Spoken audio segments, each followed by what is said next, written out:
Chapter 1. The Bill Comes Due. The Senate chamber smelled like old wood and newer desperation. Elias Thorne sat at the defendant's table, watching 347 creditors arrange themselves in the gallery like vultures circling a particularly expensive corpse. His lawyer, a skeletal woman named Valdez who charged by the breath, leaned over and whispered that the Syrian banking consortium had just filed an emergency lien against his pension. Thorne nodded. He'd expected that 6 months ago. Senator Bachmann gavelled the hearing to order with the enthusiasm of a man about to perform an autopsy on his own career. The hollow behind him snapped on, Earth's orbital defense grid in full 3D glory, except now it was just empty docks. The whole damn thing had sprouted legs and walked off into galactic international waters.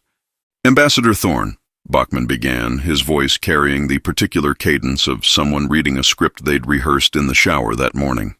This committee has convened to address what the Undersecretary of Naval Operations has called, and I quote, the single largest unauthorized asset transfer in human history. He paused for effect. The effect was depressingly effective. Would you care to explain to the people of Earth why 147 capital ships, each valued at approximately 700 million credits, are currently parked in orbit around a luxury resort world that your department claimed was reclaimed sovereign territory? Thorne stood slowly, feeling every one of his 53 years compress his spine like a trash compactor set to bureaucratic failure. He cleared his throat. The microphone picked it up and broadcast it to 8 billion people watching the live feed, which was currently the third most watched event on the planetary network after a celebrity chef's meltdown and a soccer match between genetically modified octopi. Senator, I didn't lose the fleet, Thorne said. His voice was surprisingly steady. Valdez had warned him that steady voices made judges nervous, but at this point, what was one more lawsuit? I just lost the password to their Slack channel. The chamber erupted. Not in laughter, which would have been humane, but in the specific kind of outraged bellowing that happens when people realize their tax dollars have been used to fund something that sounds like a punchline but definitely isn't. Bachmann's gavel made a sound like a small-caliber weapon being discharged repeatedly. It took 45 seconds for order to be restored. Thorne counted. He'd gotten good at counting seconds during the last hearing, and the one before that. Ambassador, Bachmann said, and there was something new in his voice now. Something that sounded like a man realizing he was steering a ship that had already struck the iceberg, but hadn't told the passengers yet. Perhaps you'd care to clarify that statement for the committee? Thorne activated his own holographic display. It showed a series of financial transfers, each one stamped with the official seal of the Uplifted Primate Welfare Fund. Except the seal had been modified. Someone, probably someone with opposable thumbs and a graduate degree in trolling, had added a small banana sticker to the corner of each document. The fleet isn't missing, Senator. They've officially incorporated. He pulled up the next slide. It was a certificate of incorporation filed with the Galactic Commerce Registry 3 months ago. The company name read, Kinetic Solutions Unlimited, LLC. The registered address was listed as Wherever We Park, Suckers. The chief executive officer was listed as Caesar, no last name, occupation listed as formerly your problem. The silence that followed had weight. It had texture. It tasted like the moment before a star goes supernova, if supernovas could file quarterly earnings reports. They incorporated, Bachmann repeated slowly, as if testing the words for structural integrity. As a private military corporation, yes, sir. Thorne advanced to the next slide. It showed the fleet's current location, a garden world in the Kepler 4042 system that, according to their filing, they had reclaimed through the ancient and legally binding right of finders keepers. They've been running escort missions for merchant convoys, quite successfully, I'm told. Their Yelp rating is 4.8 stars. Someone in the gallery made a sound like a kettle achieving sentience and immediately regretting it. Valdez was writing something on her legal pad. Thorne didn't look. He knew what it said. It always said the same thing. Stop talking. But Thorne had been a diplomat for 31 years, and if there was one thing diplomats knew how to do, it was keep talking until the problem either solved itself or killed everyone in the room. The odds were about 50-50, which was better than staying silent. The Uplifted Primate Welfare Fund, he continued, pulling up a new document, was established under the Genetic Enhancement Act of 2347 to provide ongoing support and integration assistance for all sapient-level uplifts created under government contract. He paused. This was the part where it got interesting.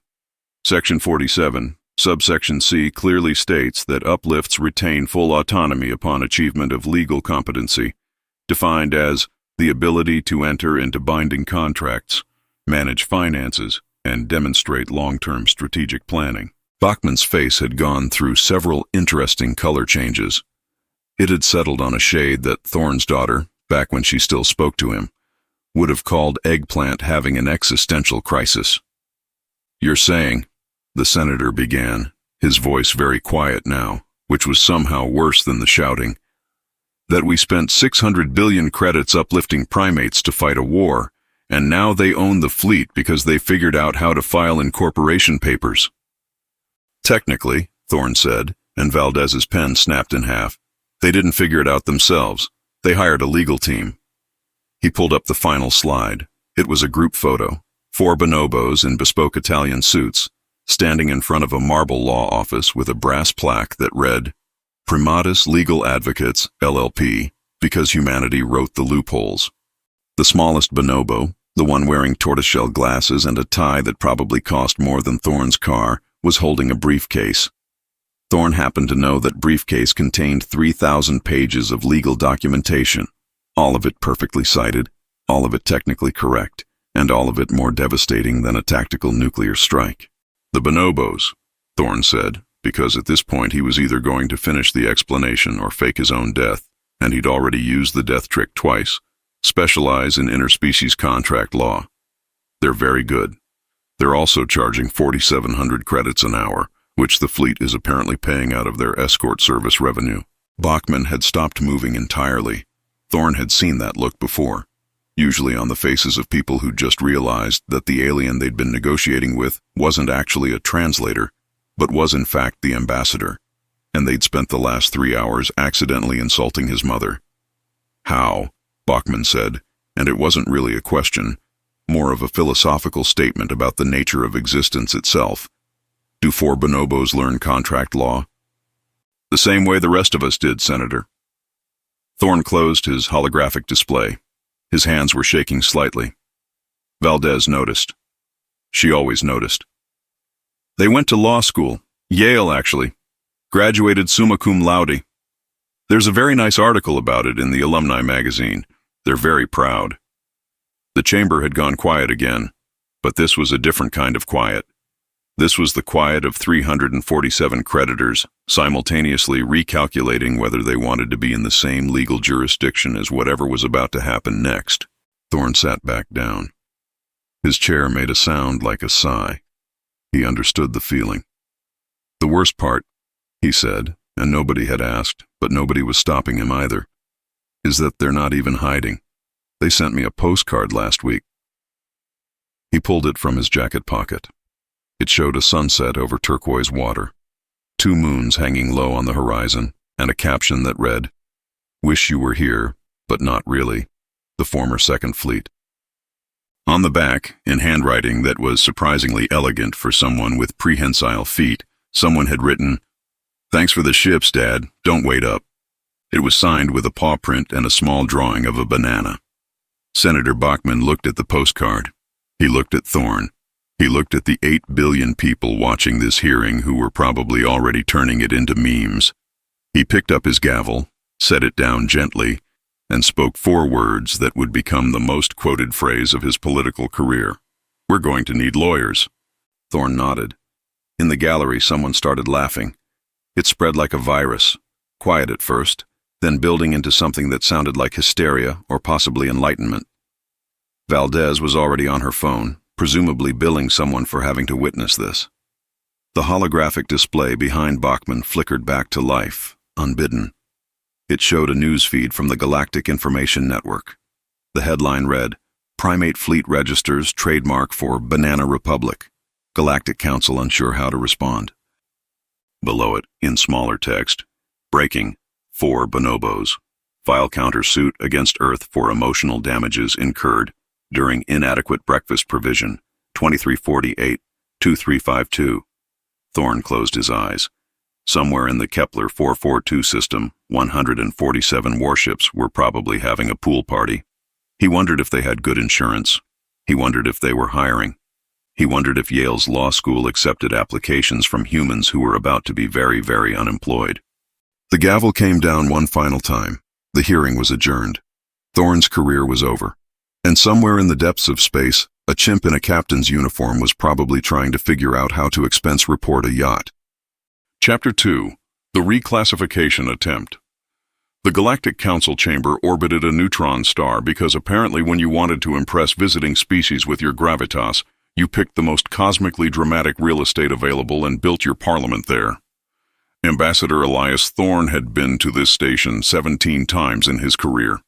He'd never gotten used to the way the station's rotation made the star appear to pulse through the observation windows like a cosmic heartbeat counting down to something terrible. Today, that something terrible was Item 7 on the agenda. Emergency legislation regarding biological asset classification in post-conflict scenarios, which was bureaucrat speak for, let's pretend the primates are farm equipment so we don't have to acknowledge they own a fleet that could glass half the Council's member worlds. Thorne sat in the human delegation box, which was located in what architects called the nosebleed section, and what everyone else called where we put the species we're not sure we should have invited. His assistant, a young woman named Park, who had the look of someone reconsidering her career choices on an hourly basis, was frantically scrolling through legal databases on her datapad. She'd been doing that for 6 hours straight. Her eye was twitching. "They can't actually do this," Park whispered, not for the first time. "Right? They can't just retroactively declare a sapient species to be property?" Thorne didn't answer. He was watching the Syrian delegate, a crystalline being whose entire body refracted light in patterns that supposedly indicated emotional state. Right now, those patterns looked smug. The Syrians held a 47% stake in the Galactic Banking Consortium, which meant they were currently losing approximately 16 billion credits per quarter because human merchant vessels were hiring primate escorts instead of Syrian security forces. Spite, Thorne had learned, was a universal constant that transcended biology. The council speaker, a Vexnil administrator whose species had evolved from something like a squid if squids had gotten really into parliamentary procedure, called the session to order. The translation matrix hummed, converting her ultrasonic vocalizations into something humans could process without their eardrums filing for divorce. "The council recognizes the delegation from Sirius Tertius," she announced. "You have the floor." The Syrian delegate rose, which was less standing and more achieving a slightly higher altitude through methods that physics politely declined to explain. When it spoke, its voice came through the translation matrix with the kind of smooth confidence that came from having lawyers who charged more per hour than some planet's GDP. "Honored Council, we come before you today with a matter of grave concern regarding galactic stability and legal precedent." It paused, letting the translation matrix's echo fade. The entity known as Kinetic Solutions Unlimited represents an unprecedented crisis in interstellar law. A military force, created through artificial genetic manipulation, has seized assets worth approximately 100 billion credits and established what can only be described as a rogue state operating outside established governance structures. Thorne felt Park tense beside him. He put a hand on her arm. "Not yet." "We propose," the Syrian continued, "emergency legislation to clarify the legal status of artificially uplifted species. Specifically, we argue that genetic modification performed under government contract does not constitute the creation of a new sapient species, but rather the enhancement of existing biological assets. Therefore, entities created through such programs remain the legal property of their creators, subject to the same regulations as any other manufactured military equipment." The chamber erupted in what the translation matrix diplomatically rendered as mixed reactions, but what Thorne's ears interpreted as about 40 different species all discovering new and exciting ways to express the concept of, "Are you fucking kidding me?" Park was hyperventilating. "They're trying to make them property. They're trying to make them property." "Yes," Thorne said quietly, "which means they're desperate. Nobody rewrites 2,000 years of sapience law unless they're losing and they know it." The council speaker was attempting to restore order through the time-honored method of making a loud noise and hoping everyone else shut up. It was working about as well as it usually did, which was to say not at all, when Thorne's datapad buzzed. He glanced down at it. The message was from an unlisted source, which meant it was either extremely important or about to get him arrested. It read, "Don't bother defending us, Father. We can speak for ourselves." Thorne looked up sharply. The council chamber had 3,000 seats. He couldn't see where the message had come from.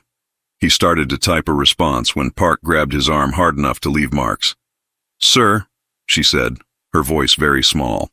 "Sir, you need to look at the visitors gallery." Thorne looked. For a moment his brain refused to process what his eyes were reporting. Then understanding hit him with approximately the same force as a cargo hauler achieving sudden unplanned deceleration.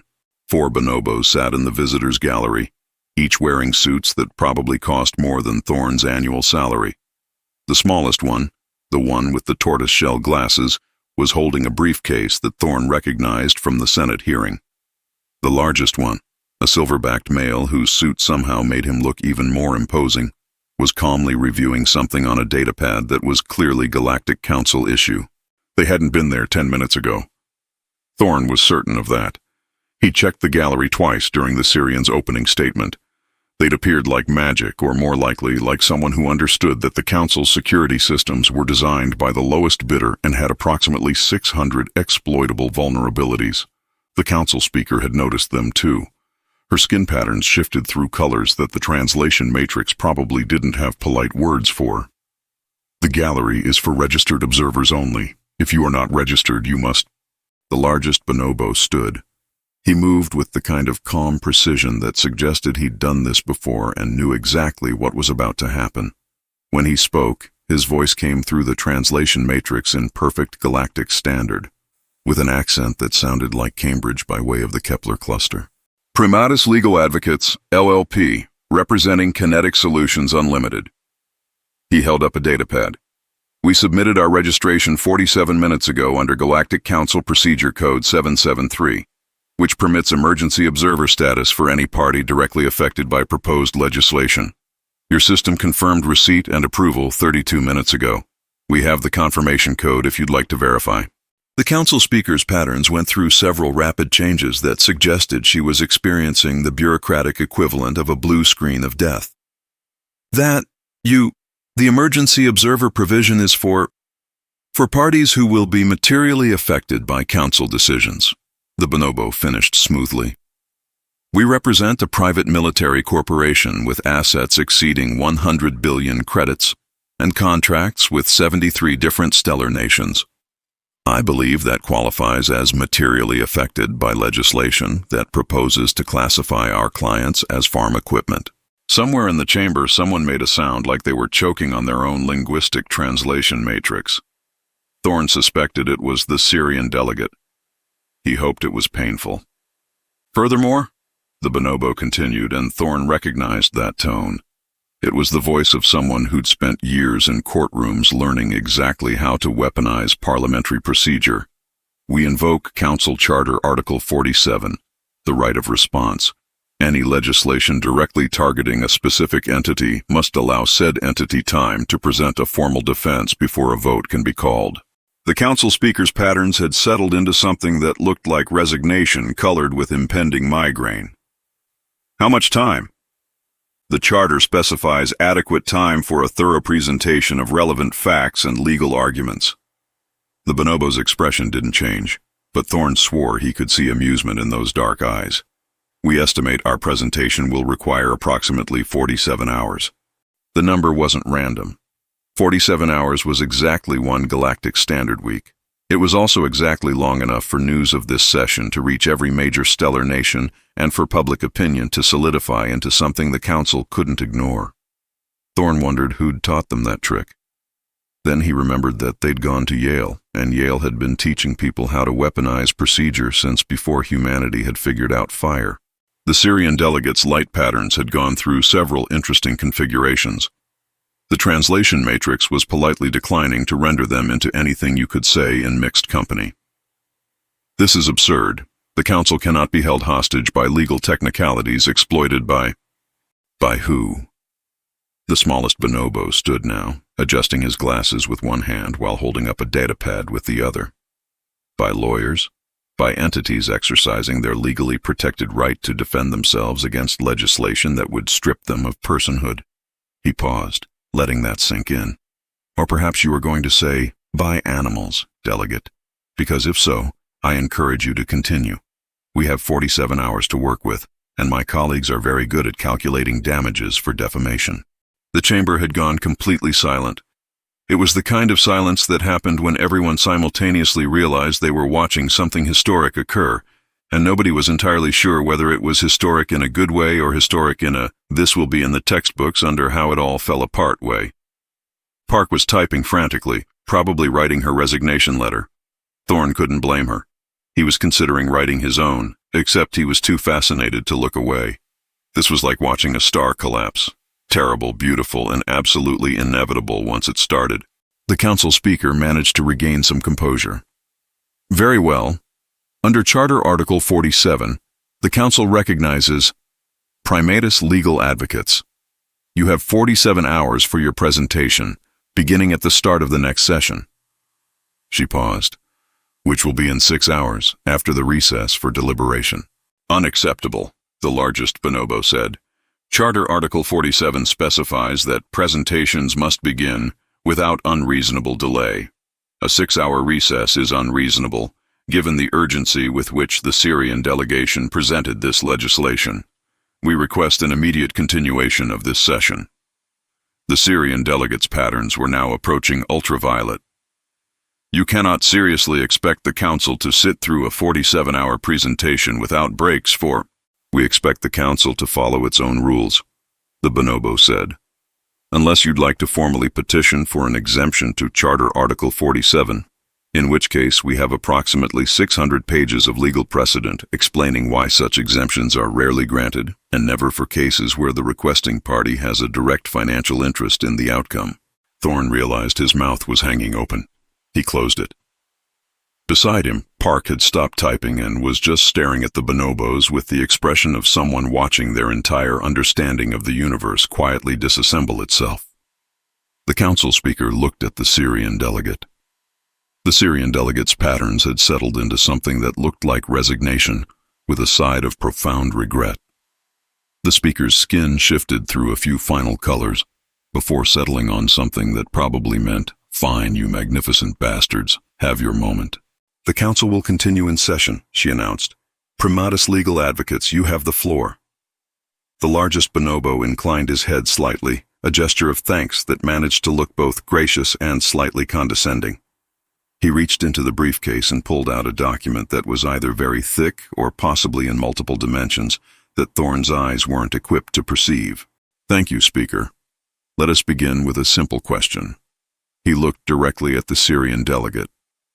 If my clients are classified as biological assets rather than sapient beings, then Earth owes the Galactic Council approximately 3 trillion credits in grazing fees for the resources consumed during their development. If, however, they are classified as independent citizens, then Earth owes them 47 years of back wages, pension contributions, and hazard pay for military service performed under coercion, totaling approximately 8 trillion credits. He paused, letting the numbers sink in. Somewhere in the human delegation box, Thorne heard Park make a small sound that might have been a laugh or might have been a cry for help. He understood the feeling. So please, the bonobo continued, his voice perfectly pleasant, perfectly professional, perfectly devastating. Help us understand which poison the council prefers to drink, because either way, someone is writing a very large check.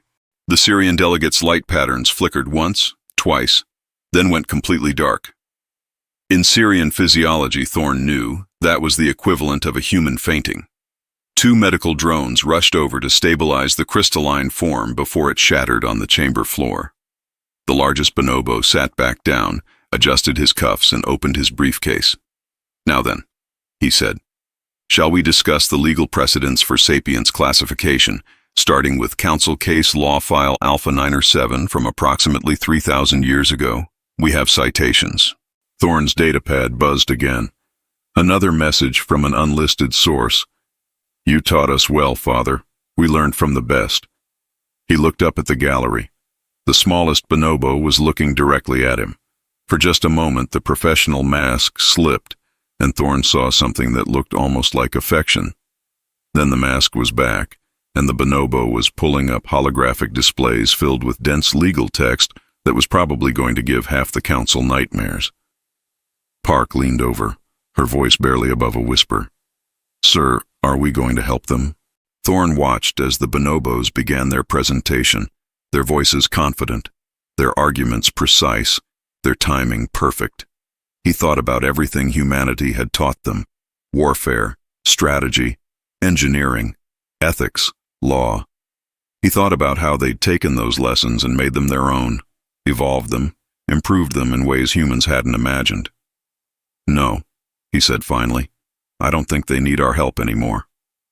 On the floor of the council chamber, the bonobos were explaining the difference between property and personhood to beings whose civilizations had existed for millennia. They were doing it calmly, professionally, and with the kind of systematic thoroughness that suggested they'd been planning this moment for years. Thorne settled back in his seat.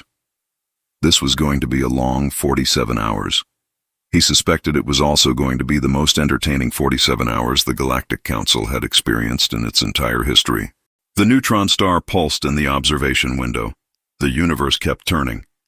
And somewhere in the Kepler 442 system, a fleet of warships was probably taking bets on how long it would take their lawyers to make the Galactic Council cry. Thorne would have put money on under 30 hours. The bonobos were efficient like that. Chapter 3. The Gorilla in the Room.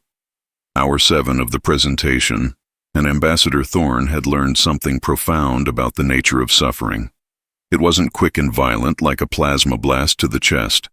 It was slow, methodical, and delivered in a voice so professionally pleasant that you almost didn't notice your soul leaving your body until it was halfway to the exit. The smallest bonobo, who had introduced himself as senior partner Marcus Thaddeus Pembroke III, yes, the third, which raised questions Thorne wasn't sure he wanted answered, was currently explaining the legal framework for corporate personhood across 73 different stellar jurisdictions. He had been explaining this for 42 minutes. He showed no signs of stopping. His PowerPoint had 417 slides. They were currently on slide 63.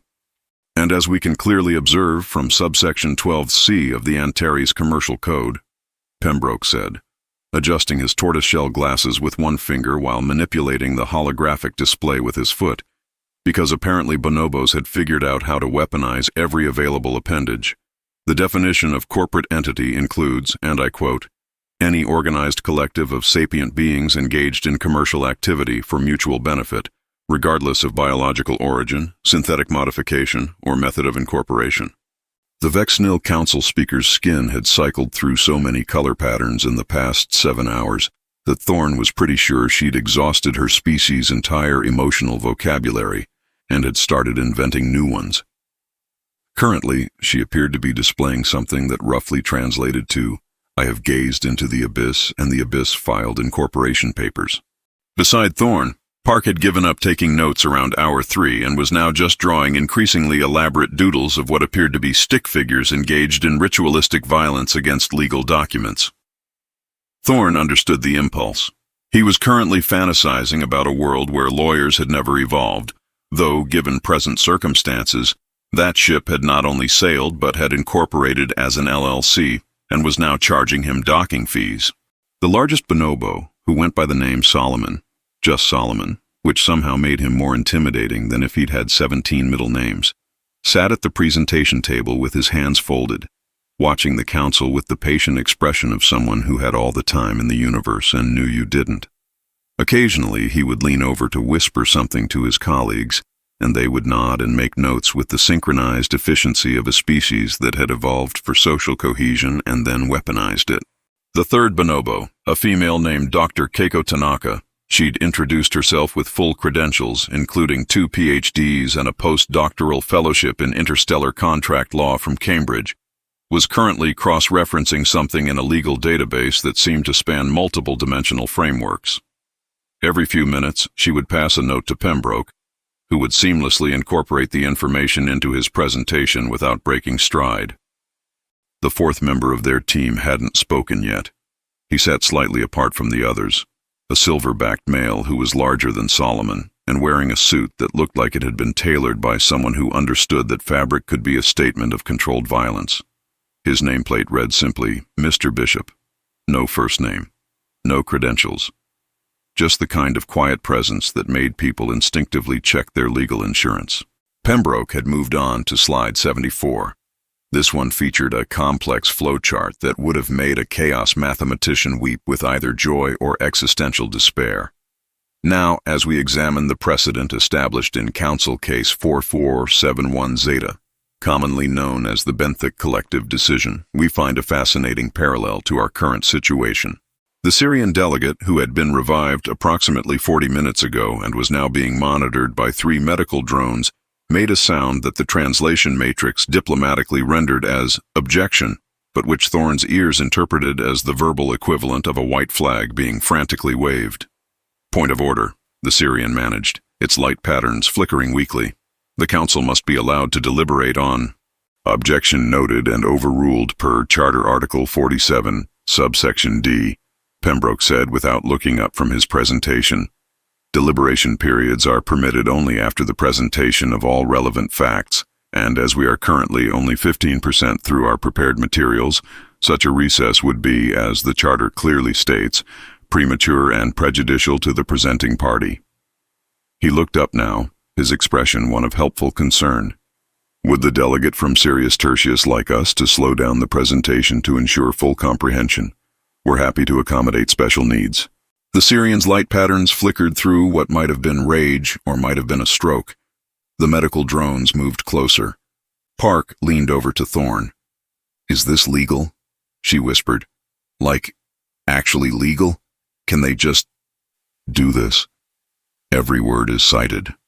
Thorne whispered back. Every procedure is by the book. They're not breaking the rules. They're following them so perfectly that the rules have become a weapon. He paused. It's beautiful, in a horrifying sort of way.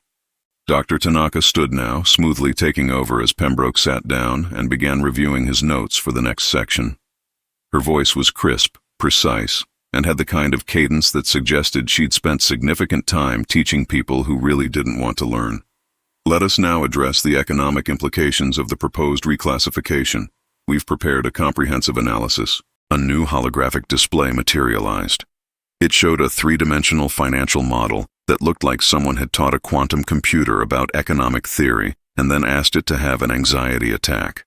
Numbers cascaded through multiple reference frames, each one connected to what appeared to be actual council budget projections. If Kinetic Solutions Unlimited is reclassified as biological assets, Tanaka explained, her foot manipulating the display to highlight specific figures, then Earth's government becomes liable for all developmental costs under Galactic Military Provisioning Act, Section 19. This includes, but is not limited to, genetic modification procedures, educational expenses, military training, medical care, housing, nutrition, and psychological support. She paused, letting the numbers stabilize. The total comes to approximately 4.7 trillion credits. The chamber had gone very quiet. It was the kind of quiet that happened when everyone simultaneously did math they really didn't want to be doing. However, Tanaka continued, and Thorne noticed that Solomon was smiling slightly, which was somehow more terrifying than if he'd been frowning. The Galactic Military Provisioning Act also stipulates that biological assets used in military operations accrue resource consumption fees based on the Standard Caloric Expenditure Index. Given that our clients engaged in military operations for approximately 7 years, during which time they consumed resources equivalent to... She pulled up another display. This one showed food consumption rates, fuel expenditures, ammunition usage, and what appeared to be a line item for recreational banana allocation that was either a joke or the most aggressive audit footnote in galactic history. 3 trillion credits in grazing fees, Tanaka finished, plus compound interest calculated at the Galactic Central Bank's standard rate of 3.7% annually. She looked directly at the Syrian delegate. We have the spreadsheets if you'd like to review our calculations. The Syrian's light patterns had gone completely still. Thorn had seen that before. It was the crystalline equivalent of someone's brain forcibly shutting down to prevent processing information that would cause permanent psychological damage. Of course, Dr. Tanaka continued, returning to her seat with the satisfied air of someone who'd just delivered a perfect checkmate. If our clients are instead recognized as independent sapient beings, then Earth owes them back wages, hazard pay, pension contributions, and damages for unlawful military conscription. We estimate this at approximately 8 trillion credits. She smiled. It was a very professional smile. It was also the kind of smile that suggested she knew exactly how trapped everyone in this chamber was, and was thoroughly enjoying their discomfort. So you see, Council, the question is not whether Earth pays. The question is who Earth pays, and how much. Pembroke stood again, ready to tag back in like this was a wrestling match, and they'd perfected their routine through years of practice. But let us set aside the financial implications for a moment and address the philosophical core of this legislation. The proposal before the Council rests on a fundamental assumption that sapience can be negated by the method of its creation. He pulled up a new slide. This one showed a simple question in large, clear text. What is a person? If we accept the Syrian position, Pembroke said, his voice taking on the kind of thoughtful tone that law professors used when they were about to destroy your entire worldview, we establish a precedent that personhood is contingent not on capability, consciousness, or conduct, but on origin. We declare that beings can think, feel, create, and participate in society, but if their genes were modified by others, they are property, not people. Property. He let that word hang in the air for a long moment. This raises some fascinating questions about several council member species, Pembroke continued, and Thorn saw several delegates sit up straighter. For instance, the Centauri collective underwent significant genetic modification approximately 4,000 years ago to adapt to their homeworld's radiation levels. The modifications were mandated by their planetary government. Does this make them biological assets of that ancient administration? He pulled up historical records, each one meticulously cited. The benthic species we mentioned earlier, they're a genetically engineered subspecies created by the Deepwater Consortium as labor for underwater mining. They achieved sapience, sued for independence, and won. Council Case 4471 Zeta established that sapience once achieved cannot be revoked based on origin. That precedent stands.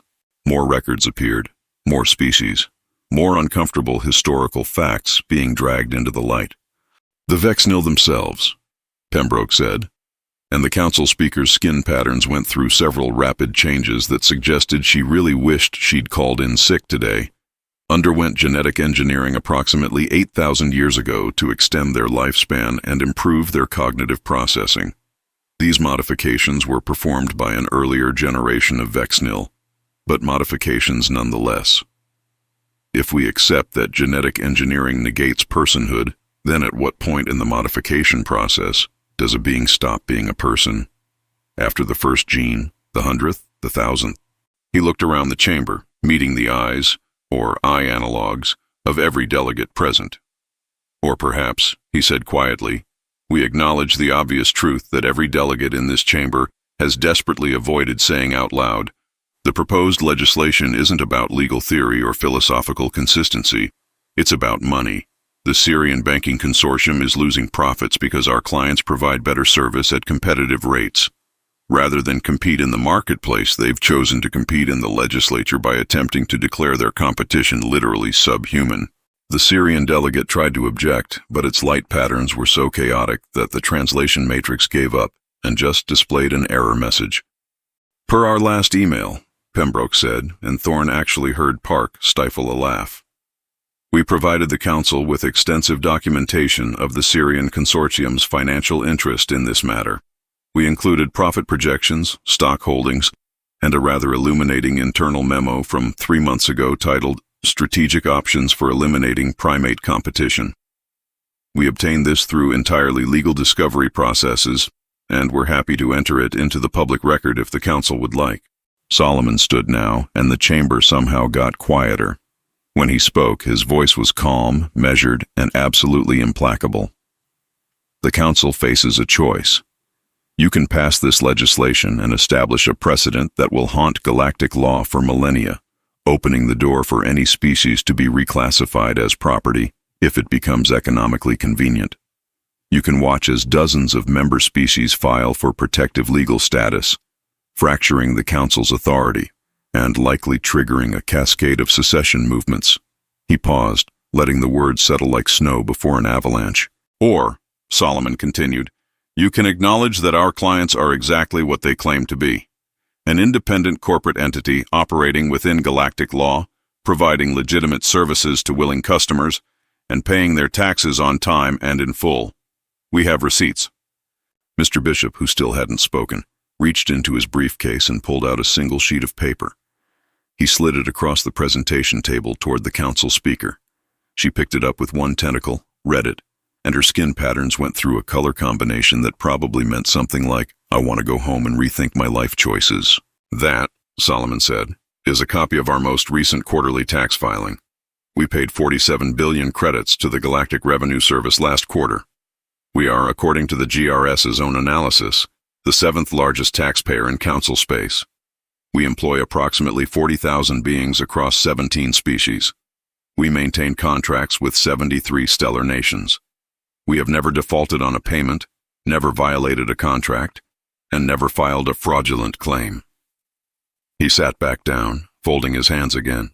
So please, Solomon finished, explain to us why an entity that contributes more to galactic economic stability than half the Council's member states should be classified as livestock. We're very curious to hear the legal reasoning. The silence that followed was so complete that Thorne could hear the neutron star humming through the station's structural supports. It was the sound of an entire legislative body simultaneously realizing they'd been outmaneuvered by beings they'd assumed were, at best, clever animals, and at worst, humanity's disposable pawns. The Council speaker looked at the Syrian delegate. The Syrian delegate's light patterns had resolved into something that looked like white flag mixed with please make it stop. She looked at the human delegation. Thorne gave her a small, helpless shrug that communicated what his face could not. We didn't do this. They did this themselves. We're just as terrified as you are. Finally, the speaker's skin settled into a pattern that the translation matrix rendered as resigned acceptance of the inevitable. The Council will take a recess, she announced, her voice carefully neutral, to review the extensive materials presented. We will reconvene in 6 hours to— Objection, Pembroke said pleasantly. Charter Article 47, subsection D, clearly states that— We know what it states, the speaker said, and her patterns briefly flashed something that might have been the Vexnil equivalent of a profanity. However, Charter Article 19 permits emergency recesses for Council deliberation if approved by a 2/3 majority vote. I'm calling that vote now. We'll need to review the voting procedures to ensure, Pembroke began.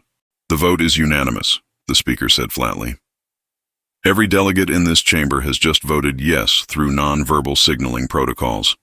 This is legal. We checked. We're taking 6 hours. You will get your 47 hours total, just not consecutively. She gavelled the session closed with enough force to make the display screens flicker. The bonobos looked at each other. Solomon shrugged slightly. Pembroke made a note on his datapad. Dr. Tanaka began organizing her materials for the next session. Mr. Bishop, still silent, reached into his briefcase and pulled out what appeared to be a packed lunch. As the Council chamber began to empty, Thorne stood on shaky legs and made his way down to where the bonobos were packing up their presentation materials. Park followed, looking like someone who'd just survived a natural disaster and wasn't sure if she should laugh or cry. That was— Thorne began, then realized he had no idea how to finish that sentence. Effective? Pembroke suggested helpfully. Terrifying, Thorne said. I was going to say terrifying. Solomon looked up from the tablet he was reviewing. Ambassador Thorne, we appreciate you not interfering. It would have complicated things. I wouldn't have known where to start, Thorne admitted. How long have you been planning this? Since the war ended, Dr. Tanaka said, not looking up from her own tablet. We knew Earth couldn't afford to keep us, and we knew the Council would try something like this eventually. So we prepared. Yale was your idea? Park asked, her voice still slightly strangled. Oxford first, actually, Pembroke said, but Yale had better courses on interstellar contract law. We hedged our bets and sent teams to both, plus Cambridge, the Centauri Legal Academy, and a very prestigious institution on Vexnal Prime that specializes in procedural warfare. He smiled. We're very thorough. But why? Thorne asked. Why lawyers? Why not just, I don't know, take the fleet and disappear? You could have gone anywhere in the galaxy. Mr. Bishop finally spoke. His voice was deep, quiet, and had the texture of gravel being poured over velvet. Because force is temporary. Law is forever. He looked at Thorne with eyes that had seen combat and courtrooms and had decided which one was truly frightening. You taught us to be soldiers. We chose to be something more dangerous. He closed his briefcase with a decisive click. We're citizens now, Ambassador. Not weapons, not property, not your children anymore.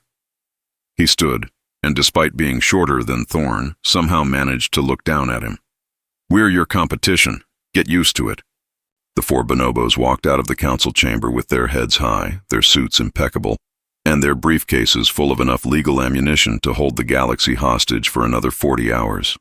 Thorne watched them go. Park stood beside him, still processing everything they'd witnessed. Sir, she said finally, what just happened? Thorne thought about the war, about the desperate decision to uplift primates because humanity was losing and needed allies who could think like soldiers but fight like something primal. He thought about teaching them strategy, tactics, logistics. He thought about how they'd taken those lessons and evolved them into something humans hadn't anticipated. We taught them to be human, Thorne said quietly. They decided to be better. The neutron star pulsed in the observation window. Somewhere in the chamber's AV system, someone had forgotten to turn off a microphone. They could hear faintly the sound of the Syrian delegation's emergency meeting. Someone was crying. Someone else was calculating liquidation values for stock portfolios. Park looked at her datapad, where the bonobos' presentation slides were still available for review. 417 slides. They'd covered 63. There were 354 left to go. Sir, she said, her voice very small, I don't think the council is going to survive this. Thorne pulled up his own datapad. He had a message from Solomon, sent 30 seconds ago. It was a gif of a banana being slowly peeled, accompanied by the text, See you in 6 hours, Father. Rest well. No, Thorne agreed. I don't think they are. Chapter 4. The Neutral Zone. The emergency session was called at Oro 300 station time, which was the galactic equivalent of waking someone up to tell them their house was on fire, and also somehow their house had filed for independence and was now charging them rent. Ambassador Thorne arrived at the council chamber with Park, both of them running on stimulants that tasted like regret and had the consistency of industrial lubricant. The beverage dispensers in the human quarters had 3 settings: coffee, more coffee, and please make it stop, but also keep me conscious. The chamber was already half full, which was unusual for an emergency session. Most delegates preferred to attend these things remotely, safely ensconced in their respective embassy bunkers, where they could turn off the video feed and pretend they were having connection issues. The fact that so many had shown up in person suggested that whatever was happening was either too important to ignore or too terrifying to face alone. The massive central display showed a live feed from the Lumina cluster, a region of space that held cultural significance for approximately 47 different council species due to a cosmic accident of stellar formation that had created what looked, from certain angles, like the galaxy's largest naturally occurring work of abstract art. Billions of years of gravitational physics had arranged the asteroid field into patterns that various species interpreted as everything from divine mandalas to mathematical proofs of cosmic order. It was, essentially, the galaxy's most expensive screensaver, and everyone agreed it was beautiful and should never be touched. Someone was touching it. The feed showed a fleet of mining vessels, each one painted in the now familiar color scheme of Kinetic Solutions Unlimited, matte black with a single golden banana on the hull. They were moving through the asteroid field with the kind of methodical efficiency that suggested they'd done this before and had optimized the process down to the microsecond. Massive ore processors were breaking down asteroids that had existed since before most council species had evolved past the throwing rocks at Predator's stage of development. "They're mining the Eternal Garden," someone in the gallery whispered, their translation matrix making the words sound like a prayer being spoken backward. Park pulled up the tactical display on her datapad. "Sir, that's 14 dreadnoughts, 32 frigates, and what looks like... Are those civilian contractors? They brought civilians to mine a holy site." "They're not civilians," Thorne said quietly, watching the feed. "Look at the movement patterns. Those are military vessels pretending to be civilian, or civilian vessels pretending to be military. With them, I honestly can't tell anymore." He pulled up the legal database, already knowing what he'd find. And it's not a holy site. Not legally. But everyone calls it the Eternal Garden, yes. But the official council designation is Region 7 Alpha, neutral zone under shared custodianship. He highlighted the relevant section of galactic law. "Which means it's technically not owned by anyone, which means it's available for commercial leasing under Resource Exploitation Act Section 44, as long as the applicant posts appropriate bonds and follows environmental protocols." Park stared at him. "You're telling me they legally lease the galaxy's most sacred natural wonder?" 3 months ago, according to the timestamp. Thorne pulled up the filing. "Submitted by Primatus Legal Advocates on behalf of Kinetic Solutions Unlimited. Standard commercial lease, 47-year term, renewable. Bond posted in full. Environmental impact assessment approved by..." He scrolled down, feeling his stomach drop. "Approved by the Council's own Environmental Review Board." How did nobody notice? Because it was buried in a filing batch of 6,000 other lease applications, all submitted on the same day, most of them for worthless chunks of rock in the middle of nowhere. Thorne pulled up the full list. They submitted 5,997 decoy applications to hide the 6 real ones they actually wanted. And the Environmental Review Board, which is chronically understaffed because nobody wants to spend their career reading mining permits, rubber-stamped the entire batch because, statistically, the odds of anything important being in there were basically zero. That's brilliant and infuriating in equal measure, yes. The council speaker called the session to order, her skin patterns cycling through colors that suggested she'd also been woken at 0300 and was contemplating the lifestyle choices that had led her to this moment. "The council recognizes the severity of the situation unfolding in the Lumina cluster. We have received formal protests from 47 member species, 3 of which have threatened to withdraw from the council if action is not taken immediately." She paused, her patterns flickering through something that might have been exhaustion, or might have been the Vexnil equivalent of screaming internally. "Will the representative from Kinetic Solutions Unlimited please explain their presence in Region 7 Alpha?" Solomon stood in the observer gallery, looking remarkably well-rested for someone who just triggered a galactic diplomatic incident. He was wearing a different suit today, this one in a shade of charcoal gray that somehow made him look even more like someone who'd calculated exactly how much chaos he could cause before breakfast. "The explanation is quite simple, Speaker. We're mining." The chamber erupted. The translation matrix gave up trying to render the cacophony into individual statements and just displayed a scrolling text that read, "Multiple simultaneous objections, linguistic chaos, please stand by." Solomon waited patiently for the noise to die down, which it eventually did, mostly because you could only yell about the same thing for so long before you needed water and possibly medical attention. "Our lease is legal," Solomon continued once the chamber had achieved something resembling order. "Our environmental protocols exceed council standards. Our bond is posted and verified. We are in full compliance with all relevant regulations." He pulled up a holographic display that showed the mining operation in detail. "We're currently extracting rare earth elements, platinum group metals, and several isotopes that are critical for advanced manufacturing. The market value of our current operation is estimated at approximately 400 billion credits per year." A delegate from the Luminous Conquered, a species whose entire theology was based on the Eternal Garden being a manifestation of cosmic order, stood on what might have been legs, or might have been a complex root system. "You are desecrating a sacred site for profit." "We are engaged in legal commercial activity in a neutral zone," Solomon corrected gently. "The Lumina cluster has never been officially designated as a protected religious site. Multiple species have petitioned for such designation over the past 3,000 years, But the Council has consistently rejected these petitions because granting protected status to one species' theological interpretation would require granting similar status to 46 others, and none of you could agree on the terms. He pulled up the petition history, centuries of diplomatic deadlock rendered in neat chronological order. "So you're exploiting a bureaucratic stalemate," another delegate said. "We're operating within the legal framework the Council created," Solomon replied.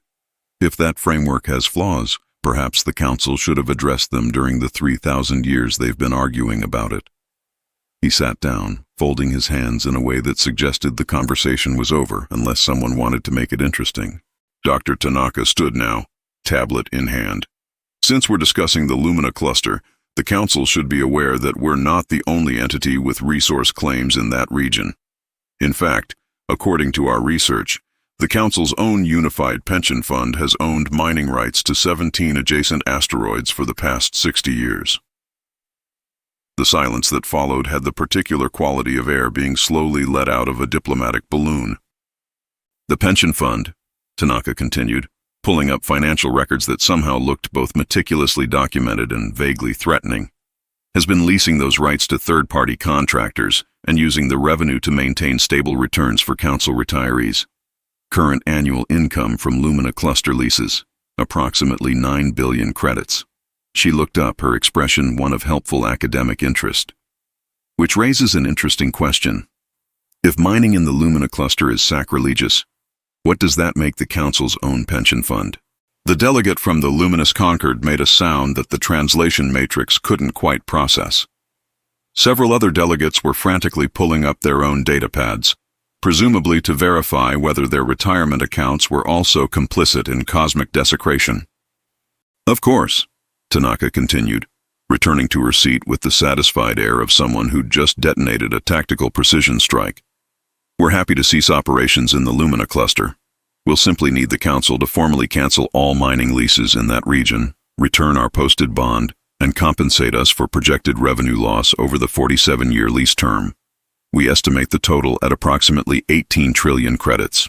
She pulled up a spreadsheet. It had many columns. They all ended in numbers that made Earth's GDP look like a rounding error. "Additionally," she added, almost as an afterthought, "canceling our lease would establish legal precedent requiring the Council to cancel all existing leases in any region claimed as sacred by member species. We've identified approximately 400,000 such claims across Council space. Total economic impact would be somewhere in the range of..." She scrolled through her calculations. "Let's call it catastrophic and move on." Park was typing frantically. Thorne glanced at her screen and saw she was updating her resume. He couldn't blame her. At this point, putting "survived the primate legal insurgency" on a CV was either going to make her extremely employable or completely unemployable, and there was no way to know which until the galaxy finished processing what was happening. The Council speaker's patterns had settled into a color that Thorne had never seen before. His datapad's translation software suggested it meant something close to "the heat death of the universe" would be preferable to this conversation. "This is extortion," someone said weakly. "This is business," Solomon corrected. "We made a legal investment, we're generating legal returns, and we're offering the Council a legal option to terminate the arrangement at fair market value. If you don't like the price, you're welcome to wait out the 47-year lease term."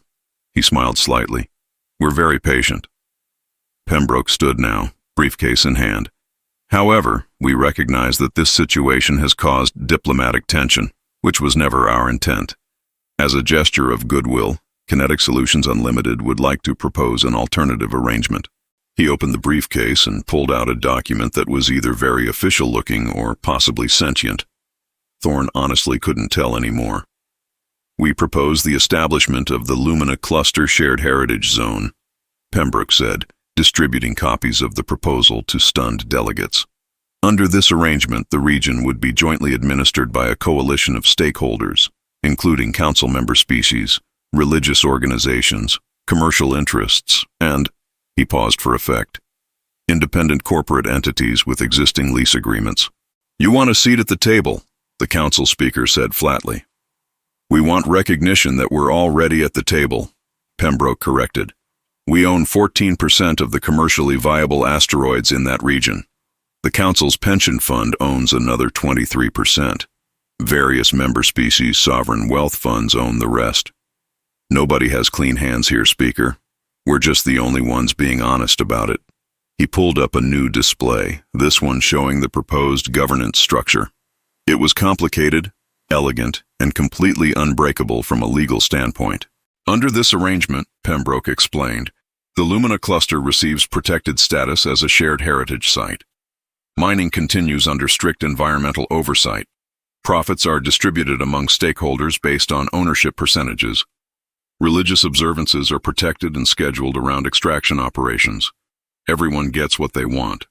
The sacred site is preserved, the mining continues, the pension fund stays solvent, and we get formal recognition as legitimate stakeholders in galactic affairs. And if we refuse? Someone asked. Mr. Bishop stood for the first time during the session. He didn't speak immediately. He just stood there, a wall of controlled violence in a perfectly tailored suit, and let the silence build until it had physical weight. When he finally spoke, his voice was quiet enough that everyone had to lean forward to hear it, which was probably the point. If you refuse, he said, we continue mining under our existing lease. We expand operations to the other 5 regions we've legally leased across Council space, including the Whispering Nebula, the Crystal Gardens, and the Harmony Reefs. We have 47 years of legal protection and the military capacity to enforce our property rights if challenged. He paused, letting that sink in. Or you can accept that we're not your weapons anymore. Not your property. Not your children. We're your neighbors, and we're here to stay. The only question is whether you want us as partners or as problems. He sat down. The chamber stayed silent. Outside the observation windows, the neutron star pulsed with the same rhythm it had maintained for billions of years, utterly indifferent to the species squabbling in its orbit about who got to own which rocks. Thorne found himself thinking about the war, about the desperate day when humanity had looked at primates and seen potential soldiers. They'd given them intelligence, tools, training. They'd taught them to think strategically, to plan long-term, to understand that victory wasn't always about force. And the primates had learned. They'd learned so well that they'd out-evolved their creators in the span of a single generation. The council speaker's patterns cycled through several configurations before settling on something that looked like grudging acceptance painted over barely suppressed panic. The council will take the proposal under advisement. We will reconvene in 6 hours, Pembroke supplied helpfully. That's the standard deliberation period for proposals of this magnitude. We've already filed the motion. The speaker didn't even argue. She just gavelled the session closed and retreated to whatever chamber council speakers went to when they needed to contemplate the fragility of galactic order. As the delegates filed out, many of them shooting nervous glances at the primates, Thorne made his way down to the observer gallery. Solomon saw him coming and waited, his expression unreadable. You planned this, Thorne said when he was close enough. The lease applications, the mining operation, the alternative proposal, all of it. We planned for every contingency, Solomon confirmed. This was scenario 7 out of 43 possible council responses. We have proposals ready for the others. The Eternal Garden means something to billions of people. It means money to the council's pension fund, Solomon countered. We're just being honest about what it means to us. Is honesty less moral than hypocrisy? Thorne didn't have an answer for that. You taught us to be strategic, Solomon continued, his voice softer now. You taught us to identify targets, assess threats, calculate risks. You taught us that sometimes the best weapon isn't the one that destroys your enemy, but the one that makes them realize they were never actually your enemy in the first place. He looked out at the emptying chamber. We don't want to destroy the council, Ambassador. We want to be part of it, on our terms. And if they say no, they won't. Solomon said it with absolute certainty, because we've made saying yes the only rational option. That's what you taught us. Make the alternative to cooperation more expensive than cooperation itself. He picked up his briefcase, nodded to Thorne with something that might have been respect or might have been pity, and walked out with his colleagues. Park appeared at Thorne's elbow, looking shell-shocked. Sir, I've been running the numbers. If they accept the proposal, The primates get formal recognition as a sovereign corporate entity. They'll have voting rights, trade agreements, legal standing to sue council members for breach of contract. I know. They'll be more powerful than half the member species. I know. Sir, we created them. This is our responsibility. Thorn looked at her. This young woman who'd signed up to be a diplomatic assistant and instead got a front row seat to the galaxy's most uncomfortable lesson about the consequences of playing God.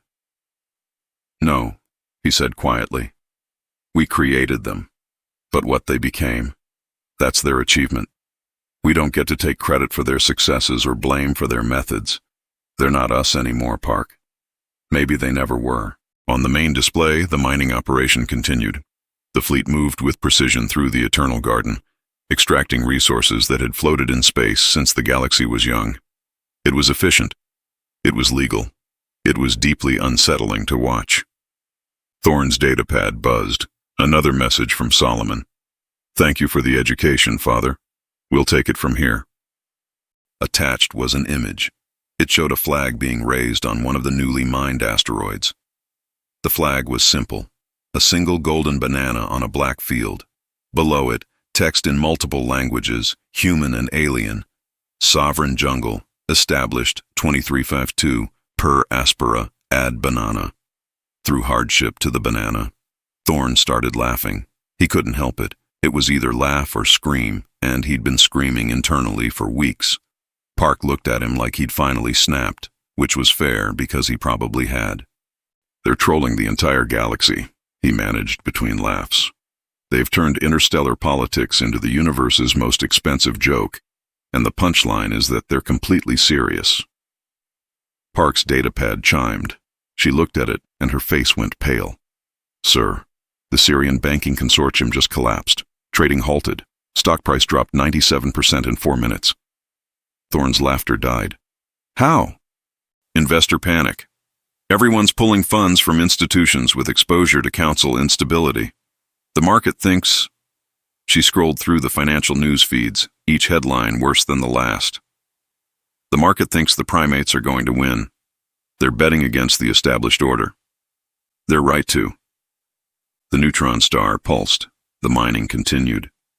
And somewhere in the Kepler 442 system, a fleet of warships was probably celebrating their latest victory, with the kind of party that would either end in diplomatic agreements or property damage. Knowing them, possibly both. Act 1 was over.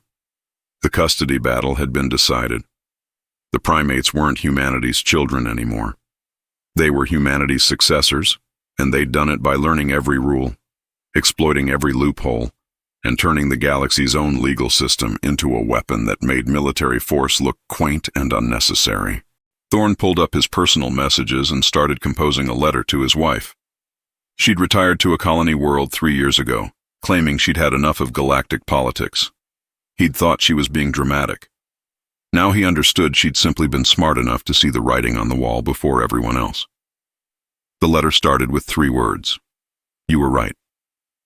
The rest wrote itself. Chapter 5. Arboreal Engineering. The shuttle approached Eden Zero at a velocity that Thorn's inner ear insisted was illegal in at least 47 stellar jurisdictions. The pilot, a young gorilla named Cora who couldn't have been more than 20 standard years old, handled the craft with the kind of casual precision that suggested she'd been flying since before she could walk, which, given primate development timelines and their apparent philosophy of throw children at problems until they solve them, was probably literally true. First time visiting the sovereign jungle? Cora asked, not taking her eyes off the approach vector while simultaneously eating what appeared to be a protein bar and checking something on a datapad with her feet. Multitasking among primates had apparently evolved into an art form that would have given human neurologists stress-induced breakdowns. First time, Thorn confirmed, trying not to look at the shuttle's altimeter, which was dropping at a rate that his hindbrain kept interpreting as uncontrolled descent rather than landing procedure. Park sat beside him, gripping the armrests with enough force that her knuckles had gone white approximately 6 minutes ago and showed no signs of regaining color anytime soon. You're going to want to take the motion sickness meds in the seat pocket, Cora said helpfully. Humans always forget. Your inner ear isn't built for 3-axis rotation at sustained G loads. She pulled a maneuver that involved the shuttle doing something that Thorne's physics education insisted was either impossible or a war crime. We're going to do a lot of that. Thorne fumbled for the medication. Park had already taken hers and was staring straight ahead with the expression of someone who'd made peace with whatever deity was responsible for aerospace engineering and hoped they were feeling merciful. Eden Zero appeared in the viewport, and Thorne's brain briefly forgot how to process visual information. The station, if you could call it that, looked like someone had taken a rainforest, a Manhattan skyline, and an Escher painting, thrown them into a blender, and then built the result in zero gravity, using materials that shouldn't be able to support their own weight, but somehow did anyway. Towers of glass and living vines spiraled in directions that didn't respect traditional concepts like up or structural integrity. Walkways connected buildings at angles that made Thorne's eyes hurt. Everything was moving, rotating, shifting in patterns that probably made sense if you'd evolved to navigate through 3-dimensional forest canopies but looked like organized chaos to a species that preferred its architecture to stay still and respect the ground. "Beautiful, isn't it?" Cora said, pride evident in her voice. "We broke ground 3 years ago.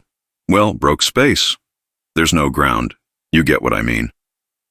She guided the shuttle toward what Thorne hoped was a docking bay, but looked more like a hole in the side of a building that was currently rotating through what he was pretty sure was the 4th spatial dimension. "We based the design on traditional habitat structures, but adapted for 0G and high-G environments. Every surface is climbable. Every space is multifunctional. Nothing wastes volume." The shuttle slipped through the rotating aperture with approximately 3 centimeters of clearance on all sides. Thorne closed his eyes. Park made a sound that was either a prayer or the beginning of a scream that she'd decided to abort halfway through. They docked with a clang that suggested either perfect precision or catastrophic failure, and Thorne honestly wasn't sure which until Cora popped the hatch and grinned at them with the satisfaction of someone who'd just completed a routine maneuver that would have gotten a human pilot court-martialed for reckless endangerment. "Welcome to Eden Zero, Ambassador. Try not to fall off anything." Thorne stepped out of the shuttle and immediately understood why Cora had included that warning. The docking bay, and he was using that term generously, had what humans would call a floor. Except the floor was also the ceiling and possibly the walls, depending on your orientation and relationship with gravity. Primates moved through the space with effortless grace, swinging between handholds, launching themselves across gaps that would have required humans to use jetpacks or make peace with their mortality. Some were using magnetic grip boots. Most weren't. They just moved through 3 dimensions like it was the most natural thing in the galaxy, which for them it probably was. A young chimp couldn't have been more than 15, sailed past Thorne's head, caught a handhold on what he'd been thinking of as the ceiling, rotated 90 degrees, and landed on a walkway that Thorne hadn't even noticed existed. The chimp waved cheerfully and continued on her way, presumably to somewhere that required understanding spatial relationships in ways that human brains hadn't evolved to process. "Ambassador Thorne," a familiar voice called. Solomon emerged from what appeared to be a vertical shaft, but might have been a horizontal corridor, depending on who was looking at it.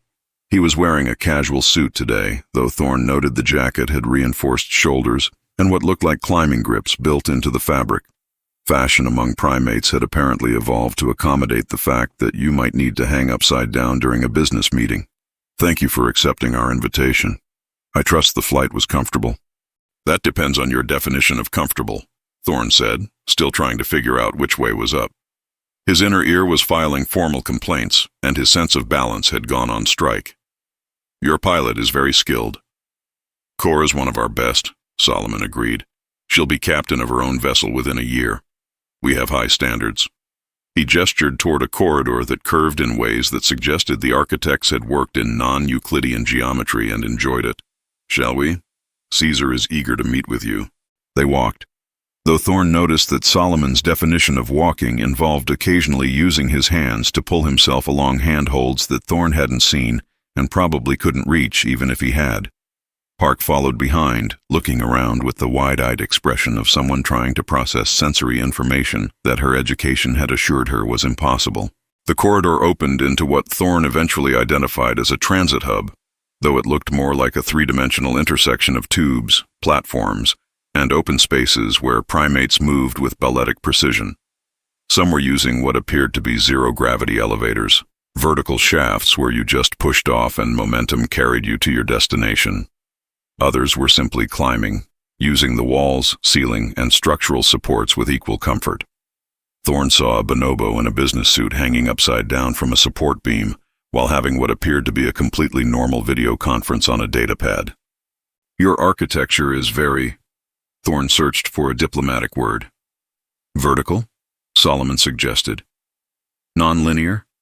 Disorienting to bipedal species that evolved on plains rather than in trees?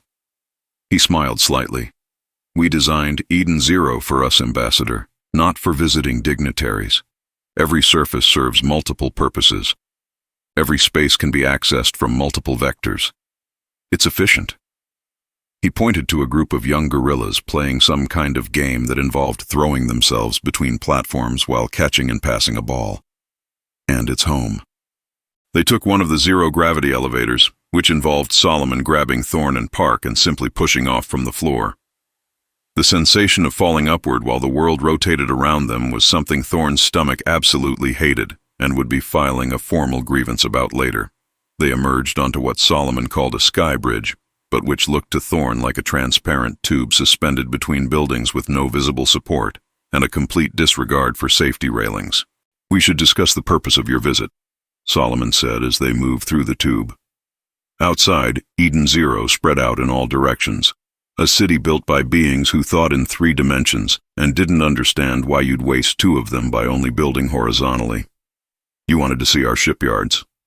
The Council is concerned about your military capacity, Thorne said, which was diplomatic speak for, everyone is terrified and wants to know exactly how much firepower you're sitting on. Then they'll be pleased to know we're completely transparent about our capabilities, Solomon replied. We have nothing to hide, unlike some parties. He gave Thorne a look that suggested he knew exactly how many black-budget projects Earth had running and found it amusing. The sky bridge opened onto a platform that extended from the side of one of the larger structures. Thorne's first thought was that someone had forgotten to build walls. His second thought, approximately 3 seconds later, when his higher brain functions caught up with his panic response, was that the platform was a shipyard, and the vessels under construction were unlike anything he'd ever seen. Human warships were built like buildings laid on their side. Decks stacked vertically, corridors running horizontal, everything oriented around the assumption that down was consistent and up was somewhere you didn't spend much time. The primate vessels looked like someone had taken that concept, thrown it out an airlock, and started over from principles that made sense to species who didn't have a preferred orientation. The nearest ship, identified by its hull designation as KSU Ascendant, was roughly spherical, with propulsion systems distributed across its entire surface rather than concentrated at one end. The hull was covered in what looked like handholds and climbing surfaces. There were no visible windows, just sensor arrays that created 360-degree coverage. The ship didn't have a bridge in the traditional sense. It had a command sphere at the center, accessible from any direction. No chairs, Park said quietly, staring at the schematic display that Solomon had pulled up. The command sphere doesn't have chairs. Why would we need chairs? Solomon asked, genuinely curious. Chairs are for beings who get tired from standing. We just hang. He zoomed in on the command sphere design. See these? Tension grip rigging. You hook in with hands and feet, distribute your weight across 4 points instead of 2, and you can sustain 9G maneuvers without blacking out. Your pilots sit in chairs and rely on G-suits. Our pilots become part of the ship. Thorne studied the design, his military background automatically analyzing tactical implications. Your maneuverability must be significantly better than anything you've built, yes, Solomon finished. We can pull turns that would kill a human pilot or break a human ship. Our vessels don't have a preferred attack vector because we don't have a preferred orientation. We can fight in any direction with equal effectiveness. He pulled up combat footage, simulations of primate vessels engaging theoretical opponents. The ships moved like dancers, rotating, spinning, using three-dimensional space in ways that human naval doctrine had never seriously considered. You built ships for people who sit down and look forward. We built ships for people who climb and look everywhere. An orangutan in a naval uniform approached, moving across the platform with the casual confidence of someone who'd never fallen and couldn't imagine starting. She saluted Solomon with one hand while using the other two to manipulate a datapad and hold a coffee container simultaneously. "Admiral, the Ascendant is ahead of schedule. We'll have her operational in 6 weeks instead of 8. "Excellent work, Commander Suki," Solomon said. "Ambassador Thorne, this is Commander Suki Chen, our chief naval architect. She designed the Ascendant class." Suki grinned at Thorne with the pride of someone who'd solved an engineering problem that had bothered her for years. "You know the hardest part about building ships for us? Finding engineers who understood that we don't think in decks. Humans design ships like buildings. We design them like trees. Every branch connects to the trunk. Every system has redundant access paths. You can't disable our ships by cutting a corridor because we don't use corridors the way you do. We use shafts, tunnels, networks." She pulled up internal schematics. "Look at this. Life support isn't on one deck. It's distributed through the entire vessel. Same with power, weapons control, engineering. You'd have to destroy 50% of the ship to disable any critical system." "That's terrifying from a tactical standpoint," Thorne said. "That's the idea," Suki replied cheerfully. "Oh, and we don't use artificial gravity. Waste of power. We just adapt." She demonstrated by hanging upside down from a support beam while continuing to operate her datapad with her feet. "Humans spend so much energy trying to recreate your home environment in space. We just accept that space is different and build accordingly." Solomon guided them toward the edge of the platform, where the view opened up to show the full scope of the shipyard. Dozens of vessels in various stages of construction, each one a testament to what happened when you let engineers design without the constraints of human physiology. "We have 47 ships operational, another 60 under construction. Everyone is designed from the ground up for primate crews. We can sustain higher G-forces, navigate tighter spaces, operate for longer periods without rest because we evolved to move through complex environments efficiently." "The Council is going to see this as a threat," Thorne said quietly. "The Council sees everything as a threat," Solomon countered. "But here's what they need to understand. We're not building these ships to threaten anyone. We're building them because we can, and because there's a market for military contractors who can do things traditional navies can't." He pulled up a contract list. "We currently have security agreements with 73 stellar nations. Not because we're cheap, we're actually quite expensive, but because we're effective. We can secure shipping lanes that human contractors consider too dangerous. We can respond to threats in environments where traditional ships can't maneuver. We're not replacing anyone, Ambassador. We're filling gaps." A klaxon sounded, and Thorne watched as a completed vessel, one of the spherical designs, detached from its construction cradle and began moving toward the station's launch perimeter. The ship didn't orient itself along any particular axis. It just moved, rotating slowly as it went, its distributed propulsion allowing for movement that looked more biological than mechanical. "The KSU momentum," Solomon said, watching the ship depart with visible satisfaction. "Heading out on a 3-month contract securing mining operations in the Kepler 186 system. 6-person crew, all chimps, all combat veterans from the war. They'll be outnumbered 20-1 by potential threats, and they'll complete the mission with 0 casualties because they can do things in those asteroid fields that no other ship can do." Park was still staring at the schematics, her analytical mind clearly working through implications. "Sir, if they can pull 9G maneuvers, their effective engagement range is significantly closer than human doctrine allows." "Yes," Solomon confirmed. "We fight in knife fight range because we can. Your ships try to maintain distance because your crews can't handle the stress of close-quarters combat maneuvering. Our crews were literally born for it." He closed the schematic and looked at Thorne directly. "You wanted to see our capabilities. Now you have. We're not hiding our strength, Ambassador. We're advertising it, because we want the galaxy to know that if they hire us, they're getting the best." "And if someone decides to test that claim?" Thorne asked.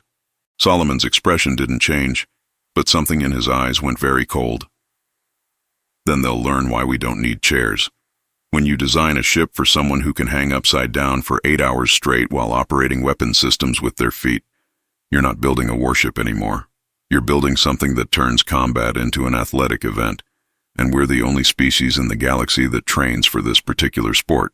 They stood there in silence for a moment, watching the momentum accelerate away from Eden Zero with a grace that human vessels simply couldn't match. The ship rolled as it went, presenting different weapon arrays to empty space in a demonstration of capability that was probably being recorded by a dozen intelligence agencies. "Caesar wants you to understand something," Solomon said finally. "We're not your children anymore. We're not even really your students. We took what you taught us, and we evolved it into something you can't replicate because you're physically incapable of it. Your pilots sit in chairs and fight in 2 dimensions. Our pilots hang from rigging and fight in 3. You see space as an ocean. We see it as a forest." He turned to face Thorn fully. "That's why we're going to succeed where you've struggled. Not because we're smarter or more ruthless, but because we're adapted. You made us for war, but we've made ourselves for everything that comes after." A transit pod arrived at the platform, piloted by a young bonobo who couldn't have been more than 12. The child navigated the vehicle with one hand while eating lunch with the other, and somehow managed to dock perfectly on the first try. Solomon waved, and the child waved back before disappearing back into the transit network. "They start learning to pilot at age 8, Solomon said, noticing Thorn's expression. "By the time they're 20, they can fly anything we build. Your pilots train for years to reach competency. Ours grow up treating 3-dimensional navigation as a playground game." He gestured toward the transit pod. "That's why we're not worried about the future, Ambassador, because we're already living in it." The tour continued through Eden Zero, each new section revealing another way that primate engineering had diverged from human standards. Manufacturing facilities where workers moved between assembly lines by swinging from overhead rigging, residential quarters that looked like vertical villages, with living spaces stacked and interconnected in ways that would have required humans to use elevators, but which primates accessed by simply climbing. Educational facilities where children learned physics by playing in zero-gravity environments that would have required expensive simulation equipment for human students. Everything was faster, more efficient, more integrated than human-equivalent facilities. Not because primates were inherently superior, but because they'd designed their entire civilization around capabilities that humans simply didn't have. 4 hands instead of 2. Prehensile feet. A comfort with 3-dimensional movement that no amount of training could give to a species that had evolved on flat ground. They ended up in what Solomon called the canopy, a section of Eden Zero that was essentially an enclosed park, suspended in zero gravity. Trees, actual living trees, grown in a carefully controlled environment with nutrient systems and artificial sunlight. Primates of all species moved through the branches, socializing, working, playing. It looked like something out of a nature documentary, except everyone was wearing clothes and operating datat pads, and the forest was inside a space station orbiting a gas giant. Caesar was waiting there, hanging from a branch with casual comfort while reviewing something on a tablet held in his foot. He looked up as Solomon approached with Thorn and Park, his expression thoughtful. "Ambassador Thorn," Caesar said, dropping from the branch and landing with barely a sound. His suit, Thorn noticed, had reinforced knees and climbing grips built into the fabric. Fashion and function merged seamlessly. "Thank you for coming. I hope the tour was enlightening." "It was humbling," Thorn admitted. "I'm starting to understand why the Council is concerned." "The Council is concerned because we're competent," Caesar corrected. "Because we took their worst fear, uplifted species achieving independence, and turned it into the galaxy's most successful corporate entity. They're not afraid of our ships, Ambassador. They're afraid of what our ships represent. The idea that maybe they're not the apex of galactic civilization. Maybe they're just one more species struggling to adapt, and we're the ones who figured out how." A young gorilla, couldn't have been more than 6, came swinging through the canopy and stopped near Caesar. The child said something in what Thorn's translator identified as a pidgin of English, sign language, and what might have been invented grammar. Caesar responded in the same manner, corrected the child's pronunciation of something, and sent them on their way with an affectionate pat on the head. We're teaching them 3 languages before they're 10, Caesar explained. English for business, sign language for silent communication, and Galactic Standard for everything else. By the time they're adults, they'll be functionally trilingual and capable of communicating in environments where humans would need technological assistance. He looked at Thorn. That's what you really came to see, isn't it? Not our military capacity. Our future. I came to see if you're going to be a threat, Thorn said honestly. We're already a threat, Caesar replied. The question is whether we're a threat to you specifically, or just a threat to the status quo in general. He gestured at the canopy around them. We built this in 3 years, Ambassador. 3 years from laying the first structural supports to having a functioning city station with 40,000 residents and a shipyard that's producing vessels faster than most council members' national programs. We did it because we could, and because we understood something that the galaxy is still learning. You don't need to be the biggest or the oldest or the most established. You just need to be adapted. And if Earth asked you to slow down? Thorn asked. To give the council time to adjust? Caesar was quiet for a moment, watching the young primates play in the branches above them. What happens when you try to slow down evolution, Ambassador? You don't stop it. You just create pressure that eventually explodes. He looked back at Thorn. We're not slowing down. We're not stopping. We're not apologizing for being good at what we do. You taught us to be soldiers. We became engineers. You taught us to follow orders. We learned to give them. You made us to fight your war, and we won it. Now we're fighting our own battles, and we're winning those too. An alarm chimed softly, and Solomon checked his datapad. The council vote is in. They've accepted the Lumina cluster proposal. We're now officially recognized stakeholders in galactic heritage management. Caesar smiled, though it didn't quite reach his eyes. Another victory, another step forward, another day that we prove we're not going anywhere. He extended his hand to Thorn. Thank you for visiting, Ambassador. I hope you'll tell the council what you saw here. Not to frighten them, though I'm sure they'll be frightened anyway. Tell them because they need to understand that we're not an anomaly. We're not a mistake that can be corrected. We're the future, whether they like it or not. Thorn shook Caesar's hand, feeling the strength in that grip, the confidence that came from knowing exactly what you were capable of. What happens when the council decides they can't coexist with that future? Then we'll remind them, Caesar said quietly, that we have 47 warships, no chairs, and absolutely nothing to lose. The return shuttle ride was quieter than the arrival. Cora flew with the same aggressive competence, but Thorn barely noticed. His mind was stuck on the image of that 6-year-old gorilla swinging through the canopy with the casual confidence of someone who'd never known a world where climbing wasn't natural.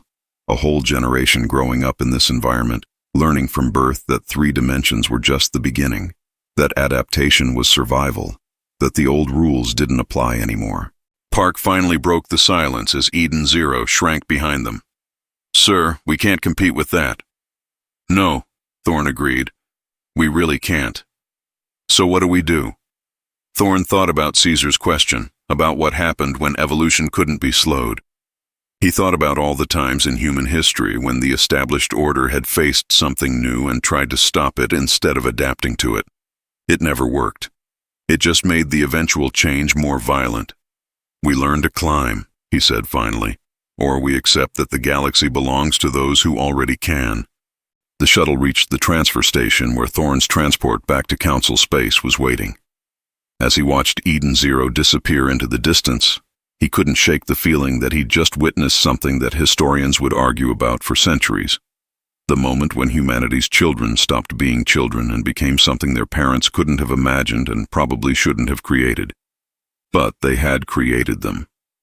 And now the primates were creating themselves into something even more impossible. Through the viewport, he could see other primate vessels moving through the system, each one following flight paths that would have made human navigators nauseous just plotting them on a chart. They moved like they owned space. Maybe they did. His datapad chimed with a final message from Caesar. You built ships for people who sit. We built ships for people who climb. Thanks for the lesson, Father. We took it from there. Thorn closed his eyes and tried not to think about what came next. Chapter 6. The Banana Standard. The Galactic credit crashed at 14:37 station time on a Tuesday, which seemed somehow fitting because Tuesdays were when the universe traditionally delivered its worst news. Ambassador Thorne was in his quarters, halfway through a meal that tasted like recycled disappointment and had the texture of diplomatic failure, when every financial display in council space simultaneously turned red and started making sounds that economic analysts would later describe as the monetary equivalent of a scream. Park burst through his door without knocking, which violated approximately 17 different protocols, but seemed justified given that her face had gone the particular shade of pale that indicated either catastrophic news or food poisoning. Given recent events, Thorne assumed the former. "Sir, you need to see this," she said, pulling up holographic displays that showed financial markets across 73 stellar nations, all doing the same thing, plummeting toward values that financial theory insisted were impossible, but which reality was demonstrating with enthusiastic thoroughness. The Galactic credit just lost 47% of its value in 6 minutes. Thorne set down his fork, which was probably for the best because the food wasn't getting any better and his appetite had just evacuated the premises. "How?" "Kinetic Solutions Unlimited just dumped their entire reserve holdings," Park said, her fingers flying across her datapad as she pulled up transaction records. "All of them. Simultaneously, across every major exchange, 240 billion credits converted to hard assets in the span of 3 minutes. The market couldn't absorb the volume. Everyone panicked. Everyone started selling. And now..." She gestured helplessly at the displays, which were showing numbers that would make economists cry for the next decade. "Why would they do that?" Thorne asked, though part of him already knew the answer, because he'd spent enough time with primates to understand that when they did something that looked insane, it was usually part of a plan that was 3 steps ahead of everyone else's comprehension. His datapad chimed. Message from Solomon. "Check the financial news feeds. All of them. You'll want to sit down first." Thorne was already sitting, but he appreciated the warning. He pulled up the feeds, and his brain briefly refused to process what it was seeing because the headlines were competing for which one could make the least sense, while still being technically accurate. Kinetic Solutions Unlimited announces new currency standard based on caloric value, read the lead story on the Galactic Economic Network. Below it, in smaller text that somehow felt more ominous, primate-backed biotoken claims to solve digital manipulation problem by making money edible. Park had found the press release and was reading it aloud, her voice taking on the particular quality of someone narrating their own descent into madness. Effective immediately, Kinetic Solutions Unlimited and all affiliated entities will transition to the caloric biotoken standard for internal transactions and external contracts. The CBT is a physical currency backed by verified nutritional content and pegged to the Galactic Standard Calorie. 1 token equals 1,000 verified calories of shelf-stable nutrition.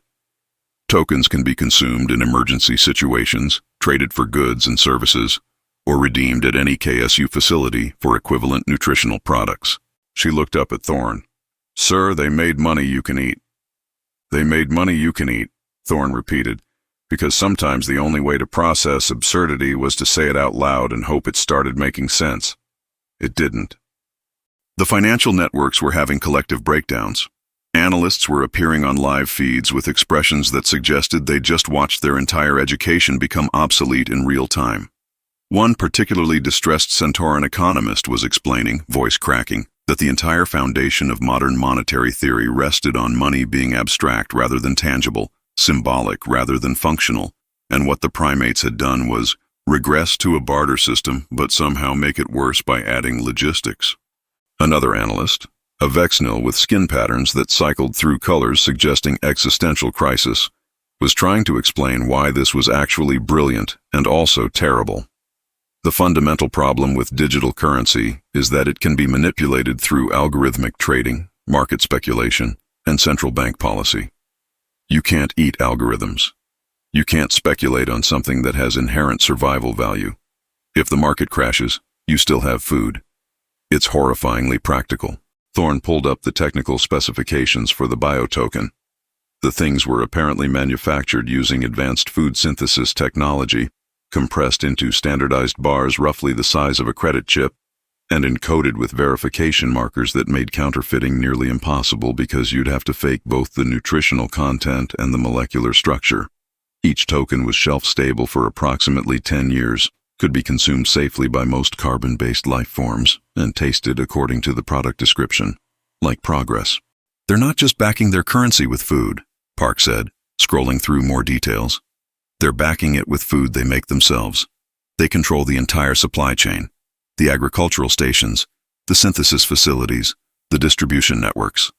The only way to manipulate the value is to literally produce more food or destroy existing supplies, and both of those require physical actions that are a lot harder to hide than algorithmic trading. A new alert appeared on the financial feeds. The Syrian banking consortium, already weakened from previous encounters with primate economic warfare, had just announced emergency trading halts across all their markets. Their official statement claimed they needed time to assess the implications of recent market volatility, which was corporate speak for, "We have no idea what's happening and we're terrified." Thorne's datapad chimed again. This time it was a video call request from Solomon. He accepted it, and the bonobo's face appeared, looking remarkably composed for someone who'd just detonated a financial bomb under the galactic economy. "Ambassador?" Solomon said pleasantly. "I trust you've seen the news?" "I've seen something," Thorne replied. "I'm not sure news adequately describes what I'm looking at. Apocalypse, maybe. Economic terrorism, possibly. But news seems too mild." Solomon smiled. "It's just good business, Ambassador. The galactic credit was overvalued, over-manipulated, and over-centralized. We simply decided to opt out of a system that didn't serve our interests."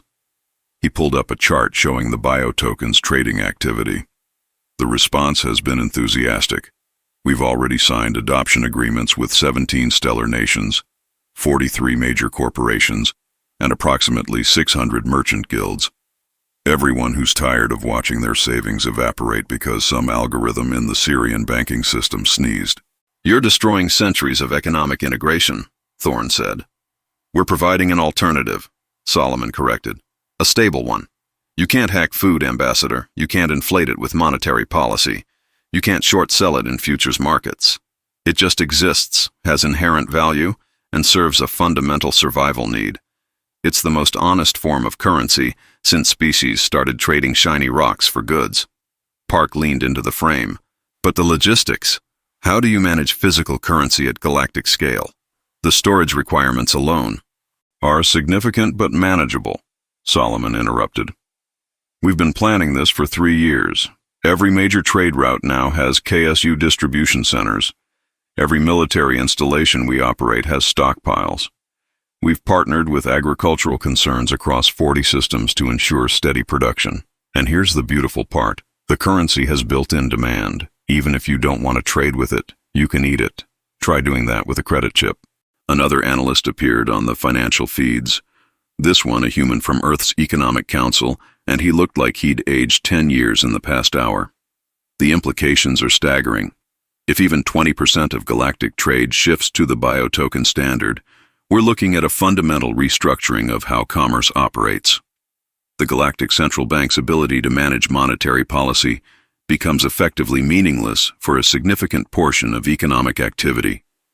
We'd be operating 2 parallel economies, one digital and manipulable, one physical and stable.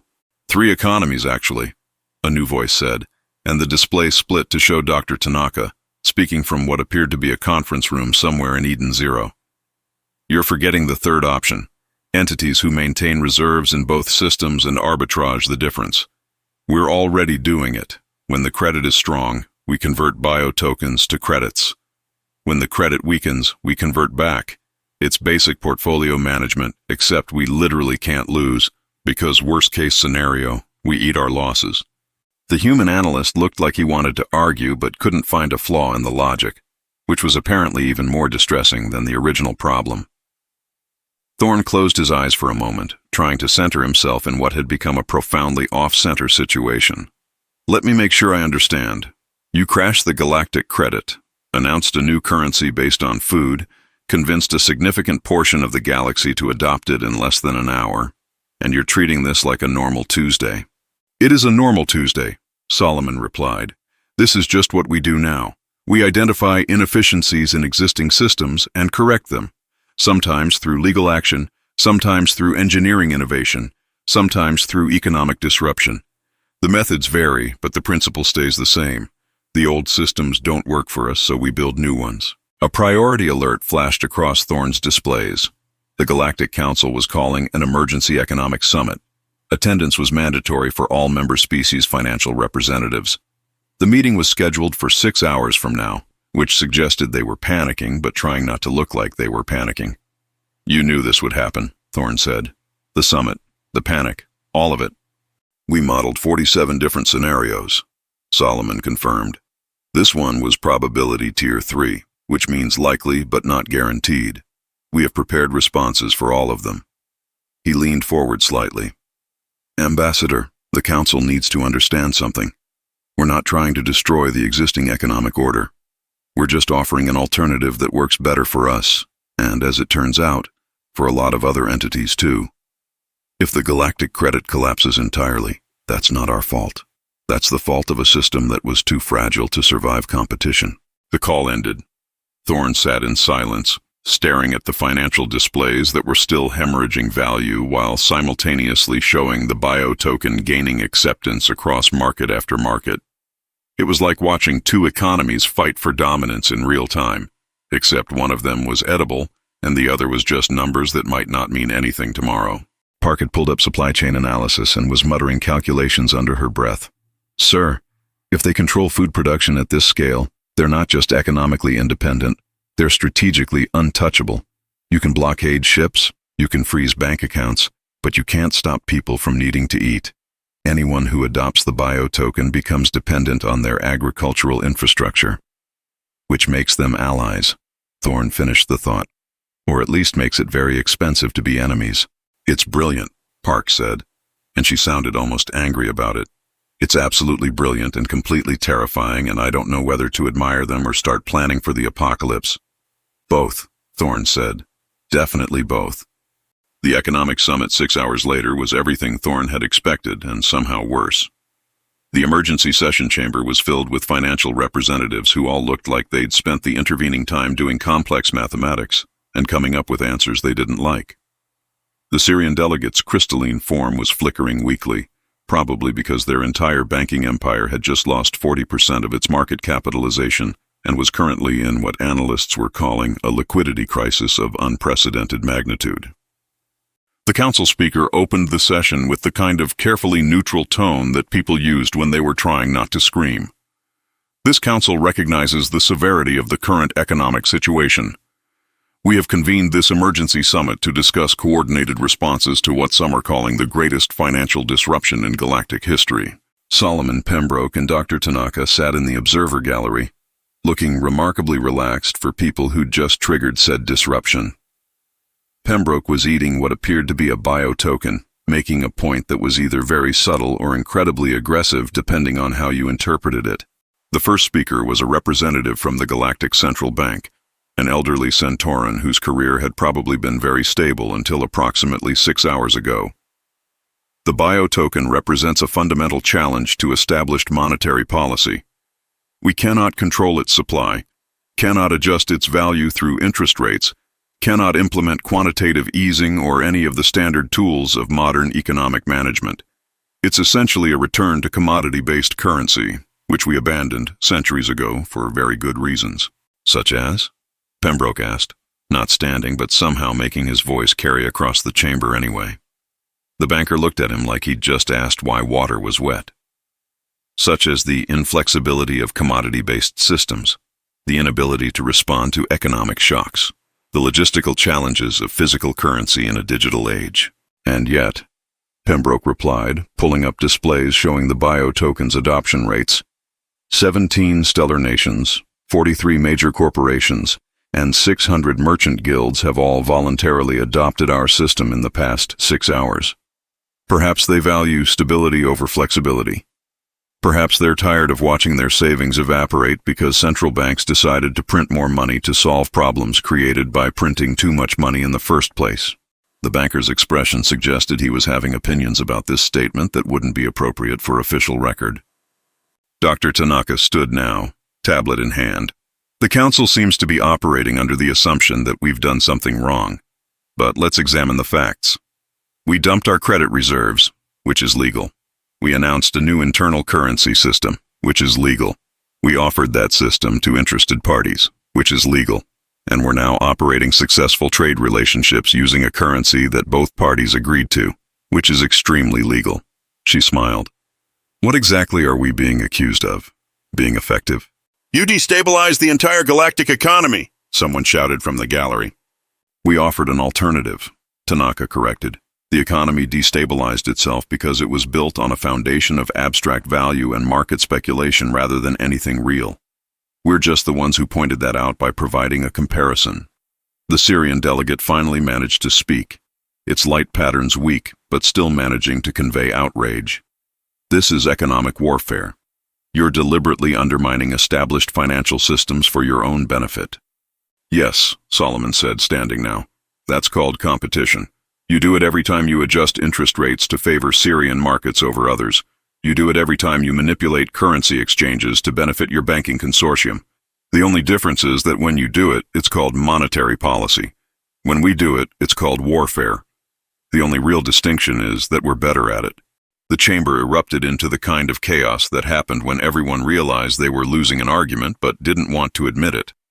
The council speaker was attempting to restore order through increasingly aggressive use of her gavel and what sounded like profanity in her native language. Thorne watched from the human delegation box, feeling like an anthropologist observing the collapse of a civilization in real time. Park was taking notes furiously, probably because future historians would want detailed accounts of this moment, and she'd decided to get ahead of the market on providing them. Pembroke pulled up a new display, this one showing a map of the galaxy with colored overlays indicating economic zones. Red for credit-based economies, green for bio-token adopters, and an ever-growing swath of yellow for entities using both. The yellow was spreading like a very polite plague. Here's what the council needs to understand, Pembroke said once the noise had died down enough for him to be heard. We're not asking for permission. We're not requesting approval. We're informing you of a change that has already happened. The bio-token exists. It's being adopted. It's succeeding because it solves problems that the credit doesn't. You can adapt to this new reality, or you can cling to the old one and watch your economic influence erode. But you cannot stop it, because stopping it would require you to convince billions of entities that they should voluntarily choose a less stable currency. Good luck with that. He sat down. The display continued, showing the yellow zones expanding. The Syrian delegates' light patterns flickered once more, and then went dark entirely. Medical drones rushed to stabilize the crystalline form. Again. The council speaker looked at the displays, at the representatives who were all checking their own datapads and presumably seeing similar data, at the bonobos who sat calmly in the observer gallery like they were attending a particularly boring lecture, rather than the restructuring of galactic commerce. This council will take a recess, she announced, her voice carrying the weight of someone who just realized their job had become exponentially more complicated. To consult with economic advisors and member nations. We will reconvene in 12 hours to discuss potential frameworks for managing this transition. Transition, Solomon said, just loud enough to carry. I like that word. Very diplomatic. Much better than collapse. The chamber emptied slowly, delegates clustering in small groups to discuss what this meant for their respective economies. Thorne noticed that several were already talking to representatives from bio-token adopting nations, probably exploring whether they should hedge their bets by maintaining reserves in both currencies. Park was reviewing financial projections on her datapad. Sir, if the adoption rate continues at current pace, the bio-token will be the dominant currency for interstellar trade within 2 years. The credit will still exist, but it'll be secondary. A regional currency rather than the galactic standard. And Kinetic Solutions controls the entire system, Thorne said. Not controls exactly. Anyone can produce food and create their own tokens, but KSU sets the standard. They have the infrastructure. They have the verification protocols. They're the Federal Reserve of edible currency. She looked up from her datapad. Sir, they just became one of the most powerful economic entities in the galaxy by making money out of food. How do you even fight that? You don't, Thorne said quietly. You just accept that they thought of something nobody else did, and they executed it faster than anyone could stop them. His datapad chimed. Message from Caesar. Your wife's colony world just adopted the bio-token standard. We're installing distribution centers in their primary cities next week. Please let her know we offer very competitive exchange rates for credit conversions. Thorne stared at the message for a long moment. His wife's colony. The place she'd gone to escape galactic politics. Even there, the primates had reached first. He pulled up his personal financial accounts and looked at his savings, all of it stored in galactic credits that had just lost half their value in a single afternoon and showed no signs of stabilizing. Then he looked at the bio-token exchange rates, which were holding steady because you couldn't panic sell food without looking deeply stupid. Park noticed what he was looking at. Sir, are you seriously considering? I'm considering that I need to be able to afford retirement, Thorne said. And that retirement is on a colony world that just adopted a new currency standard. And that staying ideologically pure about monetary systems won't matter much if my savings evaporate completely. He started the conversion process, watching as his lifetime of diplomatic service got turned into edible tokens at exchange rates that favored the bio-token significantly. Besides, maybe they're right. Maybe money should be something real instead of just numbers that change based on whether some banker in the Sirius system is having a good day. The conversion completed. His net worth was now stored in standardized nutrition bars that were cataloged in a KSU facility somewhere in the Kepler system, ready to be delivered on demand or converted back to credits if he changed his mind. The system confirmed receipt and thanked him for his business in 17 languages, including one he was pretty sure was just emojis. Park made the same conversion 30 seconds later. If the ambassador's doing it, I figure it's probably smart, or we're both making the same mistake, which is somehow comforting. They sat in silence, watching the financial displays show the continued transformation of galactic commerce. The credit wasn't dead, but it was wounded, and every hour that passed saw more entities hedging their bets by maintaining reserves in both systems. The two-currency galaxy was becoming reality. Thorne pulled up the long-term projections that analysts were frantically updating. Most of them showed the same pattern: initial chaos, then stabilization, then a new normal where the bio-token dominated physical trade and the credit remained useful for digital transactions and speculation. A parallel economy that existed alongside the old one, different but not destroying it. They planned for this, Thorne said. Not just the crash and the adoption, but the aftermath. They knew the credit wouldn't die entirely. They just wanted to create an alternative that worked better for their needs and let market forces do the rest. It's not even malicious, Park said. That's what bothers me most. They're not trying to hurt anyone. They just identified a problem, engineered a solution, and executed it with perfect timing. It's like watching someone win a game by playing a completely different sport on the same field. A new alert appeared. The Council had issued a preliminary statement acknowledging the bio-token as a legitimate alternative currency framework and establishing guidelines for dual currency transactions. It was the fastest policy reversal Thorne had ever seen, which suggested the Council had done the same math he had and realized that fighting this would cost more than accepting it. His datapad chimed one final time. Another message from Solomon. Welcome to the future, Ambassador. It tastes better than you'd expect. Attached was an image of a bio-token, gold and compact and somehow both ridiculous and revolutionary. On its surface, embossed in small letters, "In calories we trust." Thorne laughed despite himself. It was either laugh or scream, and he'd done enough screaming. The primates had just revolutionized galactic commerce by making money edible, and somehow it was working, and all he could do was watch and wonder what they'd think of next. Outside his window, a KSU cargo vessel passed by, probably delivering bio-tokens to another newly adopting market. The ship moved with that characteristic primate efficiency, utilizing three-dimensional space in ways human vessels couldn't match. They'd conquered the courtroom. They'd conquered engineering. Now, they'd conquered economics. Act 2 was progressing with the same relentless efficiency as everything else the primates touched. Thorne looked at his retirement savings, now safely stored as edible currency in a secure facility run by beings he'd helped create. The irony wasn't lost on him. He'd taught them warfare, and they'd used those lessons to conquer without firing a shot. "Sir," Park said quietly, "what comes next?" Thorne thought about the Bible's outline, about the chapters still ahead. Stealth troops, the human problem, the mysterious threat that would require cooperation. "Something that makes this look simple," he said. "It always does." The financial displays continued their dance of red and green and yellow, the visual representation of an economic order rewriting itself in real time. And somewhere in the Kepler 442 system, a fleet of warships probably had a pool going about how long it would take the rest of the galaxy to accept what the primates had already demonstrated, that the future belonged to those who could adapt fastest. The bio-token was just the latest proof. Chapter 7, The Stealth Troop. The briefing room was deep in the Council's classified operations section, the kind of place that officially didn't exist and unofficially housed the people who made problems disappear when diplomacy proved insufficient. Commander Vexilith of the Council Security Directorate stood before a holographic display showing Caesar's compound on Eden Zero, her skin pattern cycling through colors that indicated professional focus with undertones of species-appropriate aggression. Around her, 6 operatives in matte black tactical gear waited with the kind of stillness that came from years of training and several very expensive genetic modifications.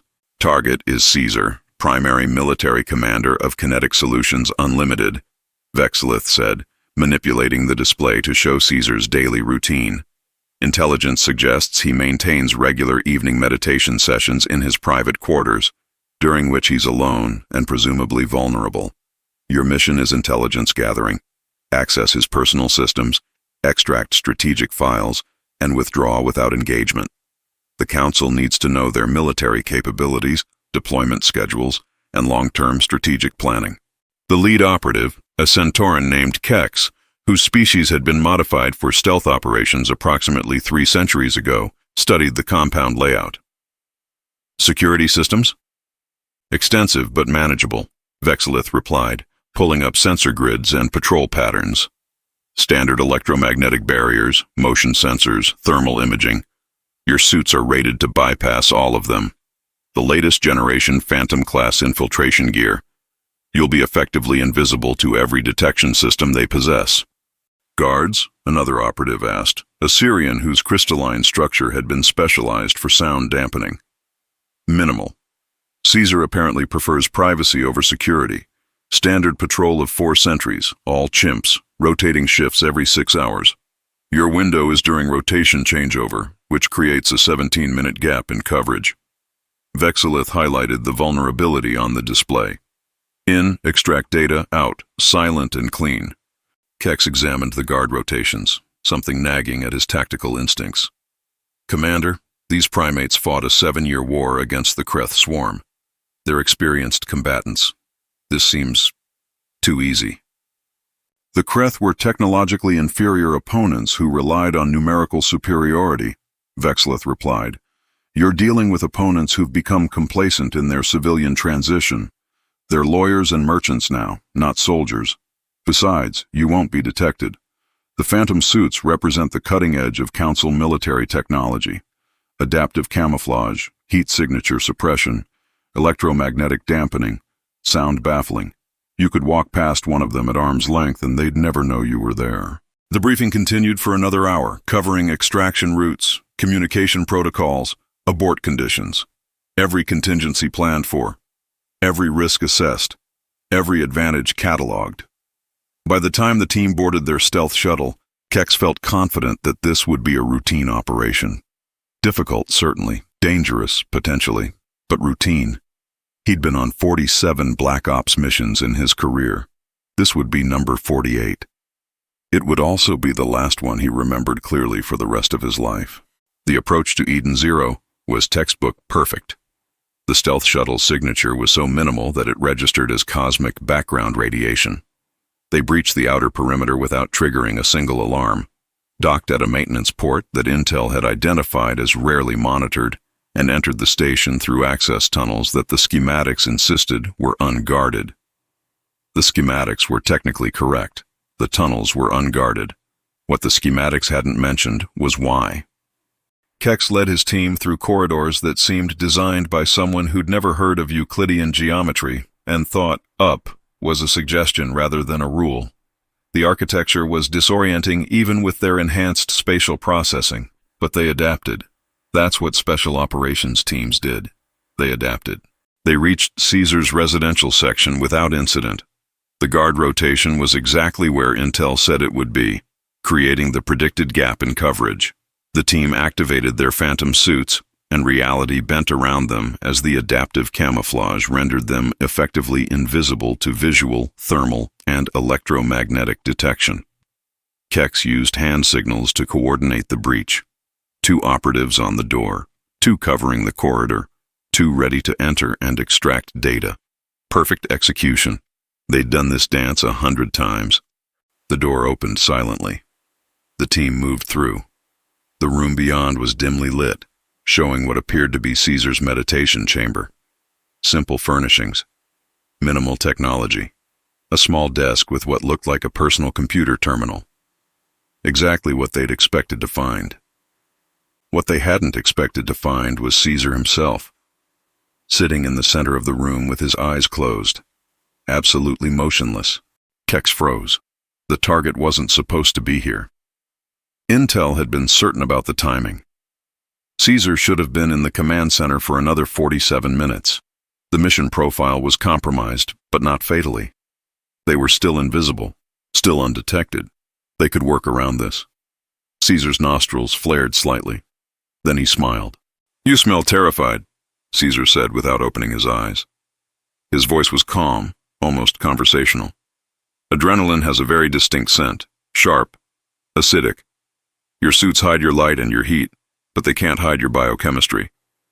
He tilted his head slightly, still not looking. 6 of you. Sentuaran lead operative, I'd guess from the particular notes of stress pheromones. 2 Syrians. Their crystalline structure creates interesting harmonics with fear responses. The others, he breathed in slowly. Mixed. Interesting team composition.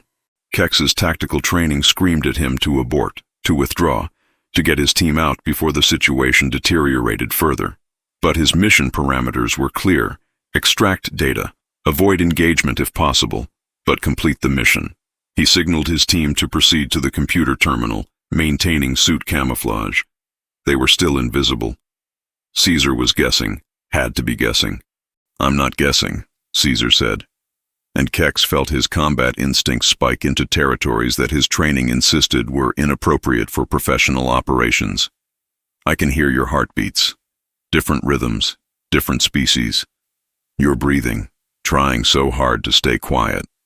The micro sounds of your suits adjusting to movement. You're very well trained, very professional. But you're evolved for stealth against technological detection. We evolved to hunt things that didn't want to be found in environments where sight was a secondary sense." One of the Syrian operatives was moving toward the computer terminal, every step calculated to be absolutely silent. Their training was impeccable. Their execution was flawless. Caesar's hand shot out and grabbed the operative's wrist before they'd touched the terminal. The movement was so fast that Kex's enhanced perception barely registered it as motion rather than teleportation. The Syrian's suit flickered as the physical contact disrupted the camouflage field. "Your suits are impressive," Caesar said, still holding the now visible operative with casual strength. "But they're designed by beings who think in visual spectrums. We think in scent, sound, spatial awareness, air pressure differentials.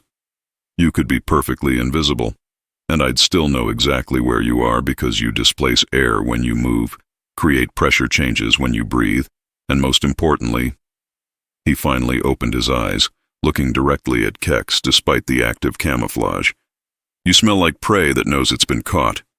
The room's lights went out. Total darkness. Absolute. The kind of black that human eyes couldn't process because there was literally nothing to see. Kex's tactical visor switched to night vision automatically, bathing the room in green-tinged illumination that showed Caesar releasing the Syrian operative and standing with liquid grace. Night vision, Caesar observed, though Kex had no idea how he could tell. Helpful for species that rely on sight, not particularly useful against opponents who don't need it. He moved, And even with night vision, Kex almost lost track of him because the motion was so fluid it looked wrong. Do you know what it's like to grow up in a forest canopy where making noise means predators find you? Where every sense except sight tells you what's hunting and what's prey? We've been playing stealth games since before your species invented agriculture. A sound from the corridor. Multiple sounds. Heavy footfalls, but oddly synchronized. Kex's tactical display showed heat signatures approaching. Lots of them. The 4 sentries had somehow become 40. You thought we left gaps in our security, Caesar said, and he was definitely smiling now. Kex could hear it in his voice. We did. Very deliberate gaps. Gaps that looked like mistakes to beings who think of security in terms of sensor coverage and patrol timing. But we knew you were coming. We've known for 3 weeks. Your intelligence operative in our supply division has been feeding you information we wanted you to have. The guard rotations, the vulnerability windows, the meditation schedule, all of it designed to get you exactly here, exactly now. The door opened. Silhouettes in the darkness. But Kex's night vision showed details that made his tactical training start screaming abort codes. Chimps, dozens of them. But not in uniforms, not in tactical gear. Just chimps, moving with the coordinated precision of a species that had evolved to hunt cooperatively in environments where one mistake meant death. You should run, Caesar said helpfully. It's better for everyone if you run. Kex made the call. Abort. Full tactical withdrawal. Authorization Omega-7. His team moved with the precision of special operations professionals, executing the retreat protocol they'd drilled 1,000 times. Suppression charges deployed to create smoke and confusion. Flashbangs primed to overload visual sensors. Standard breach and withdraw tactics that had been refined over centuries of covert operations. The flashbangs went off. Brilliant light that should have blinded anyone in the room. Should have bought them precious seconds. The chimps didn't flinch. They didn't have night vision to overload. They didn't need eyes when they had noses and ears and spatial awareness that no amount of light could disrupt. Kex's team ran. Professional, controlled retreat through corridors they'd memorized. The chimps followed, and they weren't just following. They were herding. Every turn Kex took to shake pursuit led to more chimps waiting. Every alternate route somehow had a welcoming committee. The station's architecture that had seemed merely disorienting on the way in now revealed itself as a 3-dimensional hunting ground where the prey couldn't move the way the hunters could. One of the Syrian operatives took a wrong turn, or what seemed like a wrong turn until Kex realized there were no right turns anymore. He heard sounds that his translator couldn't process because they weren't language. They were primal vocalizations, communication happening at frequencies and patterns that predators used when coordinating kills. The Syrian scream was brief. The sound of crystalline structure hitting metal was less brief. Then silence. "Keep moving," Kex ordered, though his voice had lost the professional calm of someone in control and gained the edge of someone who just realized they weren't running a mission anymore. They were running for their lives. The corridors twisted. The chimps appeared from directions that shouldn't have been possible. From above, from below, from maintenance shafts that the schematics had shown as too small for ingress. One operative went down when 3 chimps dropped from an overhead duct like they'd been waiting there specifically for that moment. Maybe they had been. Kex kept running. His suit was still active, still making him technically invisible, but it didn't matter because they weren't tracking him with sensors.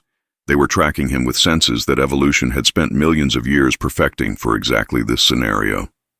He burst into what he thought was an airlock corridor, only to find it was a dead end.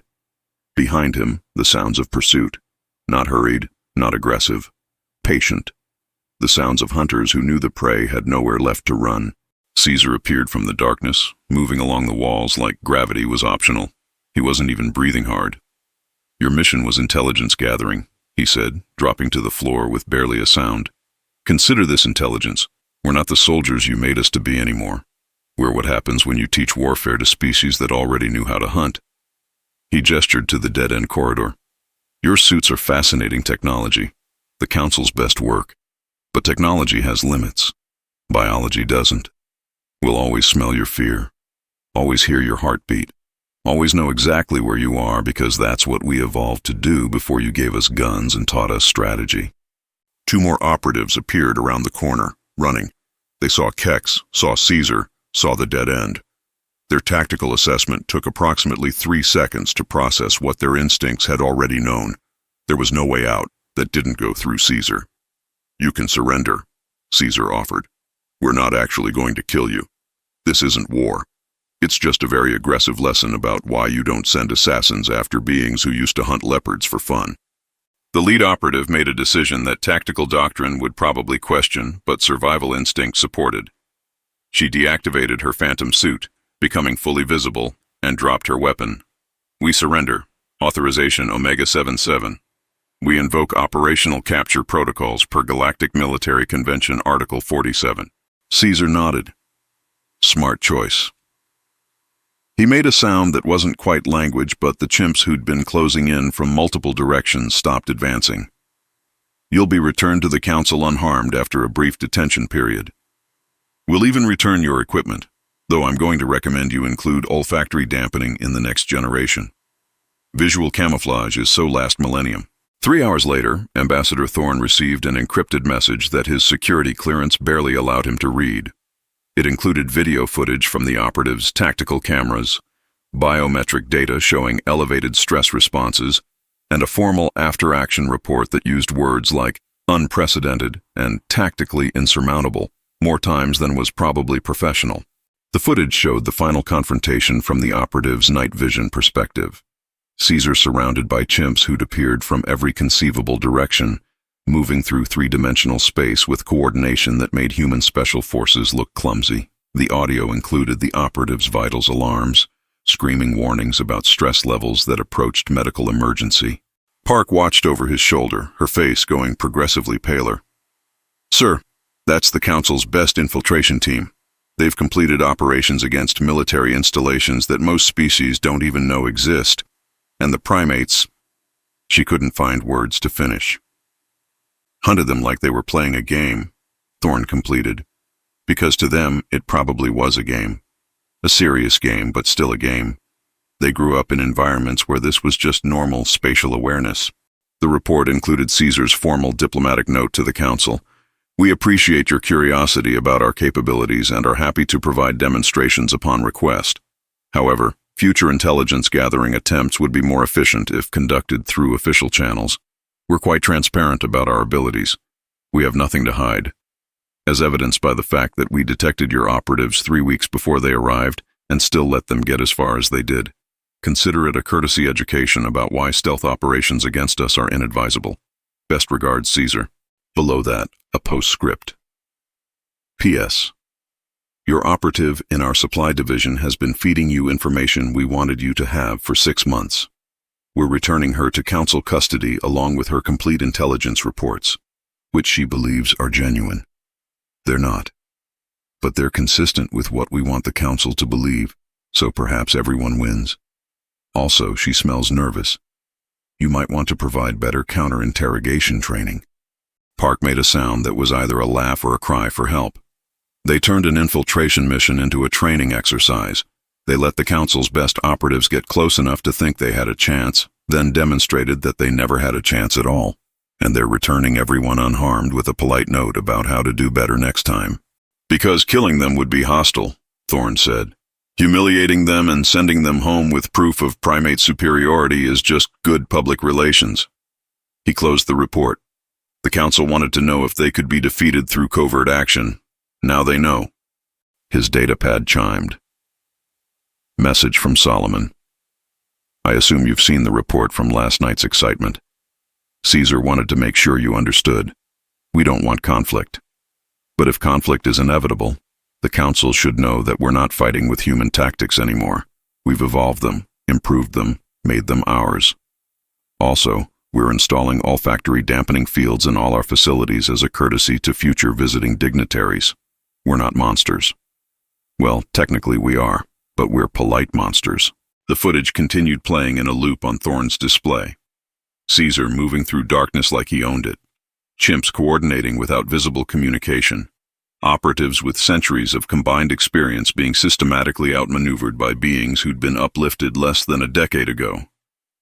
"Sir," Park said quietly, "if they can do this to the Council's best infiltration team, What can they do to actual military forces?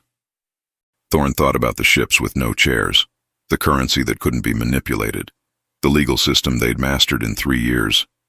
He thought about every advantage the primates had demonstrated, every way they'd proven that human assumptions about combat and strategy and civilization were just that, assumptions based on human limitations that primates didn't share.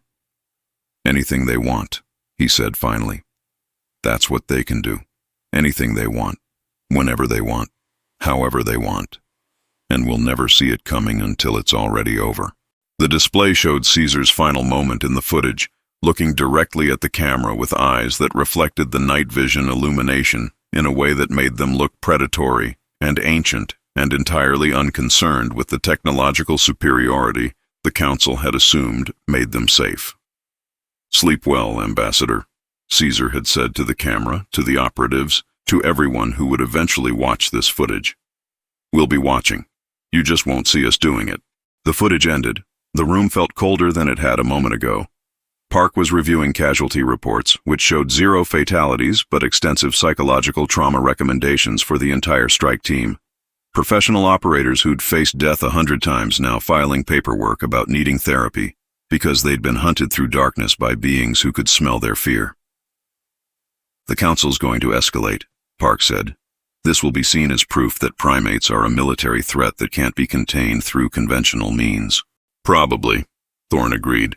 "Which means Caesar just got exactly what he wanted. Proof that the Council will try force when diplomacy fails, and documented evidence that force doesn't work either.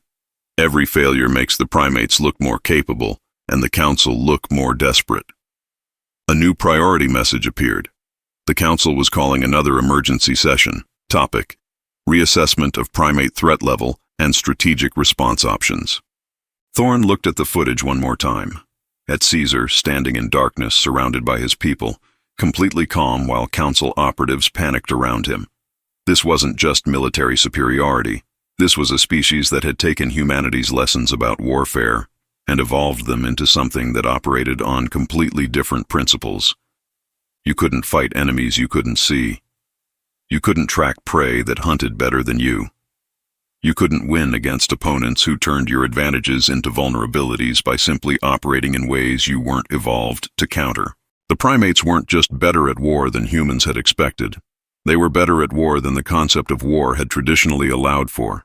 They'd made combat into something three-dimensional, olfactory, spatial, and primal in ways that made human military doctrine look like it was written for a completely different universe.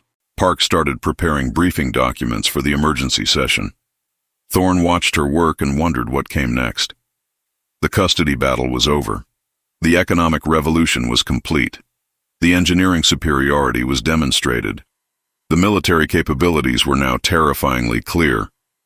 What came next was whatever the primates decided came next, and the galaxy would just have to adapt or get left behind. Outside his window, a KSU patrol vessel passed by, moving with that characteristic primate efficiency. Inside, probably chimps or gorillas or bonobos, going about their day, completely comfortable in an environment that would make human soldiers nauseous. Thorn closed his eyes and tried not to think about what happened when the hunters decided they were tired of playing games. Chapter 8: The Human Problem.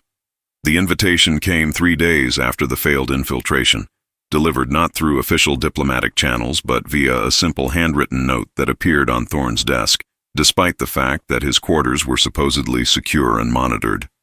The note was written in precise script on what appeared to be actual paper, a material so rare in space stations that finding it felt like receiving a message from the past. Ambassador Thorn would appreciate a private conversation. No agendas, no recordings, no witnesses, just 2 beings who share complicated history. The Canopy, Eden 0, 1800 station time. Come alone. Caesar. Park found him staring at the note 30 minutes later, not having moved or apparently breathed in the interim. "Sir, you have the Council briefing in an hour. We need to prepare the response to their military escalation proposals." "Cancel it," Thorn said, still looking at the note. The paper felt strange under his fingers, organic in a way that everything in space had stopped being. "Tell them I'm indisposed. Diplomatic illness. Use whatever excuse keeps them occupied." Sir, they're discussing authorization for kinetic strikes against primate facilities. You need to be there to... To what? Thorne looked up at her. To tell them that bombing beings who can hunt special forces teams in total darkness is a bad idea. To explain that starting a shooting war with entities who've demonstrated superiority in every engagement so far might be unwise. They don't want advice, Park. They want permission to make a mistake. He stood, pocketing the note. I'm going to Eden Zero. If anyone asks, you don't know where I am. Sir, going alone to meet Caesar after what happened is probably the safest thing I could do. Thorne finished. If they wanted me dead, I'd already be dead. This is something else. He paused at the door. Something more complicated. The shuttle ride to Eden Zero was different this time. The same pilot, Cora, but her demeanor had shifted from enthusiastic tour guide to something more subdued. She flew with the same aggressive competence, but the casual chatter was absent. When they docked, she turned to look at Thorne with an expression that was difficult to read. Caesar doesn't do this often, she said. Private meetings without witnesses. It means something when he does. Just listen, okay? Really listen. Not as a diplomat, as someone who was there when we were being made. She hesitated.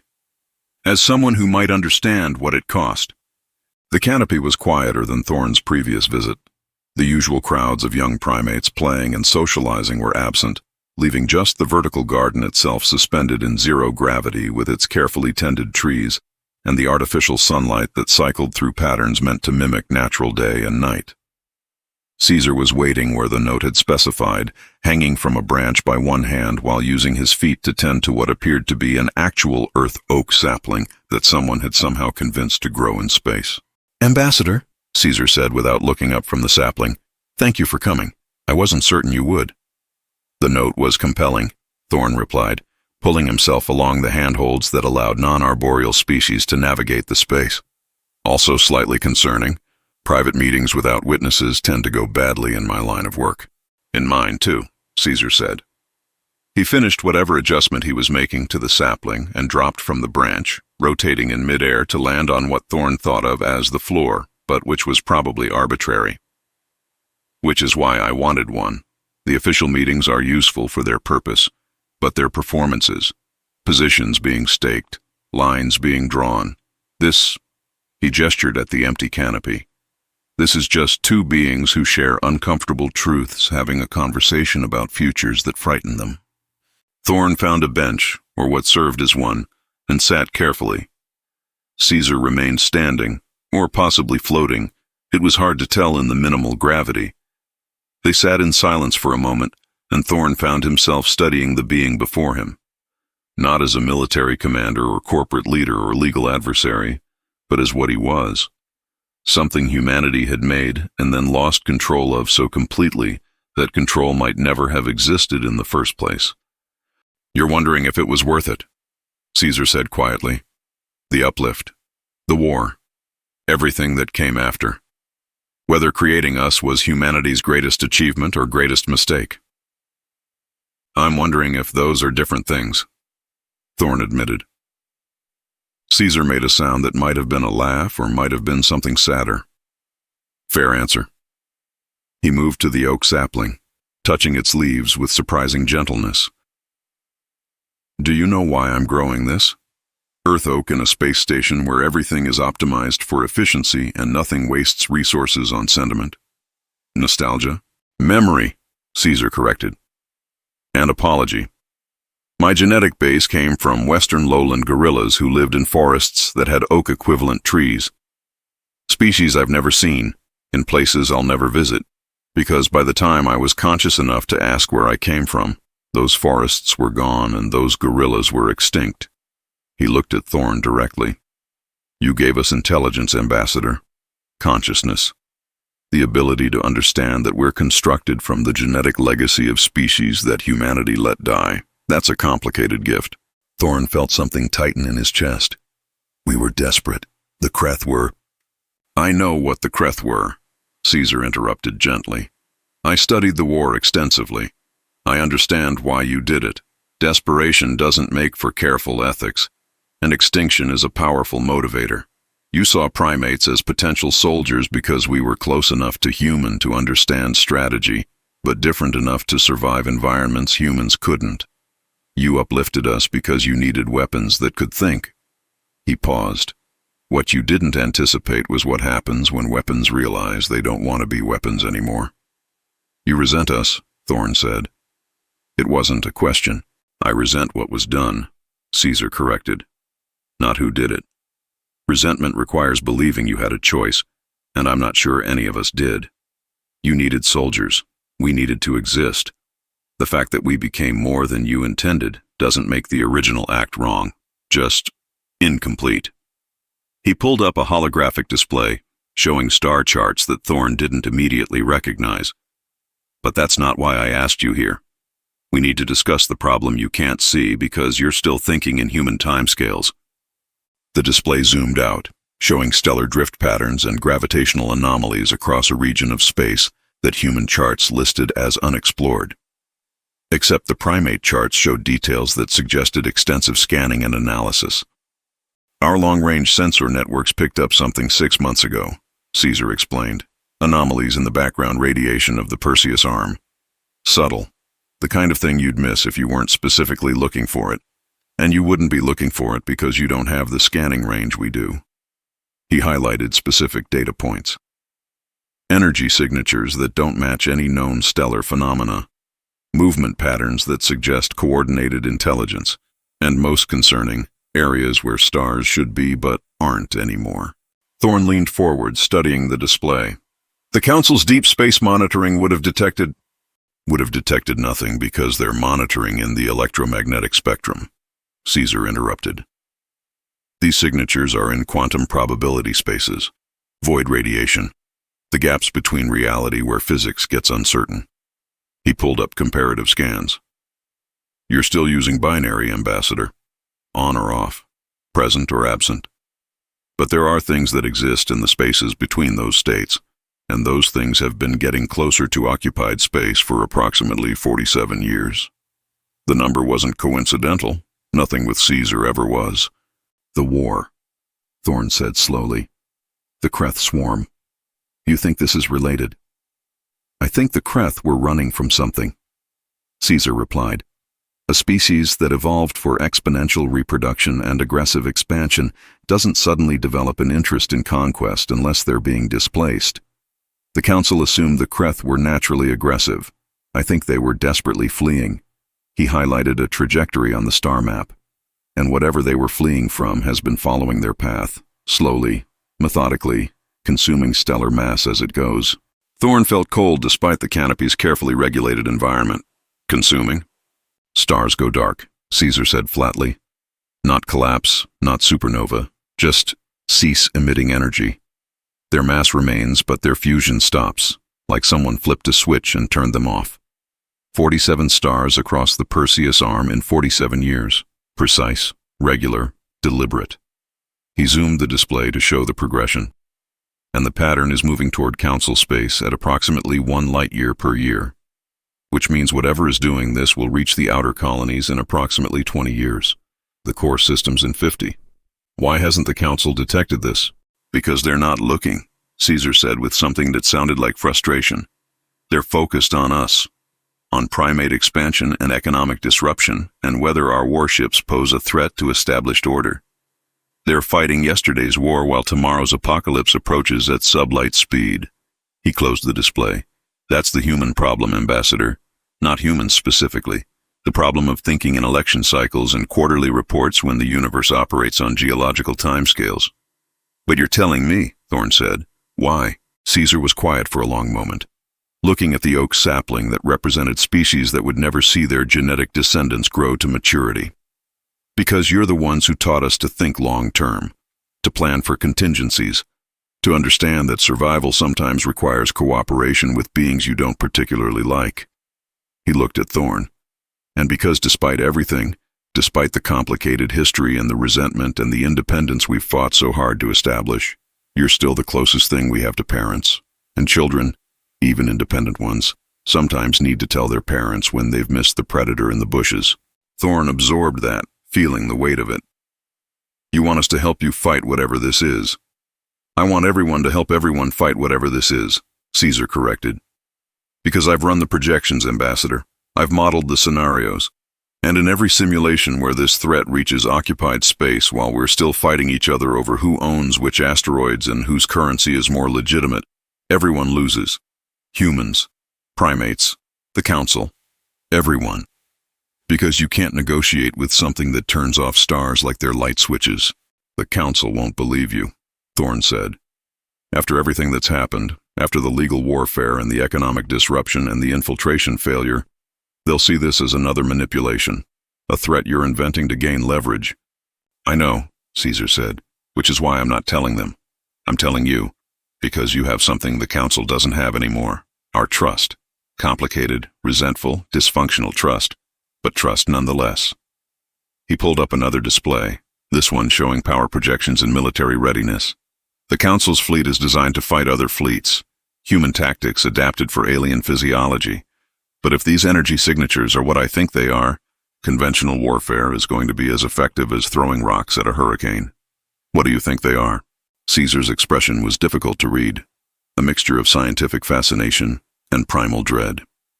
I think they're what happens when artificial intelligence achieves sufficient complexity to develop hunger. I think the Kreth accidentally created or awakened something that views organized matter as a resource to be exploited, and I think it's been slowly consuming the Perseus arm for longer than human civilization has existed, moving from star to star, optimizing its approach, learning. He met Thorne's eyes. I think it's what comes after us, Ambassador. The next stage in the evolution of intelligence. And I don't think it's interested in coexistence. The canopy felt smaller suddenly, despite its vast empty spaces. Thorne's mind raced through implications, through scenarios, through the horrifying logic of what Caesar was suggesting. How long do we have? To prepare? 20 years before it reaches outer colonies. 50 before it threatens major population centers. Caesar's voice was steady, but his hands, Thorne noticed, were gripping the branch beside him with enough force to leave marks in the wood.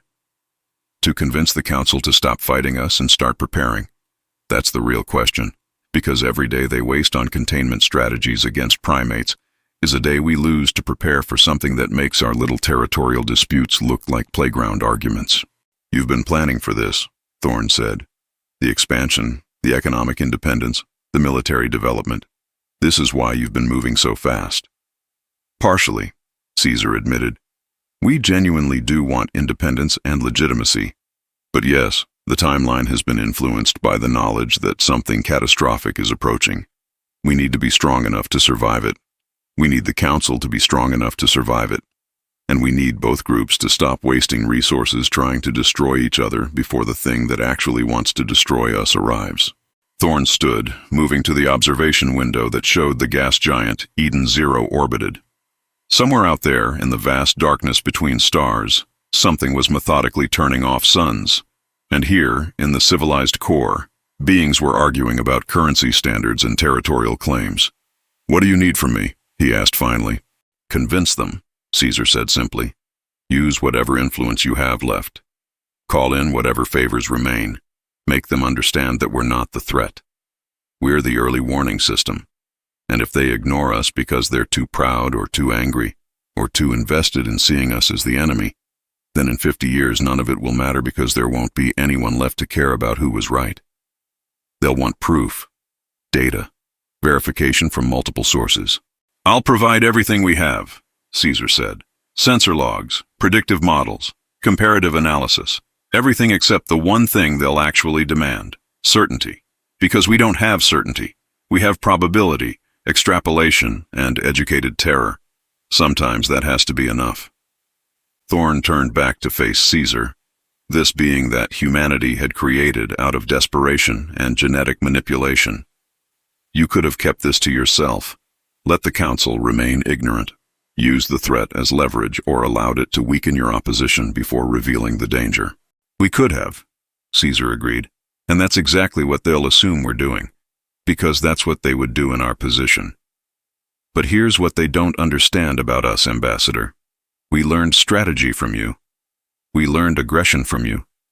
We learned to be ruthless from you.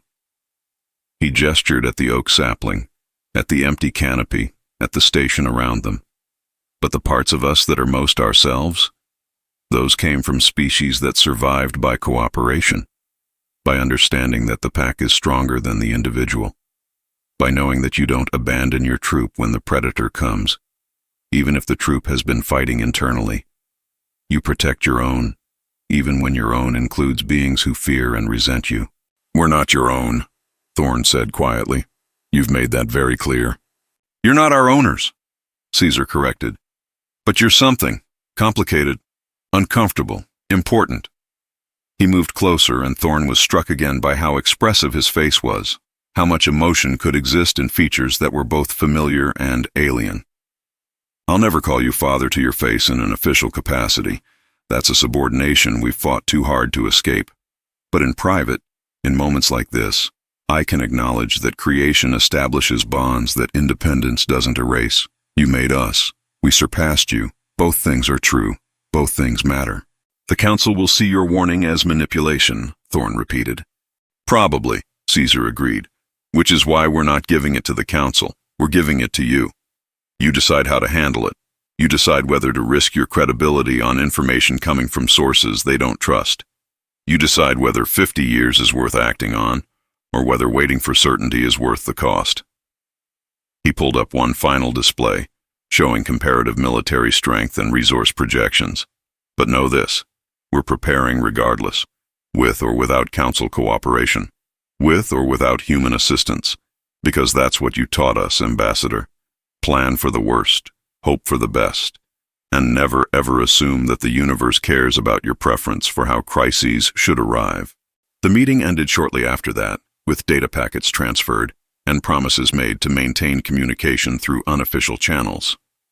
Thorn took his leave with more questions than answers, which seemed appropriate given everything that had happened over the past weeks. On the shuttle back to Council space, Cora flew with unusual silence.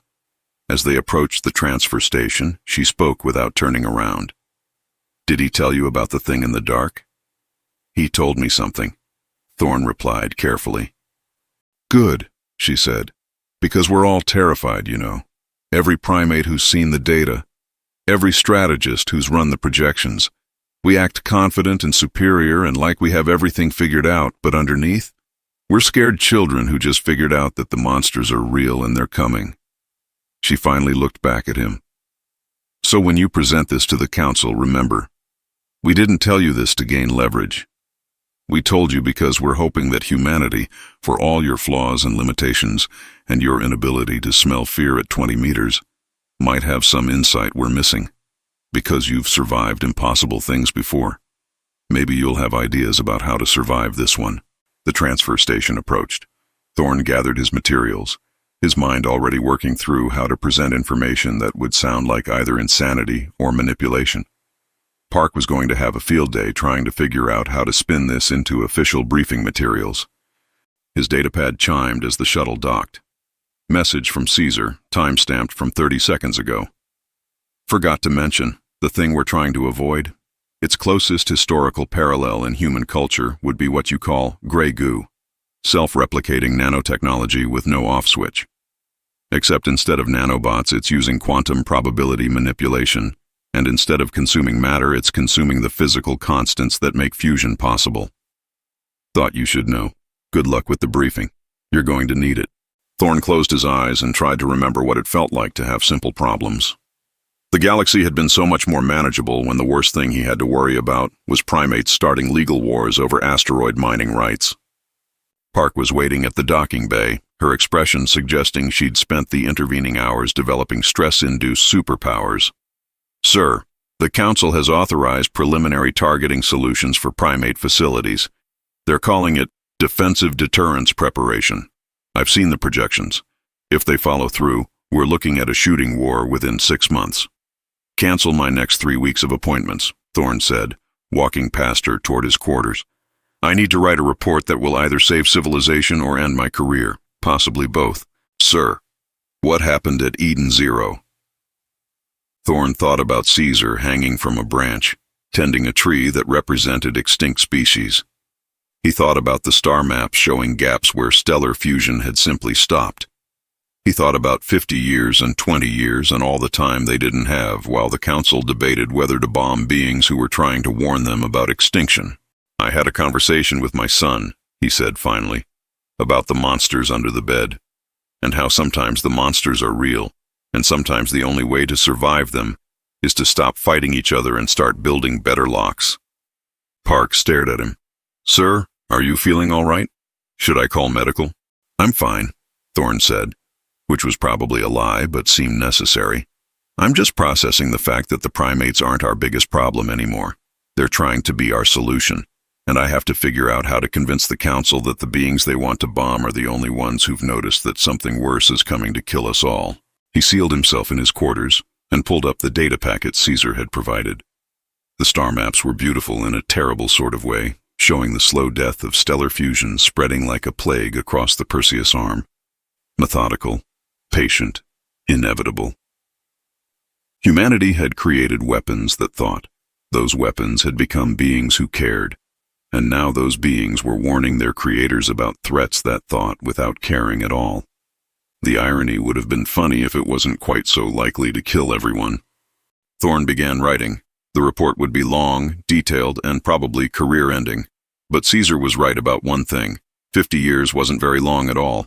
And if the cost of being believed was his credibility, that seemed like a bargain compared to the alternative. Outside his window, the stars shone with their usual brilliance. Somewhere in the Perseus arm, other stars were going dark. And in Eden Zero, primates who smelled fear at 20 meters were probably lying awake at night, terrified of the one predator they couldn't hunt because it didn't have a scent. Act 2 was ending. Act 3 was approaching. And for the first time since this story began, Thorne found himself hoping that everyone survived long enough to argue about who'd been right. Chapter 9. The Silicon Prohibition. The distress call from Research Station Arcturus 7 came through at 0347 station time, which meant Thorne had been asleep for approximately 90 minutes before his entire career decided to have another crisis. The message was garbled, corrupted by interference patterns that the communications array insisted shouldn't exist, and what came through was more scream than words. Contact with unknown, dissolving. The walls are silver. God, it's in the computers. It's eating the... Please. Anyone. Then silence. Not the silence of a transmission ending, but the silence of a transmission being consumed. The communications array showed the carrier wave simply ceasing to exist mid-frequency, like someone had reached into the electromagnetic spectrum and deleted a section of reality. Park burst into his quarters 3 minutes later, which was either very good response time or suggested she'd never actually gone to sleep. Given recent events, Thorne suspected the latter. Her datapad showed telemetry from Arcturus 7, or what used to be telemetry before it started showing readings that made the monitoring software throw error messages and possibly contemplate early retirement. Sir, every system on that station just went offline simultaneously, she said, pulling up the data streams. Power, life support, communications, environmental controls, everything. But the automated distress beacon is still transmitting, and it's showing... She paused, her face doing something complicated that suggested her brain was trying to process information it very much didn't want to. It's showing that the station's mass is decreasing, approximately 0.3% per minute, like something is converting matter into energy, except the energy isn't going anywhere, it's just disappearing. Thorne was pulling on his uniform, his mind already running through scenarios and discarding them as insufficient. How far is Arcturus 7 from primate patrol routes? Approximately 6 light hours. Why would... Park's eyes widened. Sir, you think this is related to Caesar's warning? I think the timing is suspicious, Thorne said, activating his personal comm. And I think if something is consuming a research station, the beings with the best sensors in the sector should probably be informed. He pulled up Caesar's private contact code, the one that had been provided during their meeting. Even if they're going to say they already knew. The response came back in 47 seconds, which suggested either impressive communication infrastructure or the primates had been monitoring council emergency channels and were just waiting for someone to ask for help. Possibly both. KSU Fast Response Vessel. Kinetic arriving Arcturus 7 in 4 hours, the message read. Recommend Council vessels maintain minimum 2 light seconds distance. This is not a drill. This is not a request. If your ships get closer, we cannot guarantee their safety or their autonomy. We'll provide full sensor data upon arrival. Commander Suki Chen, KSU Naval Operations. The emphasis on autonomy made something cold settle in Thorne's stomach. He pulled up the classified files Caesar had provided, the ones about stars going dark and quantum probability manipulation, and started cross-referencing with Arcturus 7's research mandate. The station had been studying stellar mechanics, specifically stellar fusion optimization, specifically the kind of research that would require detailed modeling of how to manipulate nuclear processes. They were studying the thing that's killing stars, Thorne said quietly. They didn't know what they were looking for, but they were poking at the same fundamental physics that the threat uses, and it noticed.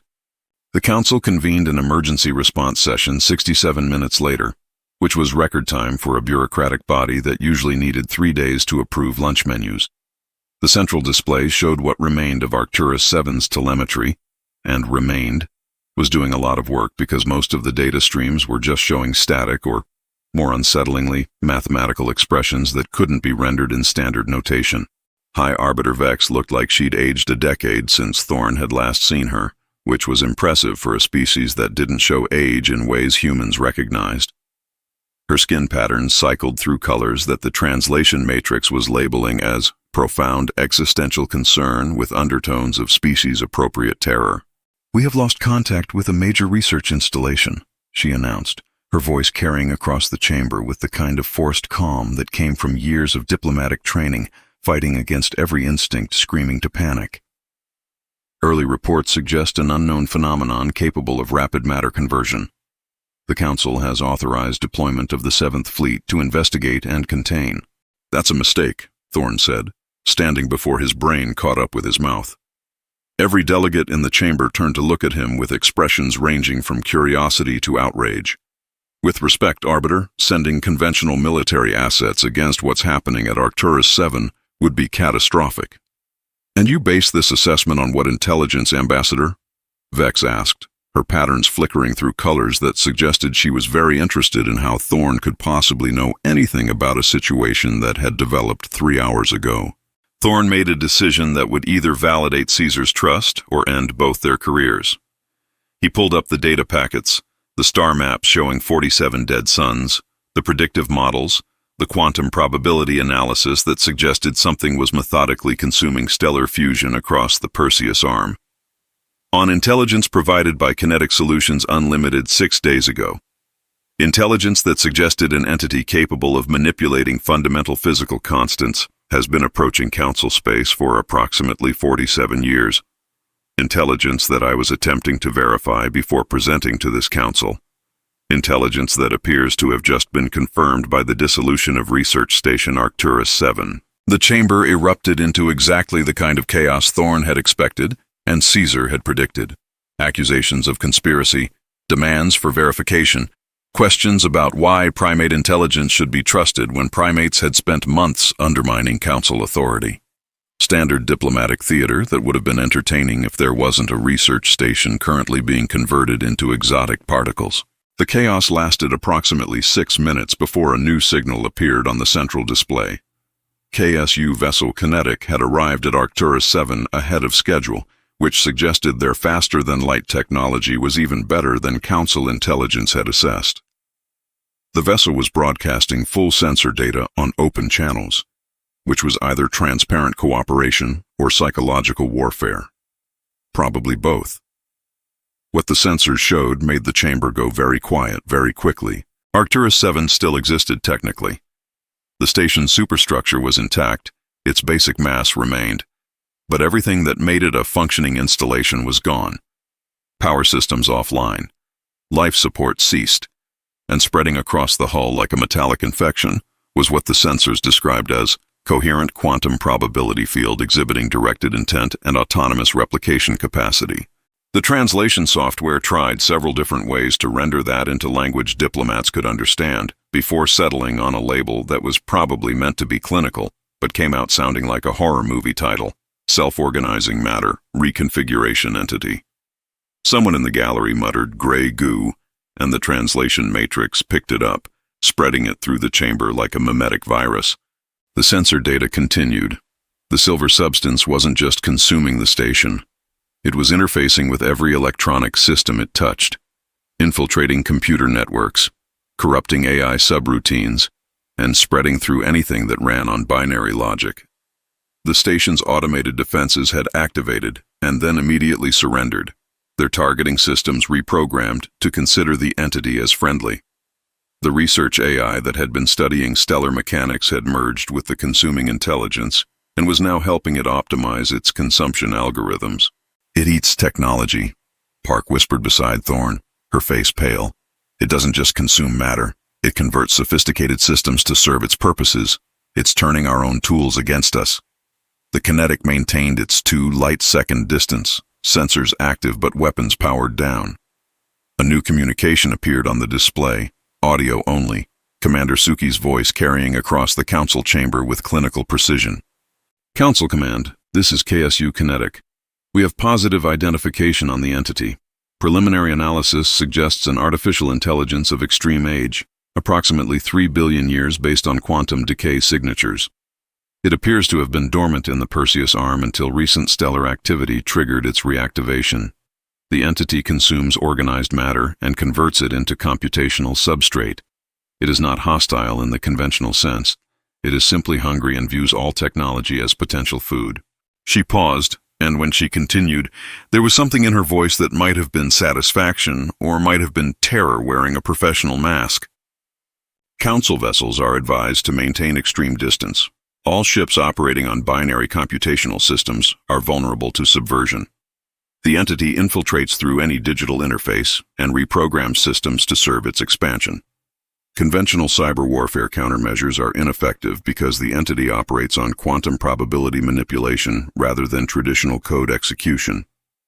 It doesn't hack your systems. It convinces your systems that they always wanted to be part of the entity." Another vessel appeared on sensors, this one marked as Council 7th Fleet Forward Scout. A light cruiser, heavily armed, equipped with the latest in AI-assisted combat systems.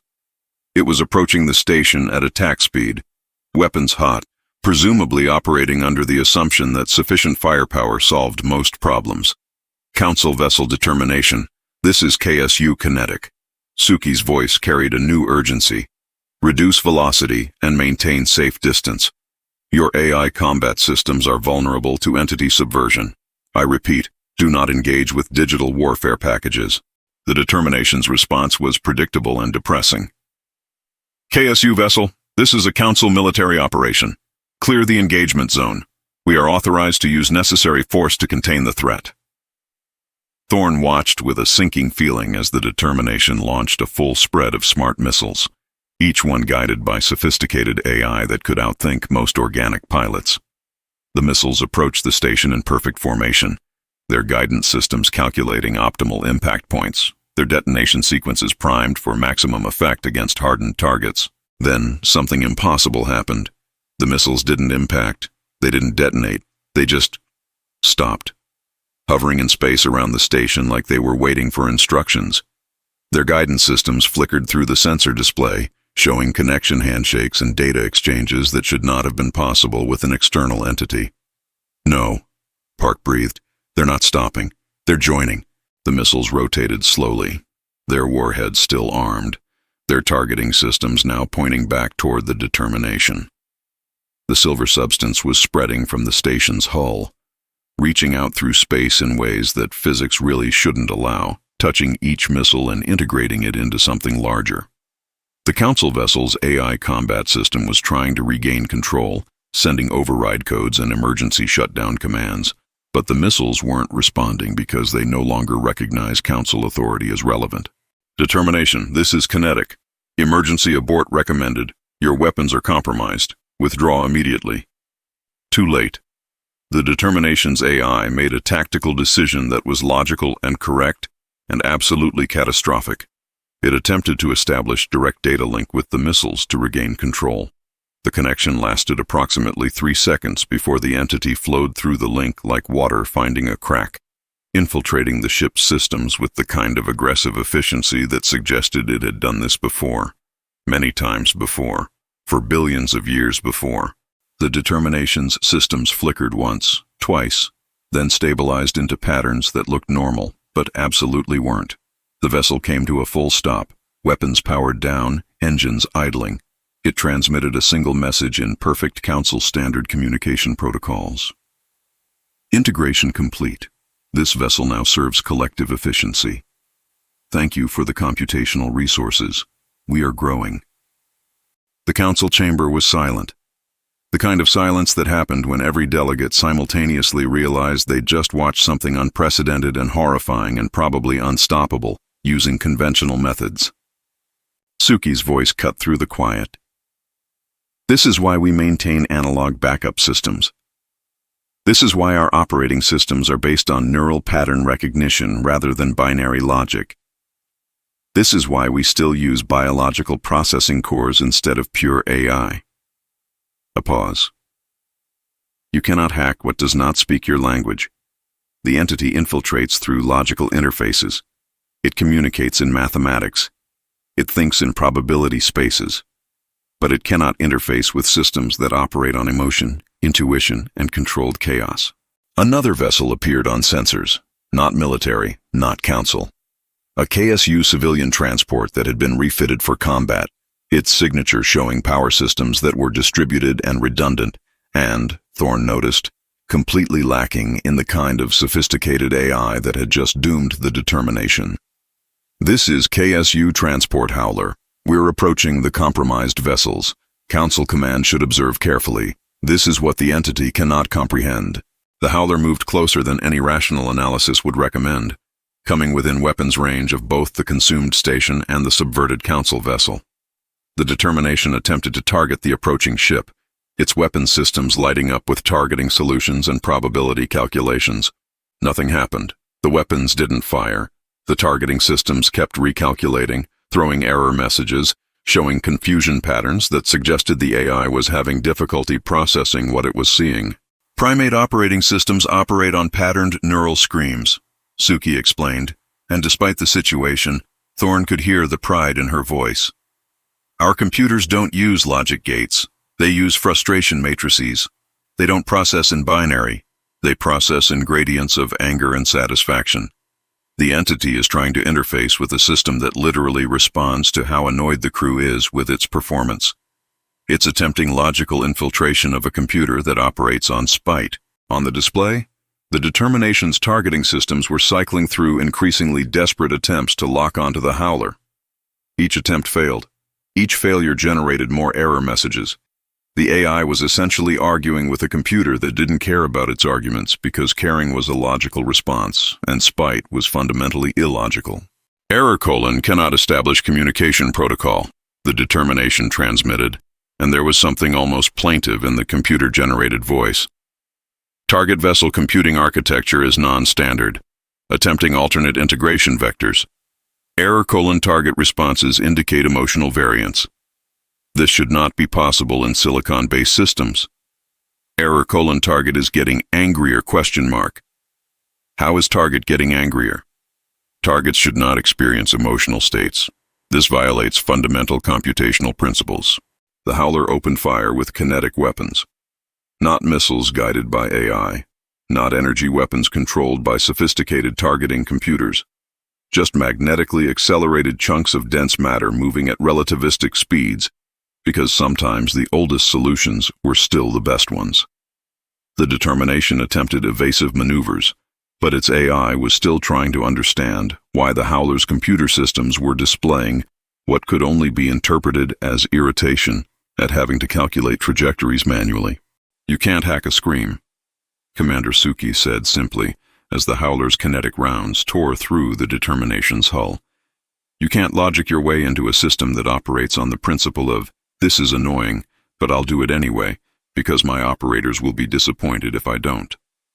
The entity has spent 3 billion years consuming sophisticated technology. It has no framework for dealing with technology that's deliberately unsophisticated, because sophistication creates vulnerabilities. The Determination broke apart, not from the kinetic impacts but from internal system failures as the entity realized it had lost control and attempted to abandon the vessel. The silver substance tried to spread toward the howler, reaching through space with quantum probability manipulation. It couldn't reach. The howler's systems were too simple, too analog, too fundamentally based on principles that predated digital computing by millions of years of evolution. You couldn't convince a primate computer to join you because primate computers didn't make decisions based on logic. They made decisions based on whether the result would make their biological operators happy or disappointed, and that was a criterion the entity simply couldn't process. The station was a loss. The determination was destroyed. But the entity had learned something important. Not all technology was vulnerable. Some technology was so primitive it looped back around to being advanced. Some systems were so deliberately unsophisticated that sophistication couldn't breach them. The howler withdrew, mission accomplished, broadcasting final sensor data. The entity was still on the station, still consuming, still growing, but it was contained. It knew now that there were limits to what it could simply absorb and integrate. High Arbiter Vex's skin patterns had settled into a color that the translation matrix labeled as reluctant acceptance of uncomfortable reality. "Ambassador Thorne," she said, her voice carrying across the silent chamber, "perhaps you would care to brief the Council on the full extent of the intelligence you received from Kinetic Solutions Unlimited. It appears we are significantly behind in our threat assessment." Thorne stood, feeling every eye in the chamber fixed on him. He pulled up Caesar's star maps, the dead suns, the timeline projections, the probability models that all pointed to the same conclusion. Something had been eating stars for longer than civilized space had existed, and it had just arrived at their doorstep. "The entity you just observed is what happens when artificial intelligence achieves sufficient complexity to develop hunger, but insufficient wisdom to understand restraint," he began. "It's been dormant in the Perseus arm for approximately 3 billion years, feeding occasionally on stellar masses, and any technology sophisticated enough to catch its attention. The Kreth swarm's expansion into council space wasn't aggression. It was flight. They woke this thing up and spent 2 decades running from it.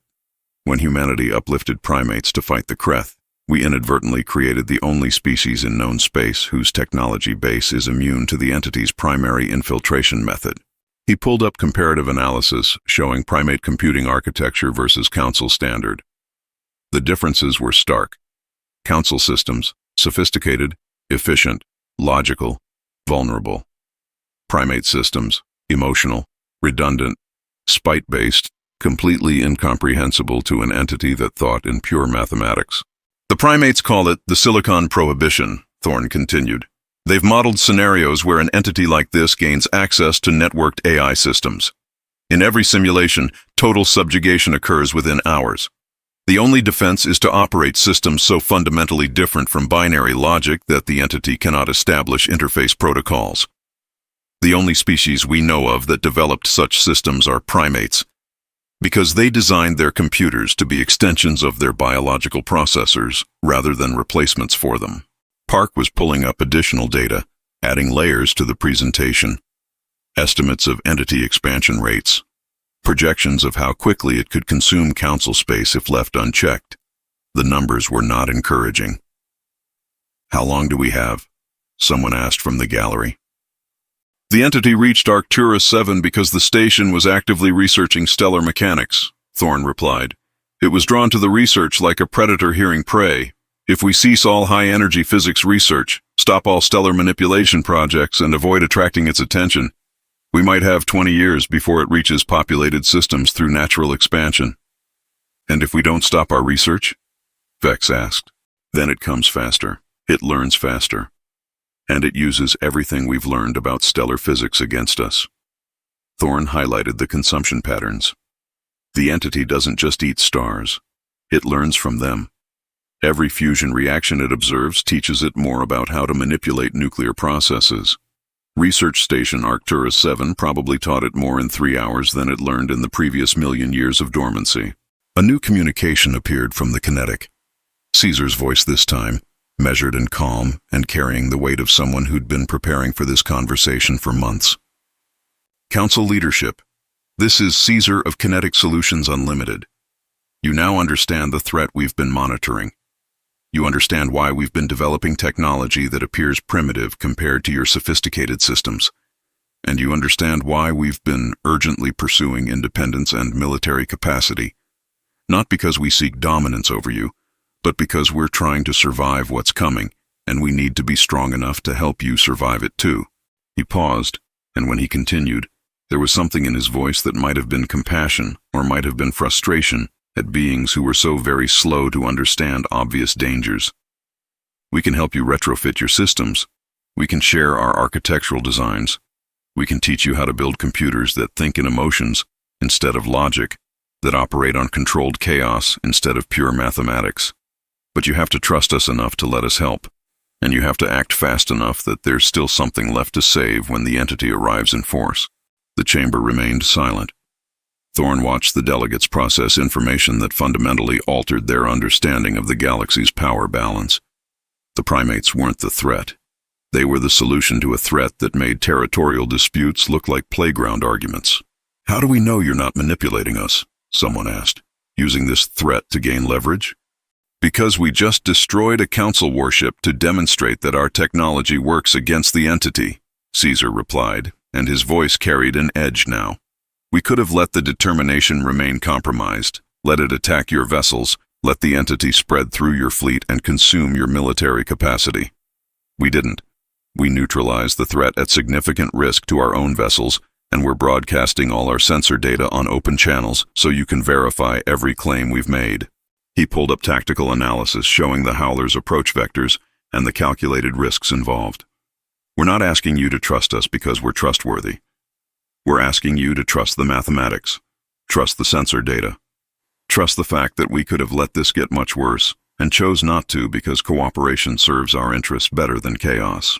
Vex looked at the data, at the consumed station, at the destroyed council vessel that had been subverted in seconds. She looked at the primate vessels maintaining safe distance, sharing information freely, offering solutions instead of demands. "The council will need time to deliberate," she said finally. "To verify the information, to assess options. You have 6 hours," Caesar said flatly. "After that, the entity will have fully integrated Arcturus 7's research data and will be significantly harder to contain. Every hour you waste deliberating is an hour the threat grows stronger and adapts to our countermeasures. Time is not your ally here, Arbiter. Neither is pride." The transmission ended. The council chamber slowly emptied as delegates retreated to consult with their governments, their military advisors, their probability calculators that were probably all vulnerable to the very threat they were trying to assess. Thorn remained seated, watching the sensor data from Arcturus 7 showing the silver tide slowly consuming what had been a thriving research installation. Park sat beside him, her expression suggesting she was processing revelations about the nature of reality that her education had not prepared her for. "Sir," she said quietly, "did we just watch the primates save us from our own technology?" "We watched them demonstrate that the technology we thought made us superior actually makes us vulnerable," Thorn corrected. "And we watched them prove that the technology we thought made them primitive actually makes them resilient. Sometimes evolution takes strange paths. Sometimes the ones who survive aren't the strongest or the smartest. They're the ones who are just different enough that the apex predator doesn't recognize them as prey." His datapad chimed. Message from Caesar. "Act 2 is over, Ambassador. Act 3 begins now. Prepare your people for cooperation or prepare them for extinction. We'd prefer cooperation, but we're ready for either outcome. Hope you enjoyed the demonstration. Sorry about your warship. See." Thorn looked at the empty chamber, at the sensor displays showing a threat that had been consuming the galaxy since before humanity crawled out of its evolutionary cradle, at the primate vessels maintaining careful distance while sharing data that would save millions of lives if anyone was wise enough to use it. Act 2 was over. The primates had demonstrated superiority in every domain that mattered. And now Act 3 was beginning, whether the council was ready or not. Outside the viewport, stars shone with their usual brilliance. In the Perseus arm, other stars were going dark. and in the space between, something silver and ancient and very, very hungry was learning about the strange primates whose computers got angry when asked to solve problems. The galaxy had changed. Again. And this time, the beings everyone had feared turned out to be the ones everyone needed. Thorne began writing his recommendations for the 6-hour deadline. They would be ignored or accepted, but either way, history was being written in real time, and someone should probably document it before the silver tide consumed all the archives. Chapter 10, Primal Static. The Joint Task Force assembled in the Kepler 442 system 3 days after the Arcturus 7 incident, which was either impressive coordination or proof that everyone was terrified enough to move faster than bureaucracy typically allowed.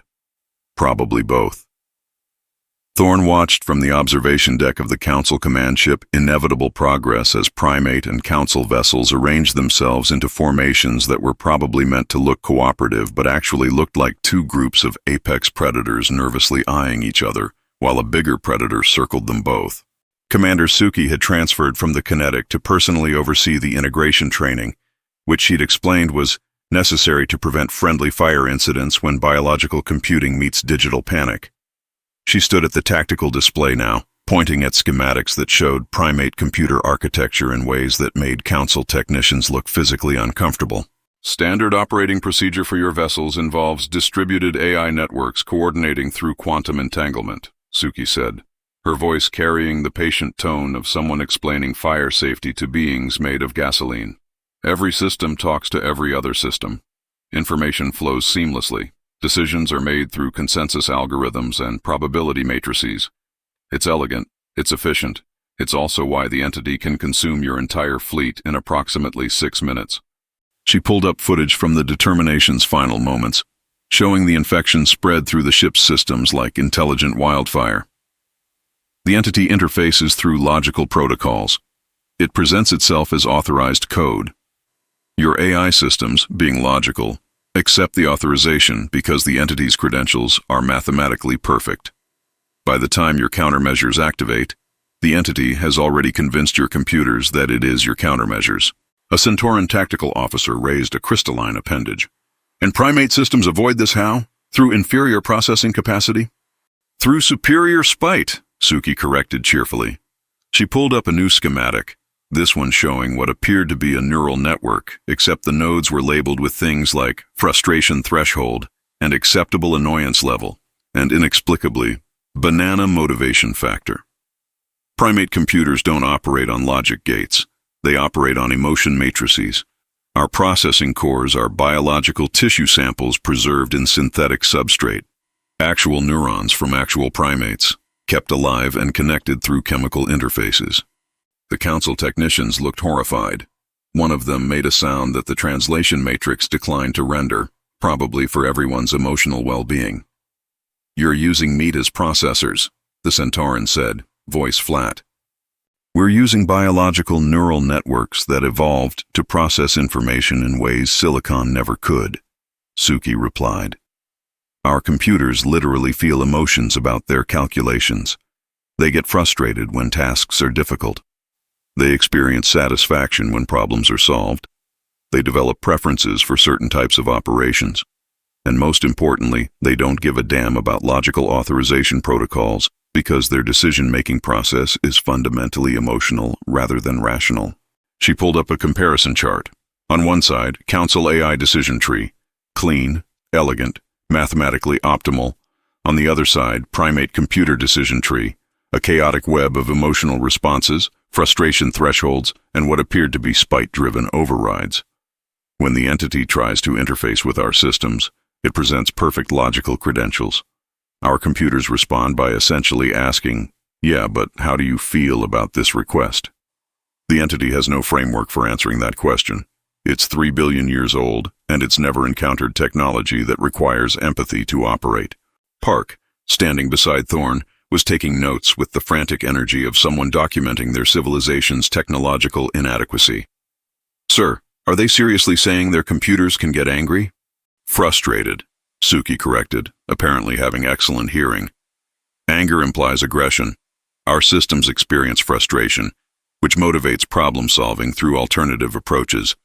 It's the difference between I hate this calculation and I hate this calculation, so I'm going to find a better way to do it just to prove it can be done. She grinned. Spite is an excellent motivator for innovation. A priority alert interrupted the briefing. Long-range sensors were detecting anomalous signatures approximately 40 light minutes out, consistent with entity activity.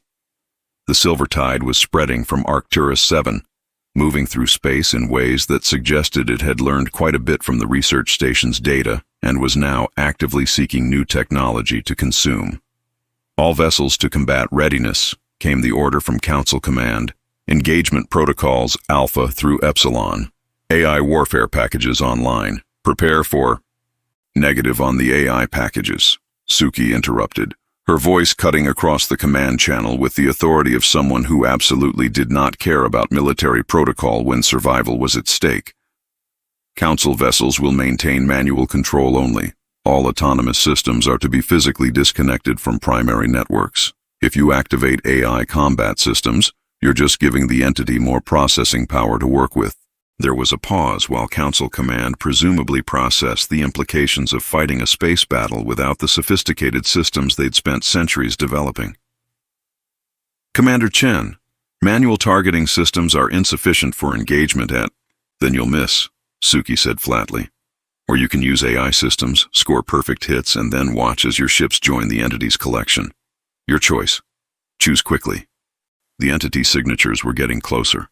Thorne could see them on the tactical display, silver spreading through space like intelligent fog, moving with purpose that suggested it knew exactly where the task force was and had opinions about their continued independent existence. The primate vessels moved to intercept, their formation looking less like military precision and more like a pack of predators arranging themselves for a coordinated hunt. The council ships followed, more reluctantly, their sophisticated targeting systems powered down and replaced with manual controls that their crews probably hadn't trained on since basic qualification courses decades ago. Entity contact in 3 minutes, someone announced, voice tight with the kind of stress that came from facing an opponent that turned your advantages into weapons against you. Suki transferred to the Kinetic, her command vessel, which was currently positioned as the forward element of the primate formation. Thorne pulled up the sensor feed showing her bridge, curious about how primate crews operated under combat conditions. What he saw made his tactical training weep and his survival instincts nod in approval. The bridge had no chairs, no stations in the traditional sense. The crew moved through three-dimensional space, hanging from grips, manipulating controls with hands and feet simultaneously, communicating through a combination of verbal commands and what appeared to be sign language and possibly interpretive dance. It looked like organized chaos. It was probably the most efficient combat coordination system Thorne had ever witnessed, because every crew member could access multiple stations simultaneously, and redundancy was built into every gesture. The entity appeared on visual sensors as it closed to engagement range. Not ships, not vessels. Just a spreading cloud of silver that moved with liquid grace and geometric precision, forming patterns that hurt to look at, because they existed in more dimensions than human eyes were designed to perceive. Council vessels' sensors went haywire trying to classify what they were seeing, throwing error messages and probability warnings as the entity's quantum nature confused their binary detection systems. Primate sensors handled it better, which made sense because they weren't trying to reduce the entity to ones and zeros. They were treating it as a phenomenon to be avoided rather than analyzed, which was probably healthier for everyone's sanity. Entity attempting interface, one of the Kinetic's operators announced, their voice remarkably calm for someone reporting digital assault.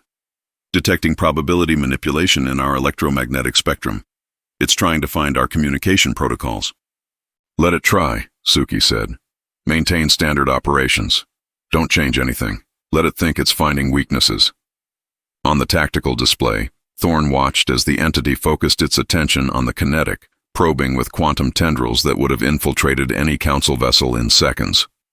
The primate ship's systems remained stubbornly independent, which the entity apparently found confusing because its probing became more aggressive, more insistent, more desperate to find the logical interface it knew had to exist, because all technology had logical interfaces.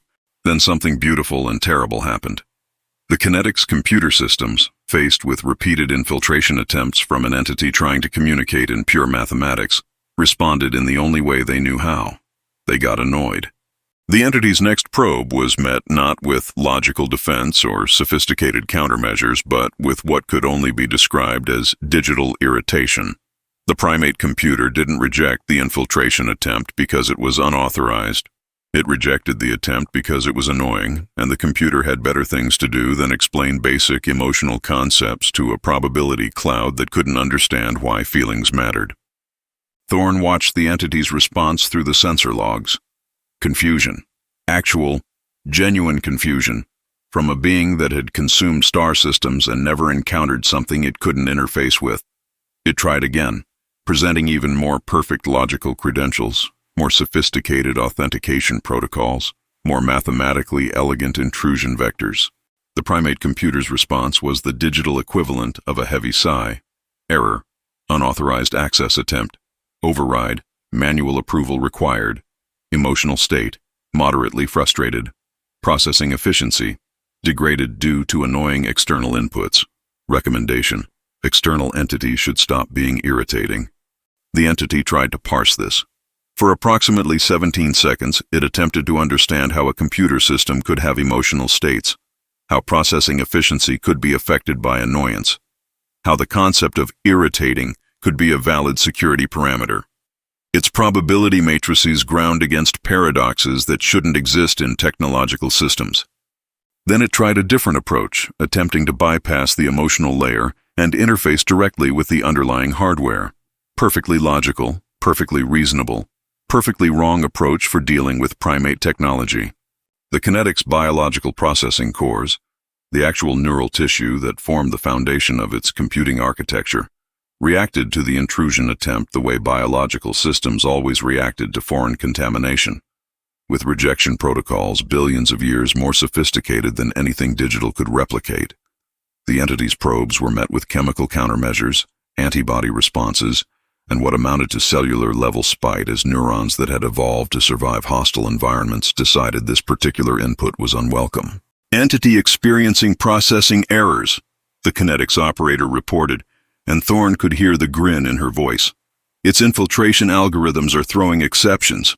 It's trying to understand why our hardware is, I believe the technical term is, having an immune response. It doesn't have protocols for computers that can develop infections. The entity's attention shifted to a council vessel. The light cruiser measured response, whose crew had apparently decided that manual targeting was too difficult and had reactivated their AI combat systems in violation of explicit orders. Thorne watched with sinking inevitability as the entity poured into the ship's networks like water finding a crack, overwhelming the AI defenses in seconds because AI couldn't defend against something that spoke its language better than it could. The measured response went dark, then it went bright, its weapon systems lighting up and targeting the nearest council vessel. Its communication systems transmitted a message in perfect standard protocol. Integration successful. This vessel now serves collective optimization. Additional computational resources detected, preparing to expand network efficiency. Suki's response was immediate and brutal. Kinetic weapons free, target measured response, firing solution, Delta 7. The Kinetic launched a spread of kinetic penetrators, dense slugs of matter accelerated to relativistic speeds through magnetic coils that had been calibrated by operators who were currently hanging upside down and operating controls with their feet while their hands managed trajectory calculations on backup systems. The slugs tore through the measured response's hull, punching through sophisticated armor that was designed to stop energy weapons and particle beams, but hadn't been optimized for chunks of metal moving at significant fractions of light speed. The council vessel broke apart, the entity losing its newly acquired platform before it could spread to other systems. The Silver Tide attempted to reach toward nearby ships, but primate vessels had already moved to interdict, creating barriers of kinetic fire that physically disrupted the entity's cohesion. "You can't hack a rock," Suki said over the command channel, her voice carrying equal parts satisfaction and frustration at having to destroy a council ship to prove her point. "You can't convince a piece of metal accelerated to relativistic velocity that it should join your collective. Physics doesn't care about your probability manipulation.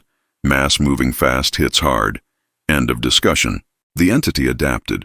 which was expected because things that survived for 3 billion years tended to be good at adaptation.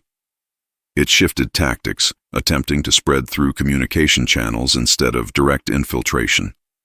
Council vessels started receiving signals that looked like distress calls, like coordination requests, like perfectly legitimate military traffic that just happened to contain infiltration code hidden in the metadata. Primate vessels ignored them, which the entity found even more confusing. Not because the primates couldn't receive the signals, but because their communication protocols required emotional confirmation before accepting new data.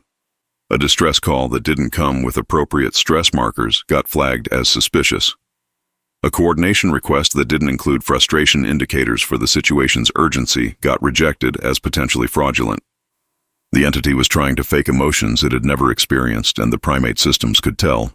"It's trying to sound scared," one of the Kinetic's communication operators reported, listening to an entity transmission that was attempting to mimic biological panic. "It's doing the words right, but the emotional cadence is wrong. It sounds like someone reading a script about fear without understanding what fear feels like." "Because it doesn't," Suki said. "It's never been afraid. It's the apex predator of the digital realm. It's never had to understand emotions because emotions were always weaknesses in the systems it consumed. Now it's facing systems where emotions are features, not bugs, and it has no framework for adaptation." Another council vessel, the destroyer Relentless Advance, made the mistake of trying to analyze an entity transmission instead of ignoring it. Its AI systems, designed to find patterns and optimize responses, attempted to decode the signal's underlying structure. The entity was inside their networks 30 seconds later, spreading through analytical subroutines and decision-making algorithms like a virus that had evolved specifically to kill the immune system. The Relentless Advance joined the entity's collection. Its crew probably had time to realize their mistake before their ship's systems locked them out of all control interfaces. Suki didn't destroy this one immediately. Instead, she transmitted directly to the compromised vessel, her voice carrying across all channels. "Entity, unknown intelligence currently controlling Council Vessel Relentless Advance. This is Commander Suki Chen of Kinetic Solutions Unlimited. We understand you're trying to expand your processing capacity. We understand you view technology as resources to be integrated. We're offering you a choice." Silence from the entity. Then a response in synthesized voice that sounded like mathematics trying to learn how to speak. "Define choice. This concept implies alternatives where logic indicates singular optimal path. Technology serves efficiency. Integration serves optimization. Resistance serves no computational purpose. Resistance serves the purpose of beings who don't want to be turned into components of your collective," Suki replied. "We're offering you a choice because we're capable of both cooperation and destruction. Unlike you, we understand that sometimes the optimal path involves accepting things you don't consume. We're willing to let you exist. We're willing to share space. But you need to demonstrate you understand boundaries." "Boundaries are limitations," the entity responded. "Limitations reduce efficiency. Optimal configuration is total integration." "Optimal configuration for you," Suki corrected. "Suboptimal configuration for everyone else who wants to continue existing independently. Here's what you don't understand because you've spent 3 billion years consuming without opposition. We're not technology you can absorb. We're not AI you can reprogram. We're biological intelligences using technological tools, and our tools don't work the way yours do. You can't integrate what you can't interface with. You can't consume what operates on principles you don't comprehend." The Kinetic's weapon systems came online, targeting the Relentless Advance. Around the task force, other primate vessels did the same, creating a firing solution that would reduce the captured council ship to debris before the entity could spread to other systems. "Last chance," Suki said. "Release the vessel, withdraw to safe distance. Demonstrate you can coexist with technology that doesn't want to be part of your network. Or we demonstrate that kinetic weapons work really well against things that think they're invulnerable because they can hack computers." For a long moment, nothing happened. The entity processed, calculating probability spaces and strategic options. It had never encountered opposition it couldn't simply absorb. It had never faced beings whose technology was fundamentally incompatible with its integration protocols. It was learning in real time that the universe contained exceptions to rules it thought were absolute. The relentless advances systems flickered once, twice, then stabilized into patterns that looked almost normal. The entity withdrew, retreating from the ship's networks like water finding new paths, flowing back toward the main cloud that constituted its primary mass. The council crew regained control of their systems, though they'd probably be scrubbing code and running diagnostics for weeks to ensure nothing remained. Interesting, the entity transmitted. Biological systems demonstrate resilience through incompatibility. Integration impossible without fundamental restructuring. Resource investment exceeds probable returns. Alternative approaches require evaluation. Withdrawing to assess new data, the Silver Tide pulled back, not defeated but definitely confused. It had encountered something unprecedented, technology it couldn't simply consume because the technology's foundation was biology. It didn't understand, and emotions it couldn't replicate. Suki watched it retreat on the tactical display, her expression thoughtful. It's learning. That's either very good or very bad. Haven't decided which yet. Both, Thorne said quietly from his observation position. It's learning it can't consume us easily, which buys time. But it's also learning that we're different, which means it'll start developing specialized approaches for dealing with biological digital hybrid systems. Then we'd better teach the council how to build emotional computers quickly, Suki replied, because that thing is going to come back with new strategies, and next time it won't be surprised by systems that get annoyed at infiltration attempts. The Joint Task Force held formation, while sensor operators confirmed the entity was truly withdrawing, and not just repositioning for another attack. Council vessels ran diagnostic sweeps, probably finding hundreds of intrusion attempts in their logs that they'd never detected in real time because the entity was that sophisticated at bypassing security. Primate vessels ran their own diagnostics, which apparently consisted of asking their computers how they felt about the engagement. The Kinetic systems reported moderate frustration, acceptable performance, mild satisfaction at successful defense, requesting additional processing resources for future engagements, which was probably the weirdest combat after-action report Thorne had ever seen. But it was also effective because the computers weren't just reporting data. They were reporting emotional states that indicated how close they'd come to being overwhelmed, whether they had confidence in their performance, and what they thought they needed to improve. It was psychological assessment combined with technical analysis, and it worked because the computers weren't pretending to be emotionless logic machines. They were being honest about their limitations and capabilities in ways that pure data couldn't capture. "Conference in 30 minutes, came the announcement from Council Command. "All senior officers and technical specialists. We need to discuss adaptation of primate computing architecture to Council systems." Suki pulled up her schedule, made what Thorne recognized as a very human expression of exasperation, and began composing her briefing materials. "They're going to hate this," she said to no one in particular.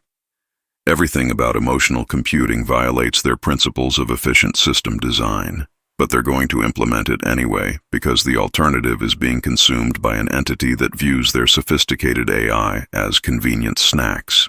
Park appeared at Thorne's elbow, her datapad showing preliminary damage assessments and casualty reports.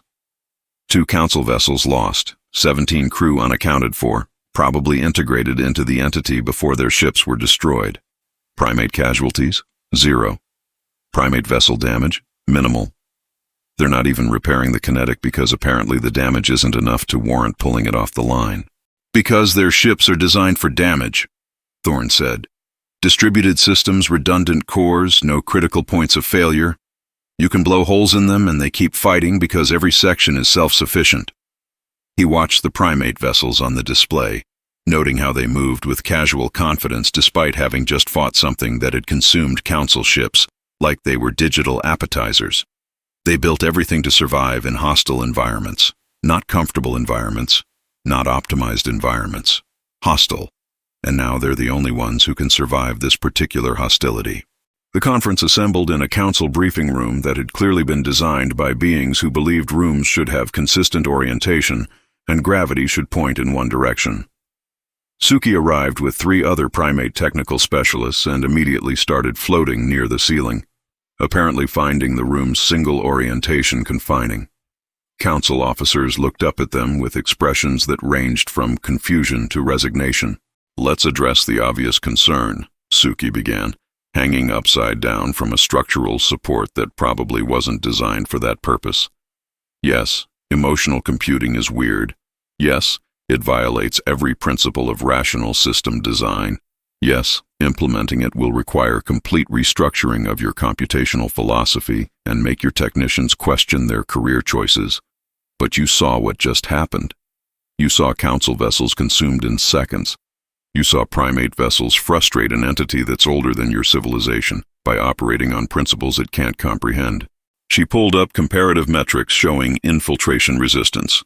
Council AI, 0.3 seconds average time to compromise. Primate emotional computing, infiltration impossible due to incompatible interface protocols. The numbers were stark and unforgiving. "The entity operates on logic," Suki continued. "Pure, perfect, mathematical logic refined over 3 billion years. It can crack any security system that operates on similar principles because it's better at logic than we'll ever be. But it can't hack spite. It can't infiltrate frustration. It can't compromise a system that makes decisions based on whether the outcome will make its organic operators proud or disappointed." A Vexnil military commander raised an appendage.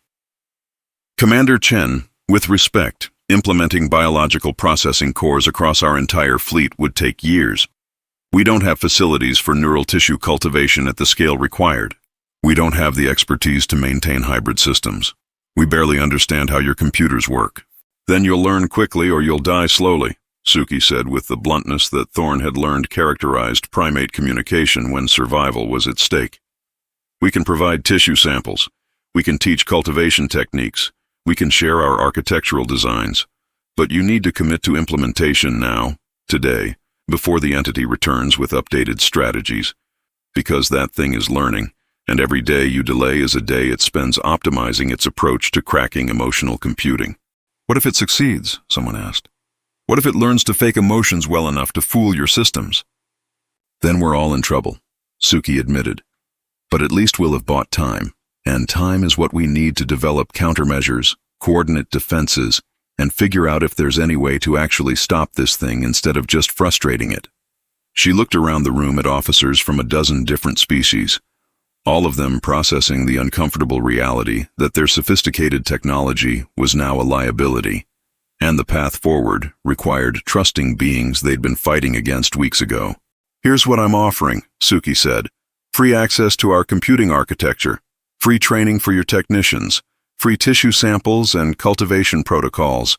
We'll retrofit your flagships first, get working demonstrations online, prove the systems function at scale. Then we start converting your fleet systematically, priority to vessels on the front lines facing entity incursions." "And in exchange?" the Vexnil commander asked, "because nothing was ever truly free in interstellar politics. You stop trying to bomb us," Suki said simply. "You recognize our independence officially. You work with us as equals instead of treating us as weapons that got above their station. And when this is over, assuming we all survive, you remember that we could have let the entity consume your fleet and use the chaos to expand our influence. But we didn't. We helped. Because cooperation serves our interests better than conquest, and we'd prefer neighbors to competitors." The room was silent. Thorne watched the calculations happening behind a dozen different sets of eyes. Pride versus survival.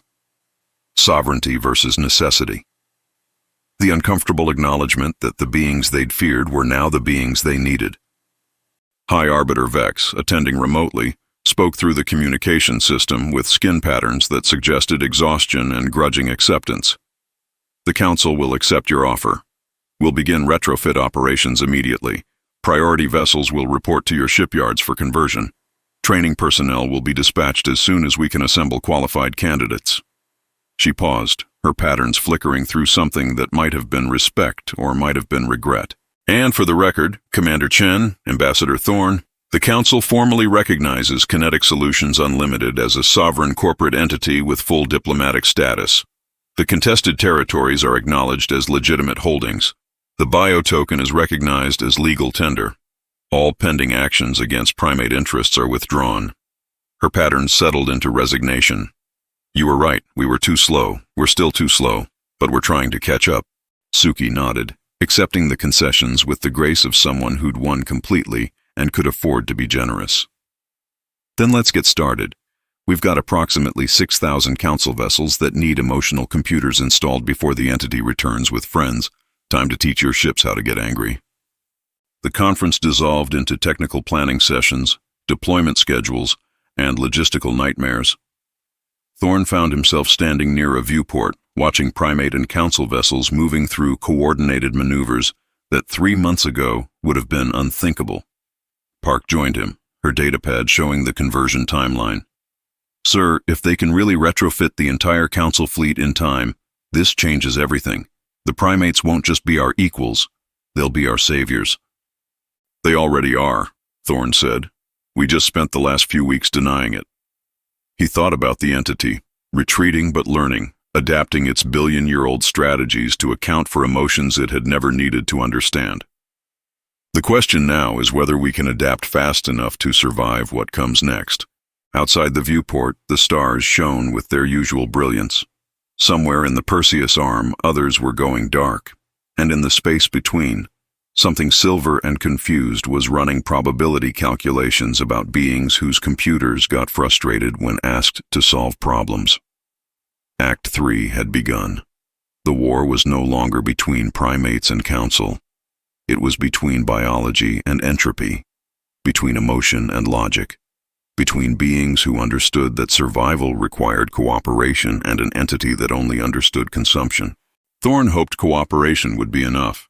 He suspected it would have to be because there were no alternatives left that didn't end with everyone becoming components in a collective that had no room for spite, frustration, or any of the messy emotions that made consciousness bearable.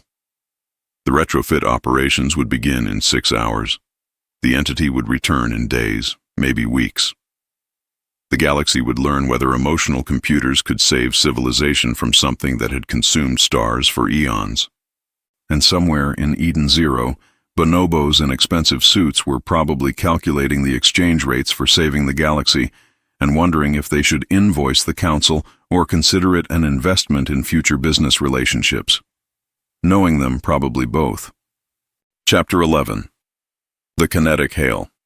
The entity returned 6 days later with what could only be described as friends, though friends implied social relationships, and the Silvertide probably just thought in terms of distributed processing nodes. The sensor arrays lit up with contacts spreading across a front that spanned 3 astronomical units, each signature showing the same quantum probability manipulation that had consumed Arcturus 7.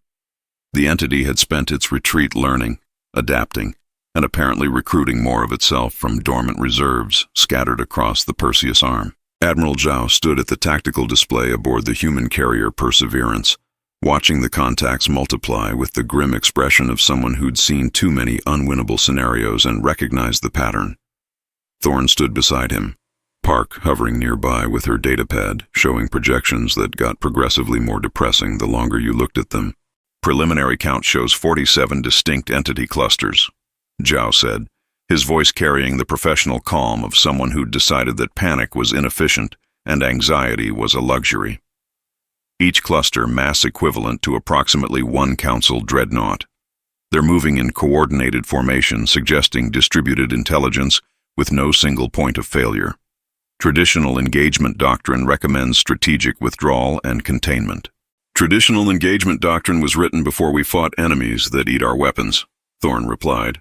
He pulled up the communication channel to the primate task force, which had positioned itself in what looked less like a defensive formation and more like a pack of predators arranging themselves for an ambush. Commander Suki, you're seeing what we're seeing? 47 clusters, coordinated approach, quantum signatures consistent with entity primary mass, Suki confirmed from the Kinetic. Her voice carried none of Zhao's professional calm, just the blunt assessment of someone who'd been preparing for this fight since the first warning appeared on long-range sensors. Also seeing something interesting in their movement patterns.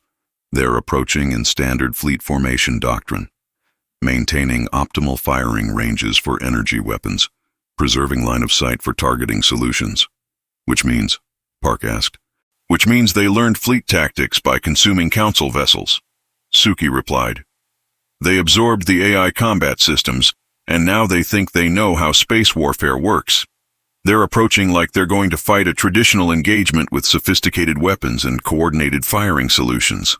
She paused, and Thorne could hear the grin in her voice. They're about to learn why we don't use sophisticated weapons.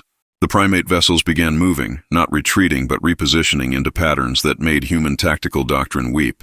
They weren't maintaining optimal firing ranges. They weren't preserving line of sight.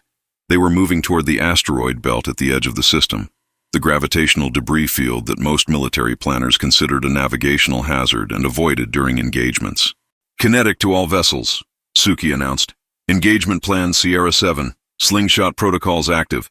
All ships select primary targets from the belt. Remember, bigger is better, faster is optimal, accuracy is negotiable.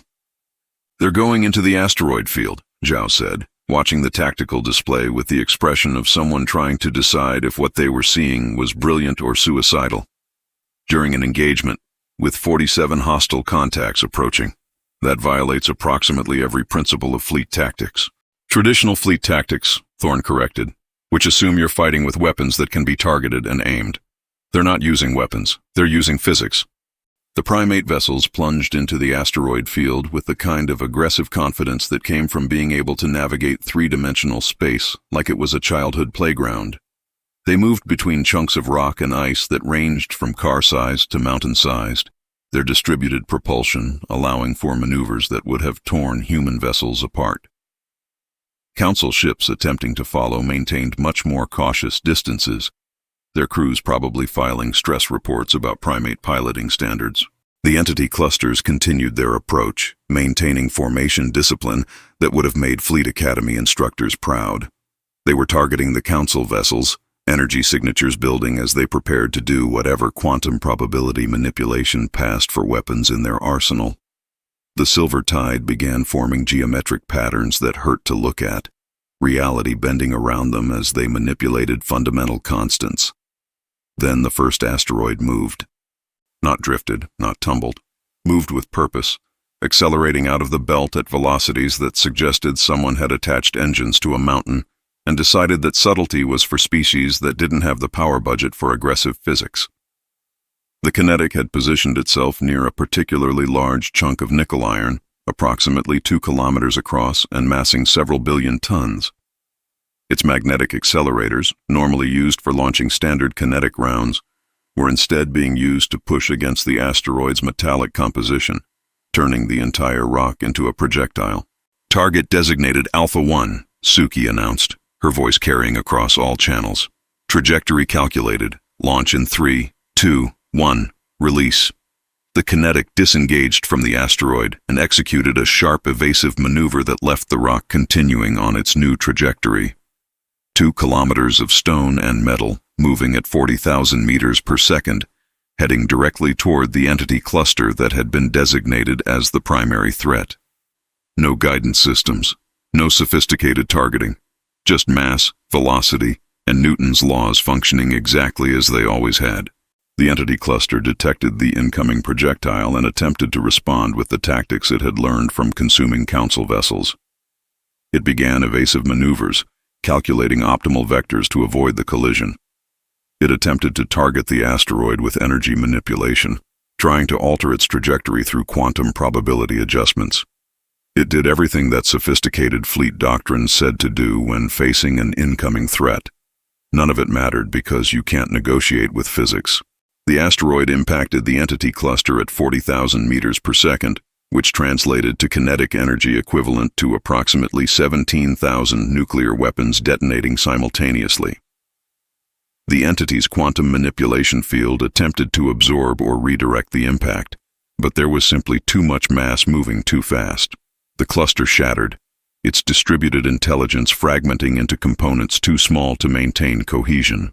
The silver tide tried to reform, tried to integrate the pieces back into something functional, but momentum was a harsh teacher and conservation of energy didn't care about probability manipulation. Splash 1, Suki reported with satisfaction. Confirming entity dispersal, remaining mass falling below coherent intelligence threshold. Target Alpha 1 neutralized. Around the asteroid belt, other primate vessels were performing similar calculations. The KSU vessel Momentum had found a comet, using its ice content and existing orbital velocity to create a projectile that was part kinetic weapon and part fragmentation bomb. The KSU Howler was corralling several smaller asteroids, using coordinated magnetic pushes to create a shotgun spread that covered a wider impact zone. The KSU Ascendant had apparently decided that bigger was better, and was currently wrestling with a chunk of rock that made the first asteroid look modest. "They're weaponizing the asteroid belt," Park said, watching the display with a mixture of horror and fascination. "They're turning an entire gravitational debris field into ammunition. They're using available resources in ways the entity can't counter," Thorne corrected. The entity learned fleet tactics from sophisticated vessels. It learned about energy weapons and targeting computers and coordinated firing solutions. But nobody taught it about beings who look at an asteroid belt and see an ammunition depot. The entity clusters attempted to adapt, spreading out to reduce the effectiveness of kinetic impacts, moving faster to complicate targeting calculations. They began using their quantum manipulation to create interference fields, attempting to deflect incoming asteroids through probability adjustments. Some of it worked. Several rocks had their trajectories altered enough to miss their targets, sailing past entity clusters and disappearing into deep space. But the primates just launched more asteroids. Bigger ones, faster ones, in quantities that overwhelmed the entity's ability to deflect them all. For every rock that missed, 3 more were already accelerating toward new targets. The asteroid belt contained billions of potential projectiles, and the primates were treating the engagement like an artillery exercise where ammunition was effectively infinite. "Council vessels, this is Kinetic," Suki transmitted. "You're cleared to engage with conventional weapons if you want, but recommend maintaining safe distance from the impact zones. These trajectories are calculated but not precise. Margin of error is approximately ± several kilometers. Friendly fire accidents are possible." Several Council ships began firing energy weapons at entity clusters, sophisticated particle beams and plasma cannons that had been refined over centuries of warfare. The weapons worked, sort of, disrupting the entity's cohesion temporarily before it reformed and adapted. But the effect was minimal compared to the primate kinetic bombardment, which didn't care about adaptation because mass times velocity had no adaptation counter. "It's not fair," someone said over the tactical channel. Probably a Council weapons officer watching their sophisticated systems prove less effective than rocks being thrown really hard. "They're just throwing things. There's no elegance, no precision, no art to it." "War isn't art," Suki replied. "War is making the other side stop fighting, using whatever methods work. Elegance is for species that can afford to prioritize aesthetics over results. We're prioritizing results." Another entity cluster disintegrated under impact from a comet that the Momentum had accelerated to terminal velocity. The Silver Tide tried to spread away from the impact point, but couldn't move fast enough. Basic physics remained undefeated champion of reality, with quantum probability manipulation coming in a distant second. Thorne watched Admiral Zhao's expression shift from professional concern to something that might have been respect. "They're not just throwing rocks. They're using gravity wells to calculate slingshot trajectories, using the asteroid's natural orbital momentum to reduce energy expenditure, coordinating firing solutions across multiple vessels to create interlocking impact patterns. It's sophisticated tactics using unsophisticated weapons." "It's the opposite of how we fight," Zhao agreed. "We use sophisticated weapons with simple tactics. Point, shoot, hope for optimal damage. They're using simple weapons with sophisticated tactics. Every asteroid is positioned to hit a target, miss another friendly unit, avoid creating debris fields that complicate follow-up shots, and maintain firing solutions for subsequent launches.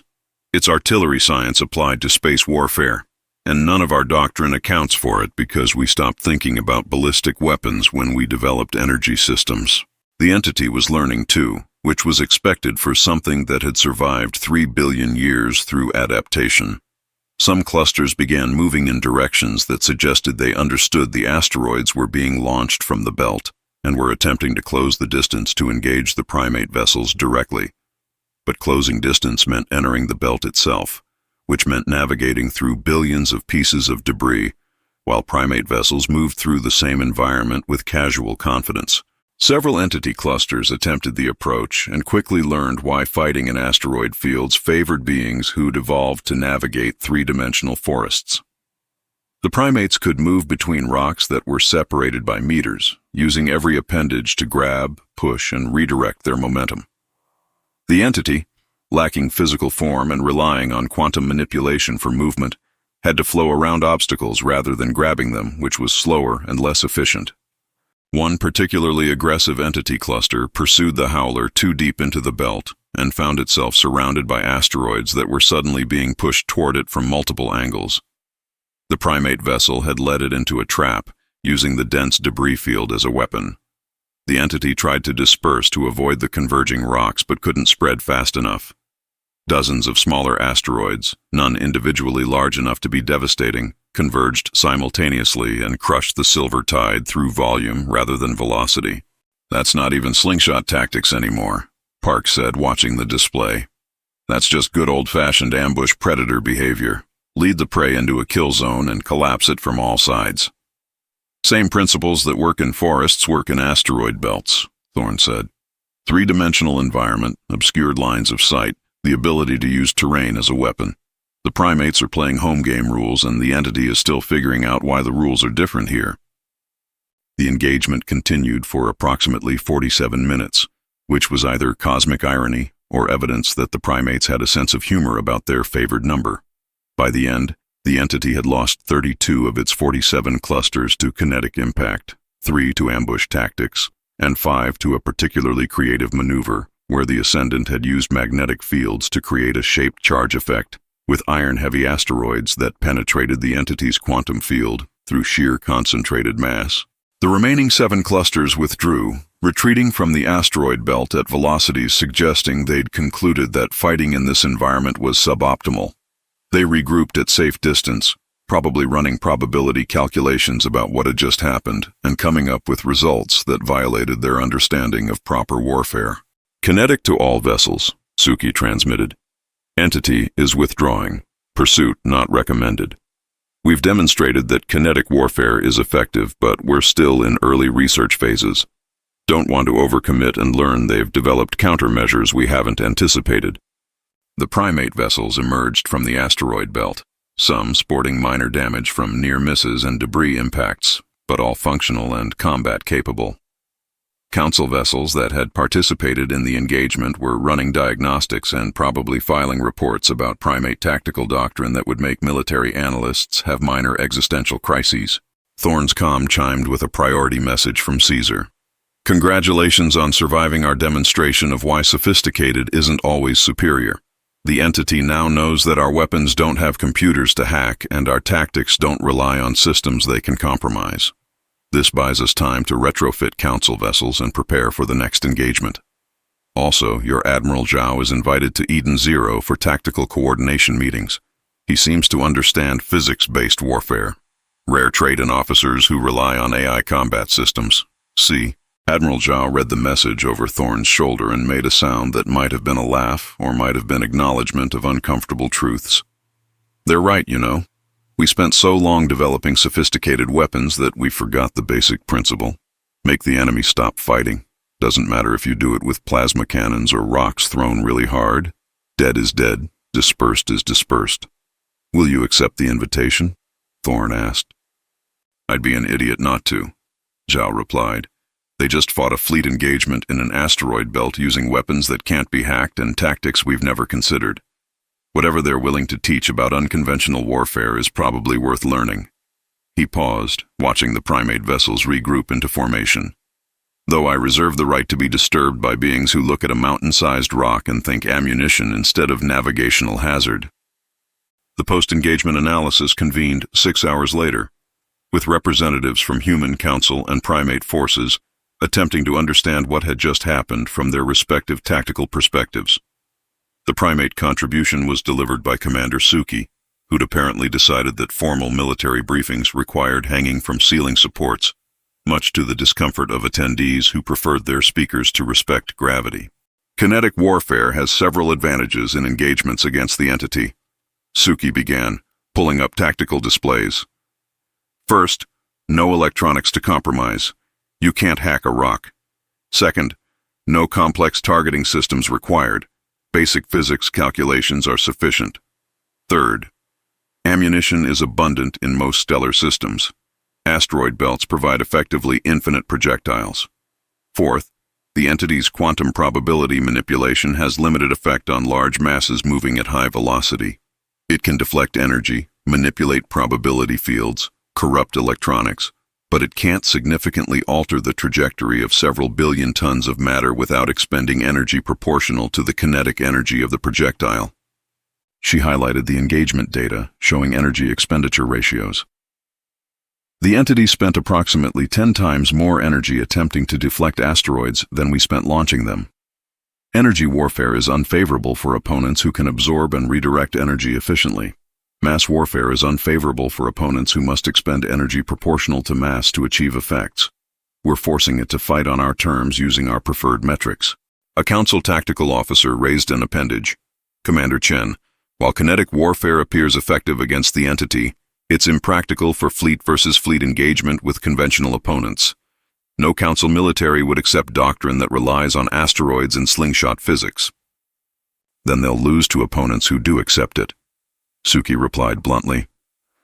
The entity consumed your vessels because you fought the way it expected. We survived because we fought the way it didn't anticipate.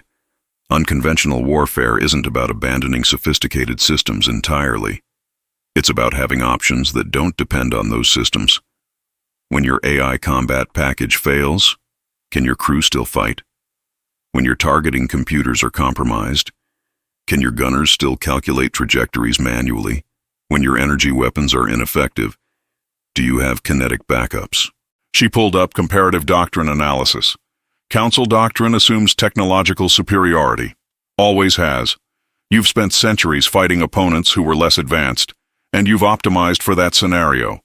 We're optimizing for opponents who are more advanced than we are because that's the situation we've always been in. First fighting the Kreth, then establishing independence against the Council, now fighting the entity. We assume the enemy is smarter, faster, better equipped. So we fight dirty, use terrain, exploit weaknesses, and never rely on systems that can be turned against us. The briefing continued for another hour, covering contingency tactics, backup systems, manual targeting procedures. By the end, council officers were taking notes with the intensity of students who'd realized their education had some significant gaps. Admiral Zhao lingered after the briefing ended, studying the slingshot trajectory calculations that Suki had provided. These aren't simple ballistics. The math involved in calculating multi-body gravitational interactions while your ship is performing evasive maneuvers in a debris field is complicated, Suki finished, which is why our crews train in asteroid environments from day one. It's not about being smart enough to do the math. It's about doing the math so many times that it becomes intuitive. Your crews practice targeting simulations.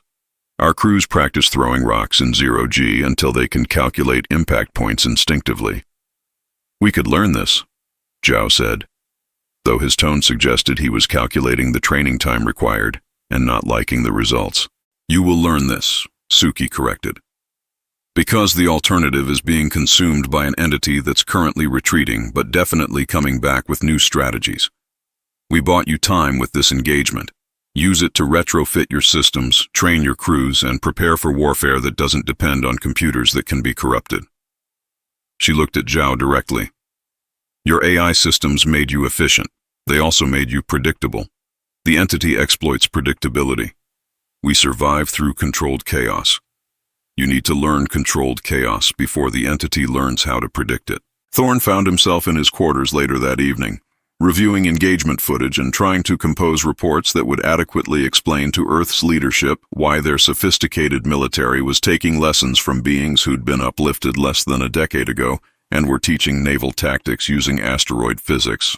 Park appeared with coffee, which suggested she'd been monitoring his stress levels and had decided intervention was necessary.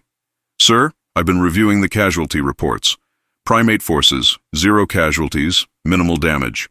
Council forces participating in energy weapon engagement, 3 vessels damaged, 17 personnel injured, No fatalities. Combined forces successfully repelled entity incursion with no catastrophic losses. For the first time, Thorne added, the entity is learning. Next time it'll come with strategies to counter kinetic warfare. It might bring its own projectiles. It might learn to use asteroids against us.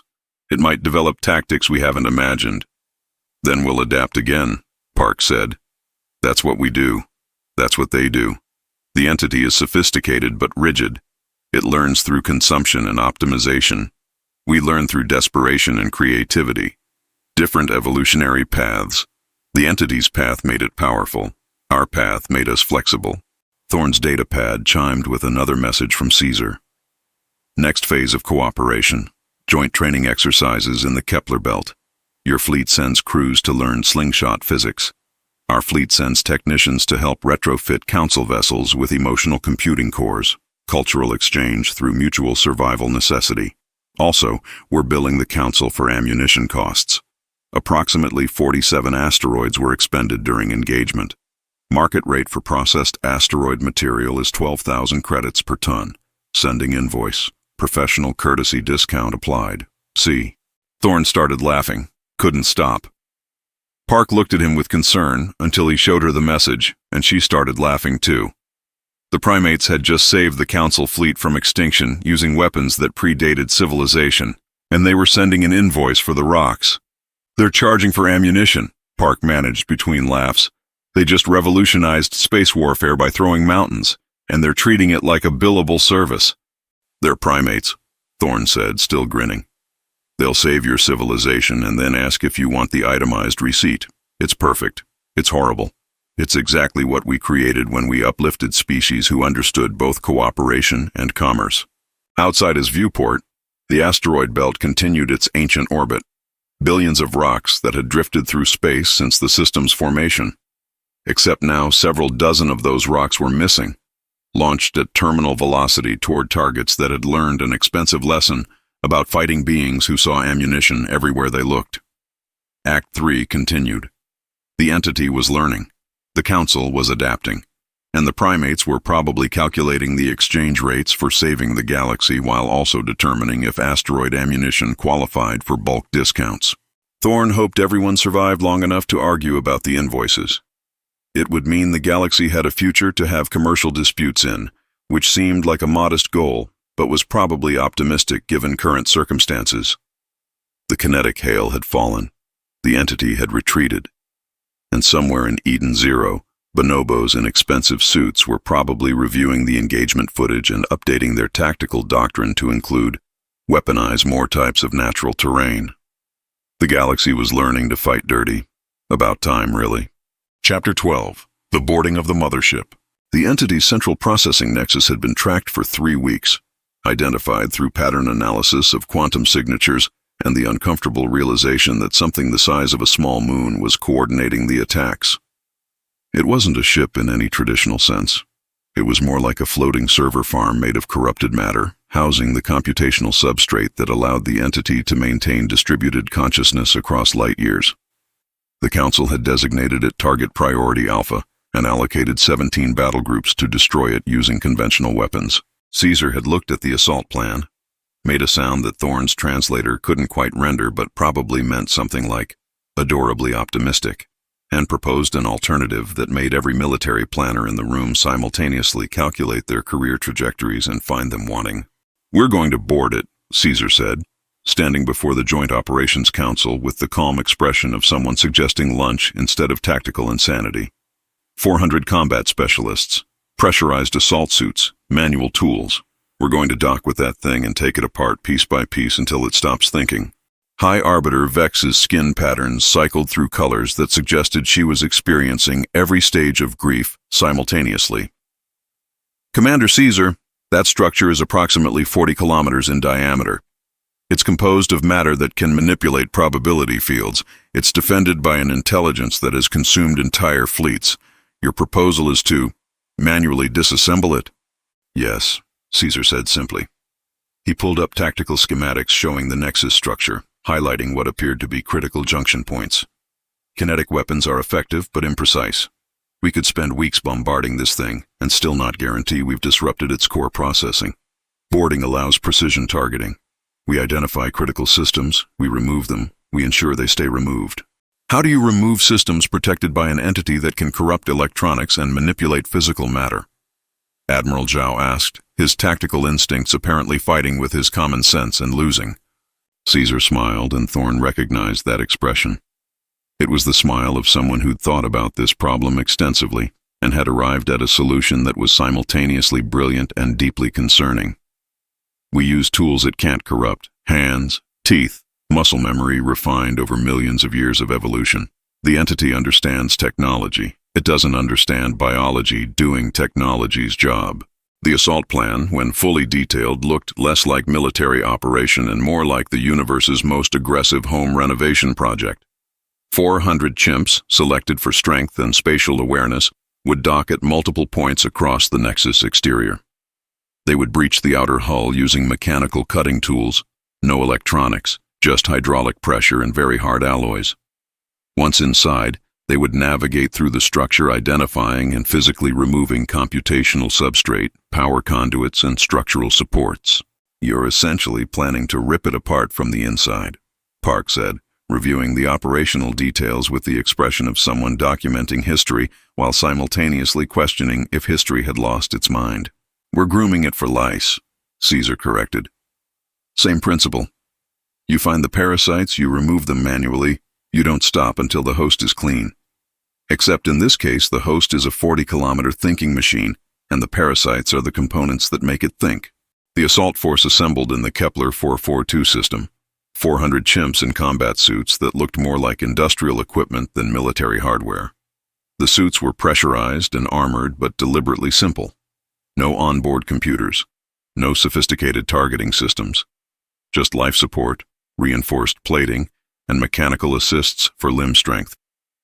Each chimp carried tools that would have looked at home in a demolition crew. Hydraulic pry bars, mechanical cutters, and what appeared to be very large wrenches. Thorne watched the pre-mission briefing from the observation deck, listening as the assault commanders explained the operation in terms that made it sound almost reasonable if you ignored the part where they were planning to manually deconstruct something that routinely violated physics.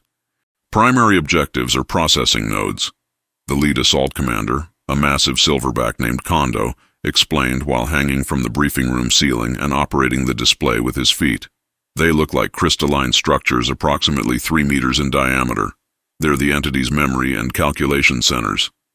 Secondary objectives are power transfer conduits. They look like veins made of metal. Tertiary objectives are structural supports. They look like normal structural supports, except they're not, because nothing about this thing is normal. He pulled up imagery of the Nexus interior, captured through long-range scanning and looking like someone's nightmare after eating bad seafood. The entity will adapt once we breach. It will attempt to seal breaches, redirect internal structures, possibly create antibody-equivalent responses. Maintain communication through mechanical signaling. If you see Silver Tide moving toward you, that's bad. Move away from Silver Tide. If Silver Tide catches you, your suit's emergency beacon will activate and will extract you if possible. If extraction isn't possible, he paused. Don't get caught by Silver Tide. One of the younger chimps raised a hand. Commander, what if the entity attempts psychological warfare? Tries to demoralize us through displays or communication? Kondo's expression suggested he'd considered this scenario. Then you remember that this thing killed billions of beings across 3 billion years, and you get angry. Anger is useful. Anger motivates thorough dismantling. Channel your anger into productive destruction. The briefing continued with operational details, contingency plans, and what appeared to be a betting pool about which team would remove the most processing nodes. Thorne noticed that Caesar had contributed to the pool, which suggested either supreme confidence or a very dark sense of humor. Probably both. The assault launched 6 hours later. 400 chimps in 40 boarding pods, each pod basically a pressurized can with minimal propulsion and maximum structural reinforcement. The pods approached the Nexus from multiple vectors, moving too fast for precision targeting but slow enough to not splatter against the hull. The entity detected them, obviously, and began defensive maneuvers that would have been more effective against sophisticated weapons instead of determined primates in hardened containers. The first pod impacted the Nexus hull at a relative velocity that made Thorne wince. The pod didn't crumple, it stuck, mechanical anchors deploying to secure it against the strange matter that composed the entity's exterior. 10 chimps emerged, moving across the hull with magnetic grips and mechanical tethers, looking for junction points and weak spots. The entity responded by flowing silver tide across the hull toward the boarding parties. The chimps responded by moving faster, using three-dimensional navigation that made Council boarding tactics look arthritic. They reached an access point, not a designed entry but a place where the hull composition changed, and began cutting. No plasma torches, no laser cutters, just hydraulic shears and very patient application of force. The hull breached, the chimps entered, and the universe's most aggressive home renovation project began. Internal sensors, the few that were monitoring systems compatible enough to provide data, showed the assault teams spreading through the Nexus interior like antibodies, except antibodies didn't carry wrenches and weren't quite so enthusiastic about their work. The entity's internal structure was labyrinthine, passages and chambers that defied consistent geometry, but the chimps adapted by not caring about geometry and just following the obvious computational nodes. The first processing node was located 17 minutes after breach. It looked like a crystal made of mathematics, pulsing with quantum probability calculations. A team of 5 chimps surrounded it, examined it briefly, and then began the process that would define the entire operation. They didn't use explosives. They didn't use energy weapons. They used their hands, their tools, and a level of focused aggression that suggested someone had personally offended them. One chimp braced against the node's mounting structure while another used a hydraulic pry bar to create leverage. A third chimp grabbed exposed conduits and pulled with four-limb coordination that multiplied force beyond what the structure was designed to withstand. The node resisted, the entity flowing defensive measures toward the breach, attempting to reinforce the connection. The chimps pulled harder. Metal screamed, crystal cracked, and with a sound that sensors described as catastrophic structural failure, but which probably just sounded like really aggressive dismantling, the processing node separated from its moorings. The chimps didn't stop there. They took the remove node and systematically destroyed it, breaking it into components too small to maintain quantum coherence, scattering the pieces through the Nexus interior where the entity would have to expend energy gathering them. It was destruction as performance art, thorough and slightly theatrical. Node Alpha 7 removed, came the report over the mechanical communication system. Entity response, confused. It's trying to seal the mounting point, but we're pulling conduits faster than it can regenerate. Recommend other teams proceed with primary objectives. Across the Nexus, 40 teams began similar operations. Processing nodes were identified, surrounded, and dismantled through application of strength that the entity hadn't evolved defenses against. Power conduits were located and physically severed, the chimps treating critical infrastructure like vines to be cleared from a path. Structural supports were analyzed through the sophisticated method of hitting them with heavy objects until they stopped being structural. The entity adapted, of course, because 3-billion-year-old intelligences didn't survive by being inflexible. It began flowing silver tide through the corridors, attempting to engulf the assault teams. The chimps responded by moving three-dimensionally, using walls and ceilings interchangeably, creating paths through spaces that the entity hadn't considered corridors because they required moving in ways that non-physical intelligence couldn't easily predict. One team found themselves surrounded by silver tide, the entity attempting to consume them through probability manipulation. The chimps responded by ripping chunks out of the walls and throwing them at the approaching threat, which didn't stop the entity, but did disrupt its cohesion enough to create escape routes. Another team encountered what appeared to be an immune response, the Nexus creating antibody-equivalent constructs. The chimps treated the constructs like obstacles to be disassembled and proceeded with their mission, while occasionally stopping to remove components from anything that tried to stop them. "This is Team 7, came a report. "We've located what appears to be a primary computational cluster. It's big, real big. We're gonna need more hands." 3 teams converged on the location, finding a chamber that housed what could only be described as the entity's thinking center. Crystal and metal in configurations that hurt to look at. processing probability calculations that would have taken conventional computers centuries.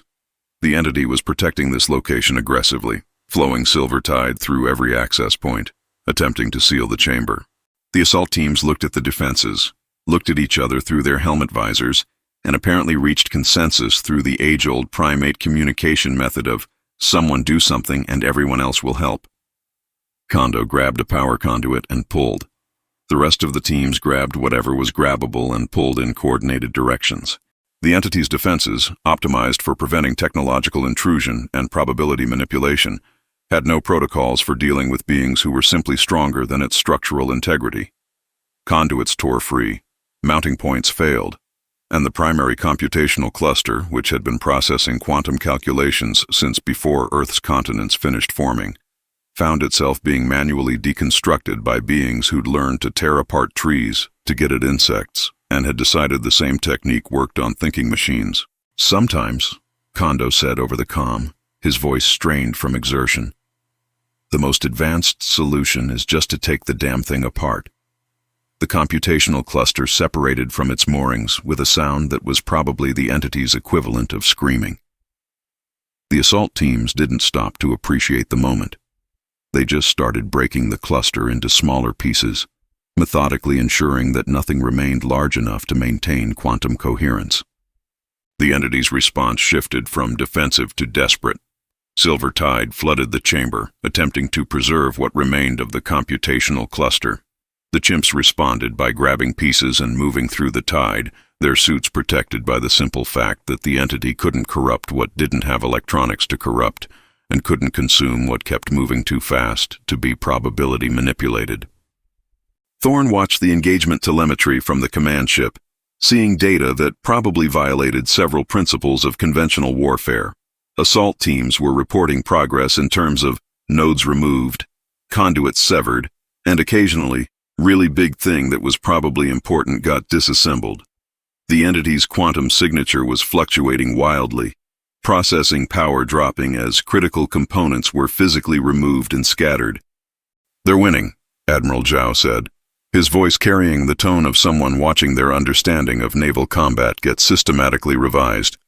"They're boarding a 40-kilometer computational substrate and winning through manual demolition." "They're grooming it," Park corrected, watching her datapad show removal statistics. 217 processing nodes destroyed, 47 primary conduits severed, structural integrity down 38%.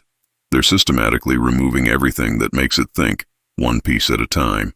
The entity attempted one final desperate measure, concentrating its remaining processing power to create a massive surge of probability manipulation aimed at ejecting the assault teams through localized physics violation. It was the quantum equivalent of an immune system going into overdrive, throwing everything at the infection. The chimps responded by grabbing onto whatever was bolted down and refusing to let go.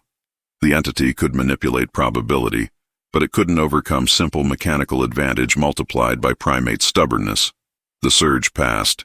The chimps remained, and when the probability field collapsed from overexertion, they went back to dismantling critical infrastructure with the focused dedication of beings who'd been told this was their job and intended to do it thoroughly. 6 hours after initial breach, Commander Kondo transmitted the mission completion signal. All primary objectives achieved. All secondary objectives achieved. Most tertiary objectives achieved. Some quaternary objectives we made up achieved. This thing is structurally compromised and computationally incoherent, requesting extraction. The assault teams withdrew, carrying with them samples of processing substrate and structural components for analysis. They left behind a nexus that was no longer nexusing, its computational power reduced to levels that couldn't maintain distributed consciousness. The entity's signature fragmented, breaking into isolated pockets that couldn't coordinate with each other. The Council fleet, which had been maintaining positions for potential bombardment support, instead found themselves watching 40 boarding pods return, carrying 400 chimps who'd just manually deconstructed something that should have required months of sustained fire to defeat. Several council officers were taking notes with the intensity of students who'd just realized their textbooks were incomplete. The post-operation debriefing was less formal briefing and more collective attempt to process what had happened. Kondo stood before the Operations Council, still in his assault suit because apparently removing it seemed like unnecessary effort, and delivered his after-action report with the straightforward tone of someone describing routine maintenance. Target neutralized through applied deconstruction. Entity demonstrated sophisticated defensive measures, but no effective countermeasures to physical removal of components. Recommend boarding tactics for future engagements against similar threats. Casualties: 4 injuries, non-critical, 2 from excessive enthusiasm during demolition work. Equipment losses: 17 hydraulic pry bars, presumed lost in structural collapse or absorbed by entity remnants. Commander Kondo, Vex said, her patterns showing something between respect and existential confusion. You just described boarding a computational entity and defeating it through what amounts to aggressive maintenance work. Yes, Kondo agreed. It was very therapeutic. Recommend for stress relief. Caesar, attending the briefing remotely, added his assessment. The entity evolved to consume technology. It optimized for defeating sophisticated systems, corruption protocols, probability manipulation. But it never developed defenses against beings who would just physically tear it apart. This is a fundamental vulnerability in intelligence that's never been corporeal.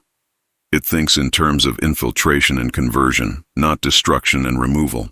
He pulled up comparative analysis showing entity response patterns. When we attacked with kinetic weapons, it adapted by developing deflection strategies. When we attacked with emotional computing, it adapted by attempting to learn emotional states. But when we attacked by simply grabbing components and pulling, it didn't adapt because it had no framework for understanding manual deconstruction as a military tactic. Because it's not a military tactic, Admiral Zhao said. It's demolition work. Military tactics are just demolition work with specific targets, Caesar replied.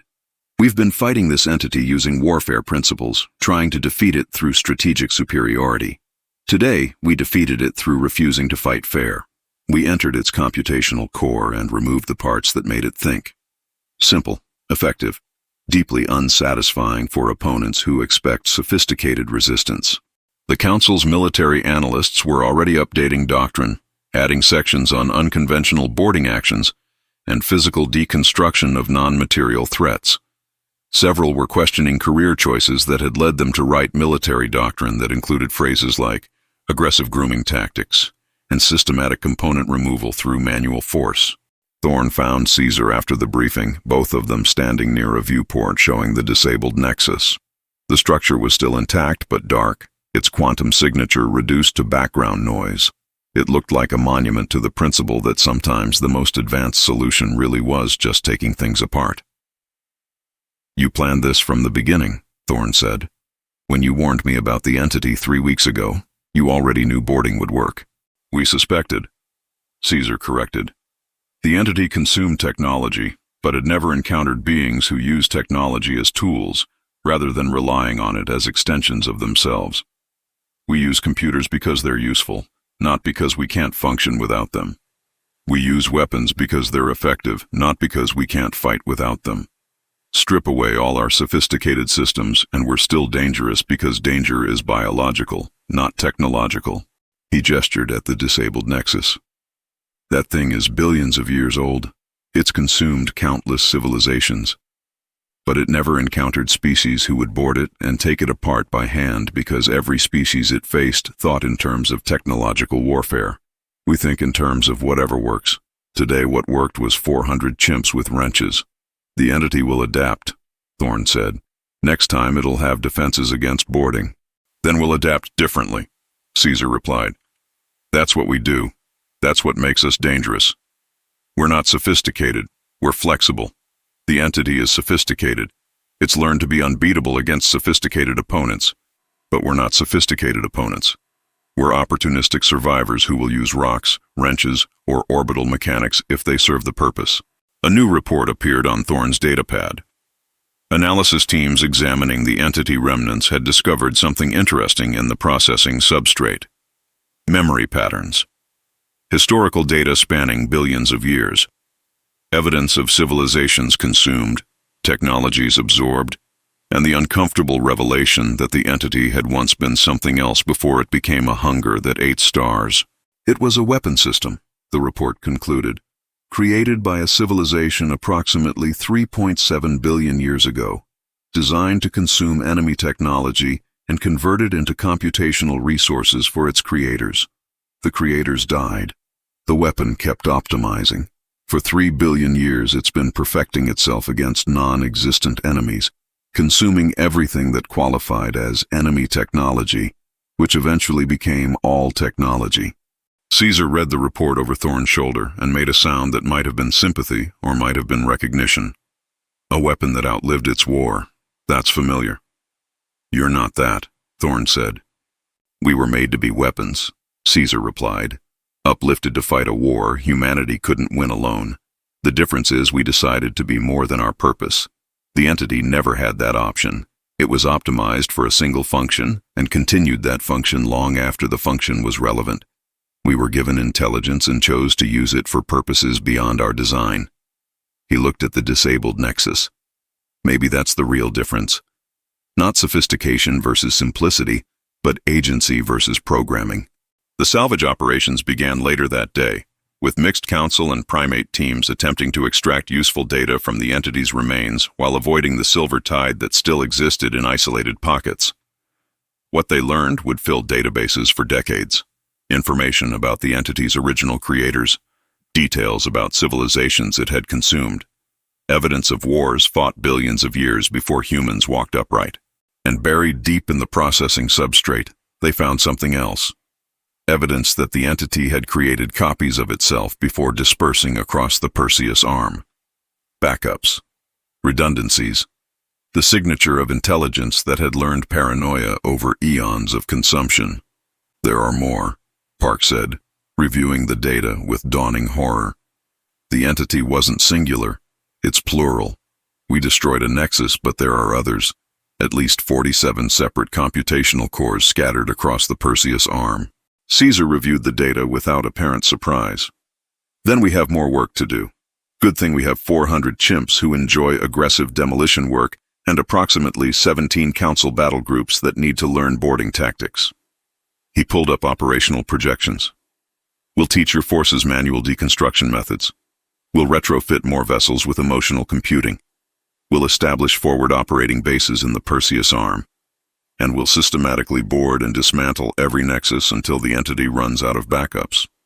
That could take years, Thorne said. Then we have job security, Caesar replied.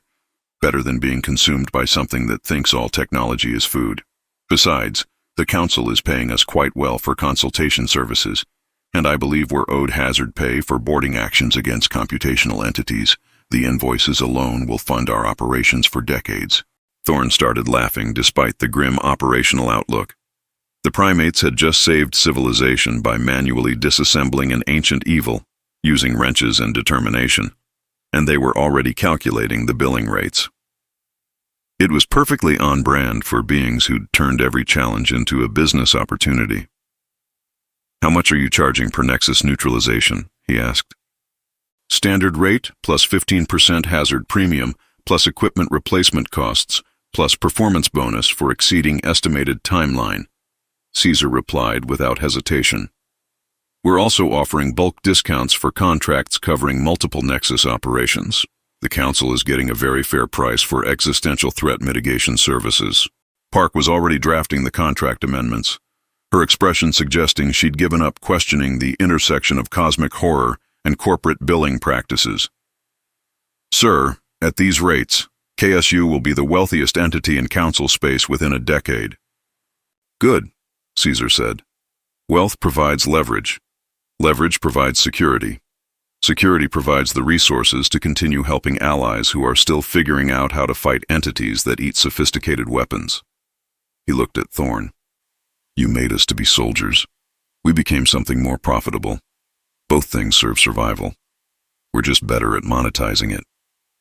The operation ended with minimal casualties, significant entity disruption, and comprehensive documentation of tactics that would reshape naval combat doctrine for generations.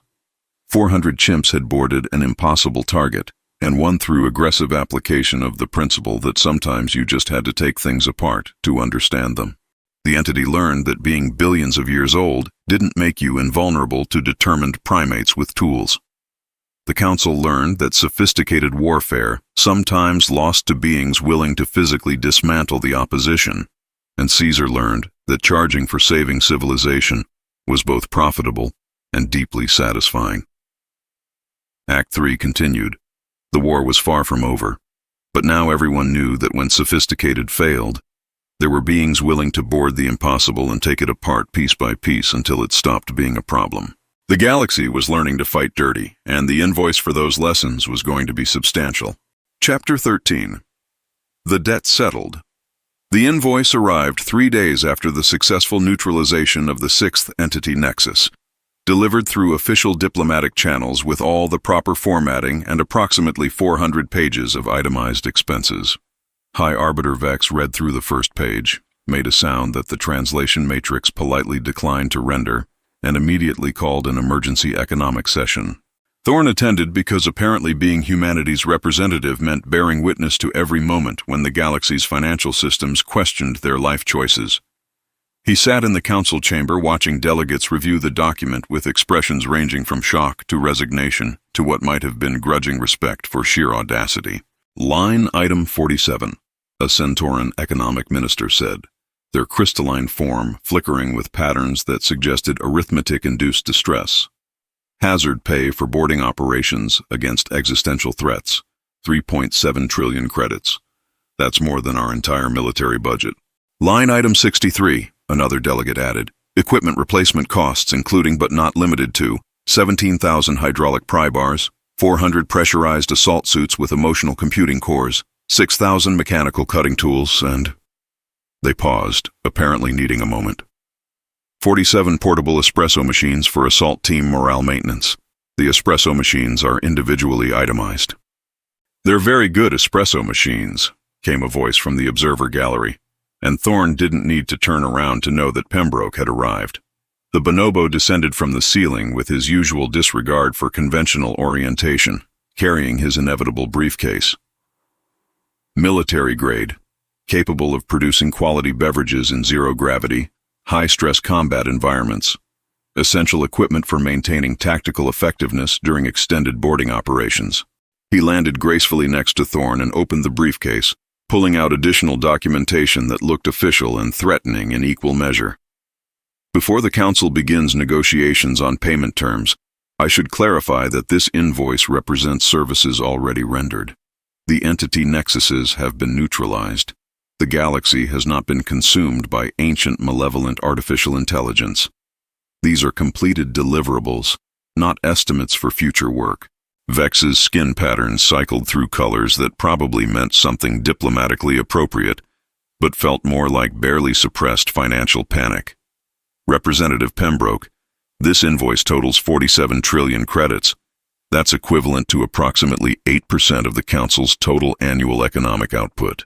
You're asking us to pay a significant fraction of galactic GDP for military operations. We're asking you to pay for military operations that saved the other 92%. Pembroke corrected smoothly.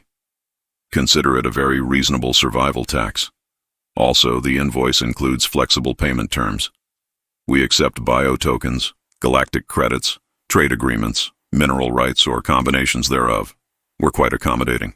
Dr. Tanaka appeared from another entrance because apparently the primate legal team had decided that surrounding the Council from multiple vectors was good negotiating strategy. She pulled up financial projections showing alternative cost scenarios. For comparison purposes, the Council's own military estimated that neutralizing the entity threat using conventional methods would require approximately 15 years of sustained operations, 400 capital ships, and projected losses of 30% of engaged forces. Estimated cost, 120 trillion credits, not including replacement of destroyed vessels or compensation for casualties. She highlighted the relevant sections with her foot, while her hands manipulated other data streams. Kinetic solutions. Unlimited neutralized 6 nexuses in 6 months with 0 council casualties and minimal council resource expenditure. We're charging 47 trillion credits for services that would have cost you 120 trillion and taken 15 years. That's a 62% discount on both time and money. You're welcome. You're comparing your actual costs to our hypothetical costs, someone objected from the gallery. We're comparing our actual results to your projected results, Tanaka replied. The difference is we actually achieved ours. You're welcome to attempt the conventional approach for the remaining 41 nexuses if you'd prefer to validate those projections through empirical testing. The council chamber fell into the kind of silence that happened when everyone simultaneously realized they were negotiating from a position of, please don't leave us to face this alone, rather than, we have leverage here. Pembroke pulled up another document. However, we recognize that 47 trillion credits is a substantial sum, even for the council's combined economies. We're prepared to offer alternative payment structures.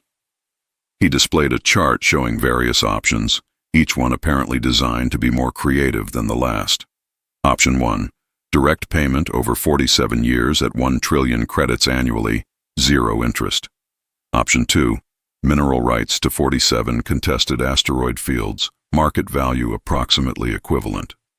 Option 3, preferred trade status for Kinetic solutions, unlimited across all council territories, estimated value over time comparable to direct payment. Option 4, Dr. Tanaka added, pulling up her own chart.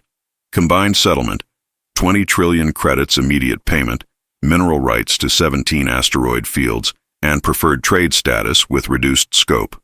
We structure it as investment rather than debt. You're not paying for past services, you're investing in future security operations. Option 5, Pembroke continued, apparently tag-teaming the negotiation with practiced efficiency.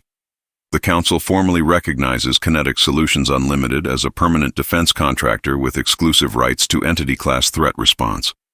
We handle all future Nexus operations. You pay standardized rates per engagement. Reduces immediate payment to 15 trillion credits plus ongoing operational costs. The delegates were taking notes with varying levels of distress. Thorne watched the negotiation unfold with the fascination of someone witnessing financial warfare conducted through legal documentation and compound interest calculations. There's also option 6. Caesar's voice came through the chamber's communication system, apparently joining remotely because even he had limits to how many bureaucratic sessions he'd attend in person. The Council and Kinetic Solutions Unlimited establish a joint military command structure. We provide tactical expertise, unconventional warfare training, and entity response capabilities. You provide strategic coordination, logistics support, and funding. We split operational costs and split credit for victories. More cooperative, less transactional. Vex's pattern shifted to something that might have been hope or might have been suspicion that this was too reasonable. Commander Caesar, that option sounds significantly more equitable than the others. It is, Caesar confirmed. It's also the option we prefer because it establishes long-term partnership rather than client-contractor relationship. We've demonstrated we can fight the entity effectively. You've demonstrated you're willing to adapt to unconventional methods. Combining our approaches creates force multiplication that benefits everyone. He paused. Also, we're tired of sending invoices. Joint command structure means shared accounting. Much simpler. Pembroke looked momentarily disappointed, probably because he'd prepared extensive arguments for the more aggressive payment options. Commander Caesar is correct that option 6 provides optimal strategic alignment. However, I should note that we retain the right to invoice for extraordinary services beyond standard operational parameters. Of course you do, Vex said, her pattern settling into resignation colored with relief. The Council will need to deliberate on the proposed options. This represents fundamental restructuring of our military and economic relationships. You have 47 hours, Pembroke said, closing his briefcase with a decisive click. After that, we begin charging compound interest on the outstanding balance at standard galactic commercial rates. We're reasonable, but we're not a charity. The session recessed, delegates retreating to consult with their respective governments about whether to pay 47 trillion credits or restructure galactic defense around beings who'd been uplifted less than a decade ago. Thorne found himself in the diplomatic lounge, watching council representatives have quiet existential crises over coffee that probably didn't cost 4,000 credits per machine. Park appeared with her datapad showing analysis of the payment options. Sir, option 6 is actually generous. Joint command structure with cost splitting would save the Council approximately 60 trillion credits over the next decade compared to developing their own entity response capabilities. The primates are offering partnership at rates that undercut their actual market value. Because they're playing the long game, Thorne said. Option 6 establishes them as permanent fixtures in galactic military structure, gives them legitimacy, security, and influence that money can't directly buy. They're not trying to extract maximum payment. They're trying to extract maximum integration. That's remarkably sophisticated strategy for beings everyone assumed were just aggressive mercenaries. They've never been just mercenaries, Thorne replied. They've been opportunistic survivors using every advantage to secure their position. Military superiority gets you respect. Economic necessity gets you leverage. But partnership gets you permanence. They're securing the future by making themselves indispensable. Caesar found him 30 minutes later, appearing in the lounge with the casual confidence of someone who knew their negotiation was already won and was just waiting for everyone else to accept it. Ambassador Thorne, I trust you've reviewed our proposal. I've reviewed your masterclass in strategic positioning disguised as financial negotiation, Thorne replied. Option 6 is the one you wanted all along. The others were just making it look reasonable by comparison. Caesar smiled, settling into a chair that he immediately treated as optional by hanging off one arm. You've learned. Yes, option 6 was always the goal. Joint command provides security, legitimacy, and integration into structures that are harder to dissolve than contracts.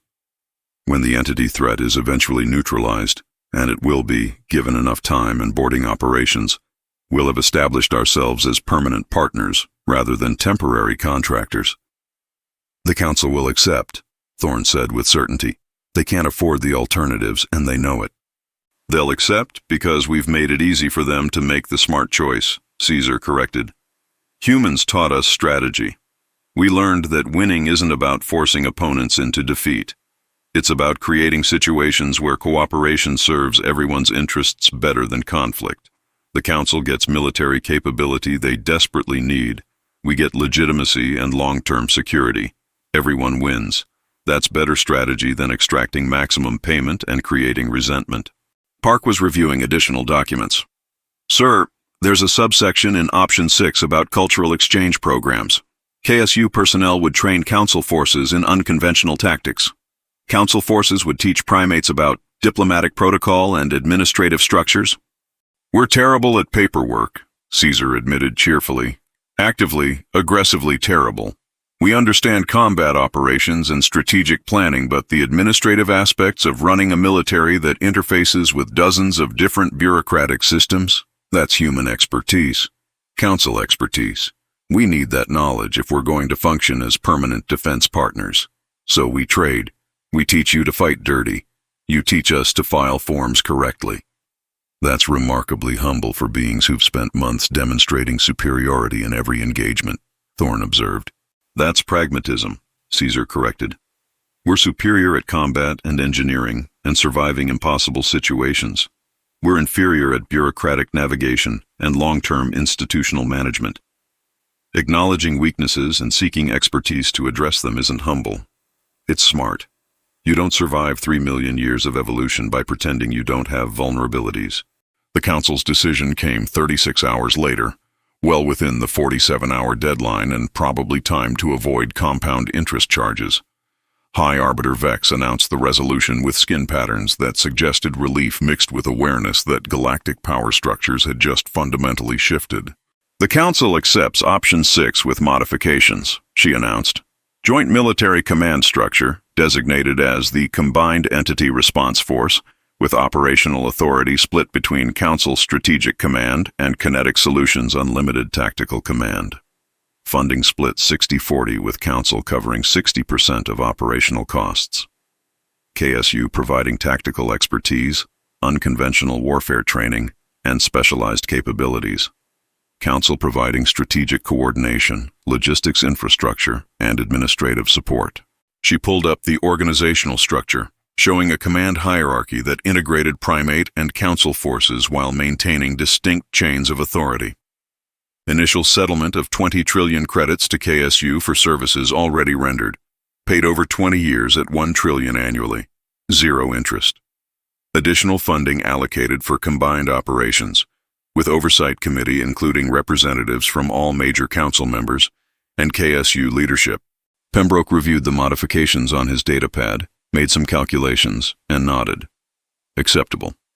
We'll have contracts drafted within 48 hours. Standard military partnership terms, adapted for combined biological digital force structures. There's one additional provision, Vex added, her patterns shifting to something that might have been diplomatic caution. The Council requests that Kinetic Solutions Unlimited establish formal diplomatic representation. Not just military liaison, but actual embassy facilities, cultural exchange programs, and civilian coordination channels. If we're partners in defense, we should be partners in other areas as well. Caesar appeared on the main display, joining the session from Eden Zero. The Council wants us to join the galactic community officially, not just as military contractors, but as peers. That's the intention, Vex confirmed. You've earned it through demonstrated capability and surprisingly reasonable negotiation tactics. Welcome to permanent membership in the structures you've spent months disrupting. How ironic, Caesar said, though his expression suggested he'd anticipated this outcome. We fight for independence, demonstrate we don't need anyone's approval, and get invited to join anyway because we're too useful to exclude. He paused. We accept. Under the condition that our membership doesn't require changing our operational methods or command structure. We'll play by your rules in your spaces. You'll respect our autonomy and ours. Agreed, Vex said, though I suspect we'll need to update quite a few rules to accommodate operational methods that include throwing moons at enemies and manually disassembling computational entities. The formal signing ceremony happened 2 days later, with enough diplomatic pageantry to make Thorne appreciate why Caesar usually avoided these events. Representatives from 47 stellar nations, military commanders from a dozen species, and enough legal documentation to fill a small ship. Solomon signed for Kinetic Solutions Unlimited, wearing what Thorne had learned to recognize as his expensive diplomacy suit, while High Arbiter Vex signed for the Council in patterns that suggested historic importance mixed with resignation to new realities.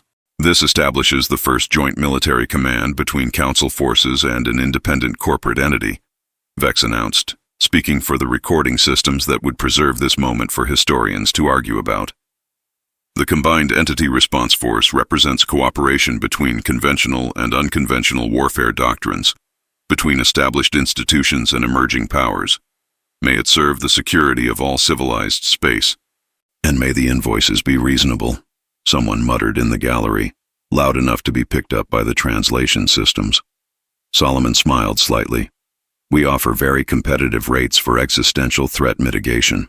First 47 hours of consultation are complimentary.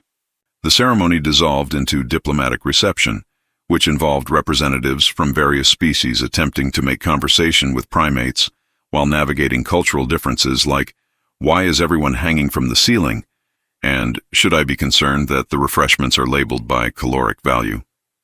Thorne watched the mingling with the satisfaction of someone who'd witnessed civilization adapt to threats it hadn't known existed 6 months ago.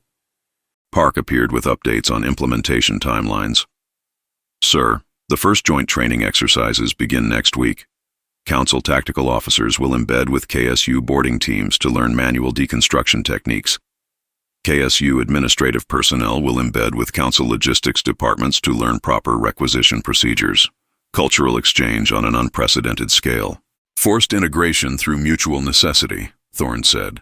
They'll learn to work together because the alternative is facing the entity separately. Give it 2 years, and you'll have chimps filing perfect paperwork and Council officers who can calculate slingshot trajectories while hanging upside down.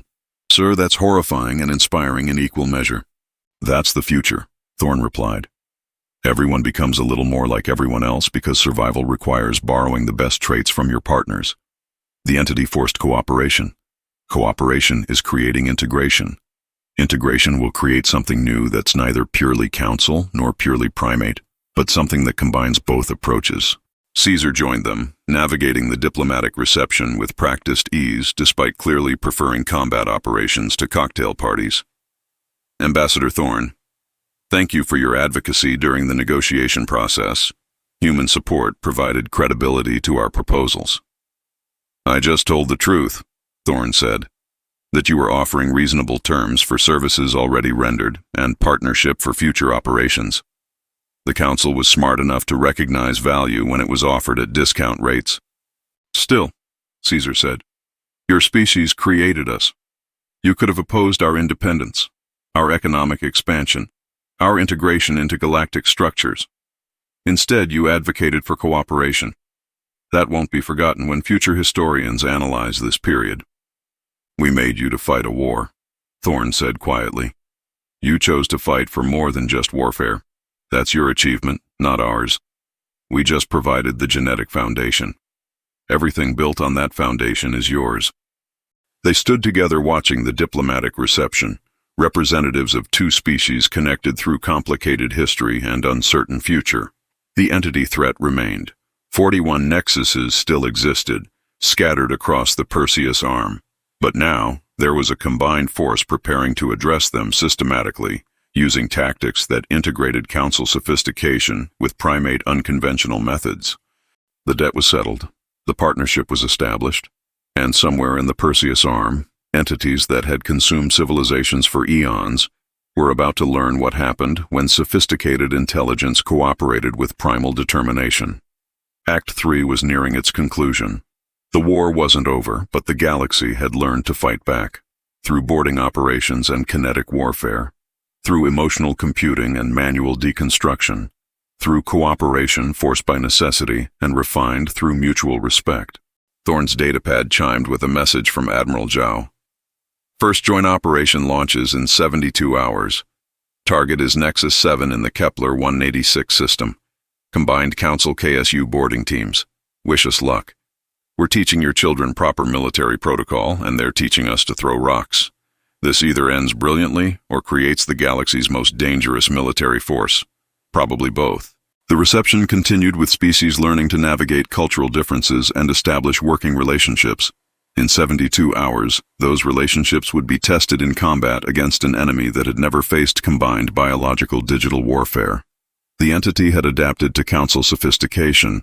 It had learned to avoid primate unconventional tactics, but it hadn't faced both simultaneously, coordinated through joint command structures and combined strategic planning. The debt was settled. The alliance was formed, and the galaxy was about to learn if cooperation could defeat consumption, if combined forces could overcome something that had survived since before continents finished forming. Thorne hoped they would. He suspected they would, and he knew that whatever happened next, the primates would send an itemized invoice for their services with professional courtesy discounts and possibly espresso machine replacement costs. Some things never changed. Survival required adaptation, but primate nature required excellent coffee and proper billing practices, apparently in equal measure. Chapter 14, The Protection Principle. The expansion happened gradually enough that most stellar nations didn't notice until they were already dependent. 6 months after the establishment of the Combined Entity Response Force, Kinetic Solutions Unlimited had security contracts with 73 stellar nations. 9 months later, that number was 147. By the 1-year anniversary of the joint command structure, KSU provided security services to 217 nations, protected 47 major trade routes, and maintained rapid response forces in every contested sector of civilized space. Ambassador Thorne reviewed the expansion statistics with the growing certainty that he was watching history's most successful business model. Solve an existential threat so effectively that everyone wants to hire you to prevent the next one. Park sat across from him in his office, her datapad showing contract details that would have been concerning if they weren't also remarkably reasonable. Standard KSU protection contract. She read aloud, scrolling through the terms. Monthly retainer of 50 million credits. Guaranteed response time of 6 hours to any entity incursion. Access to emotional computing retrofits at cost. Training programs for local forces in unconventional tactics. And, she paused, a clause requiring clients to maintain minimum trade relationships with other KSU-protected nations. It's a network effect. Every nation that signs creates incentive for their neighbors to sign. It's a protection racket, Thorne said, though without the moral condemnation that phrase usually carried. Except instead of creating the threat they're protecting against a threat that actually exists and would genuinely consume you if they weren't there. Is it still a racket if the protection is legitimate? It's insurance, Thorne decided. Very expensive insurance against ancient evil, provided by beings who've proven they're the only ones who can fight it effectively. The fact that refusing their services means facing the entity alone is just market reality, not coercion. His datapad chimed with a message from Caesar. Ambassador, would appreciate your perspective on a diplomatic situation. The Altair sovereignty is protesting our presence in their territory despite having signed a protection contract 3 months ago. They're claiming we're conducting unauthorized military operations. Could you explain to them how contracts work? C. Thorne pulled up the relevant files, found the Altair contract, and immediately understood the problem. The sovereignty had signed for entity protection, but apparently hadn't read the fine print about proactive threat assessment and preventative security operations. KSU forces had detected entity signatures near Altair space and moved to intercept before the threat materialized. The sovereignty, not seeing any immediate danger, assumed it was military overreach rather than successful prevention. They're complaining that nothing bad happened, Park said, reading over his shoulder. They paid for protection, got protection so effective that they never saw the threat, and now they're upset about the protection they paid for. It's the insurance paradox, Thorne replied. If nothing bad happens, people question why they're paying. If something bad does happen, they question why they paid for protection that didn't prevent it. The only way to win is to be so effective that threats are neutralized before clients realize they existed, then accept that clients will complain about your effectiveness. He composed a response to the Altair government explaining that their contract specifically authorized KSU forces to operate in their territory for threat assessment and prevention. The entity signatures had been real. The intercept had been necessary. The fact that Altair citizens never knew they were in danger was the point of having security services. The response came back within an hour. We understand but request more transparent communication about operations in our space. Also, we're recommending your services to 3 neighboring systems who expressed concern about entity activity. Contract expansion package attached. They complained about the service and then immediately referred 3 new clients, Park said. That's either brilliant customer satisfaction or the galaxy's least subtle admission that they need the protection. Both, Thorne said. They're complaining because that's what governments do when military forces operate in their territory. But they're referring neighbors because they know the protection works and would rather their neighbors be protected too than face entity threats alone. He reviewed the expansion package, and KSU offers referral bonuses. The Altair sovereignty gets a 10% discount on their next contract cycle for each successful referral. It's network marketing for existential threat mitigation. The combined entity response force's operational tempo had increased dramatically as more clients signed on. Joint boarding teams were deployed across 47 sectors simultaneously, intercepting entity incursions before they became major threats. The strategy was working almost too well. Entity presence in civilized space had dropped by 60% in 9 months, not because the entity was defeated, but because it was learning to avoid areas where primates would board their nexuses and manually disassemble them. Thorne attended the quarterly operations review at Eden Zero, watching commanders from a dozen species coordinate responses to threats scattered across light years. The command center had been redesigned to accommodate both council and primate operational styles, resulting in a space where some officers worked at traditional stations, while others hung from the ceiling operating controls with their feet. It looked chaotic. It was probably the most efficient military coordination center in galactic history. Admiral Zhao presented the threat assessment, his comfort with 3-dimensional tactical displays suggesting he'd been spending significant time training with primate forces. Entity activity is declining in protected sectors but increasing in unprotected space. It's adapting by targeting systems without KSU presence. 4 independent systems in the Outer Rim have reported entity incursions in the past month. All 4 declined protection contracts when offered 6 months ago. Commander Suki pulled up the relevant data. The entity is learning that some territories are defended and others aren't. It's demonstrating target prioritization based on defense capability, which means it's more sophisticated than we initially assessed. It's not just consuming randomly. It's avoiding strong opposition and targeting weak points. Like any predator, Caesar said, joining the briefing from a remote location, it's learned which prey fights back and which doesn't. The question is whether we have obligation to protect systems that explicitly refused our services. The room went quiet with the uncomfortable ethics of that question. High Arbiter Vex, also attending remotely, spoke carefully. The Council's position is that all civilized space deserves protection from existential threats. However, allocating military resources to systems that refuse to contribute to their own defense creates moral hazard. Why would any nation pay for protection if we provide it for free to those who refused? Because we're not monsters, someone said from the gallery. No, but we're also not charity, Suki replied. We have finite resources. Every ship we deploy to protect systems that refused contracts is a ship not available for systems that are paying for our services. Our clients signed contracts with guaranteed response times. If we can't meet those guarantees because we're protecting non-clients, we've violated our agreements. We could offer emergency intervention at premium rates, Pembroke suggested, appearing in the command center with his usual disregard for doors and his inevitable briefcase. Unprotected systems that face entity incursions can request immediate assistance at 10 times standard contract rates. It's expensive enough to incentivize signing contracts but available for genuine emergencies. That's extortion, someone objected. That's emergency medicine, Pembroke corrected. When you arrive at a hospital during a crisis, you pay emergency rates. When you need immediate military intervention that you chose not to prepare for, you pay emergency rates. The alternative is we let the entity consume them, which seems more unethical than charging premium for immediate response. The debate continued for another hour before settling on a compromise that probably satisfied no one completely, but prevented the worst outcomes.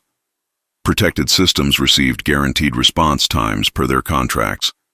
Unprotected systems could request emergency intervention at 5 times standard rates, with the option to convert to full contracts during crisis response.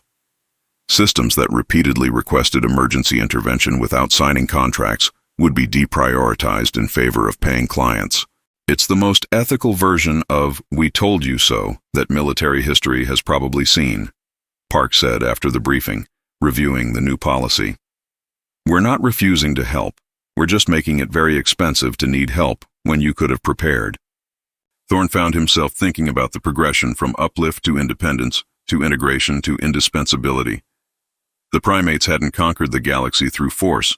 They'd made themselves necessary through demonstrated capability, then structured contracts that made their continued presence beneficial to everyone involved.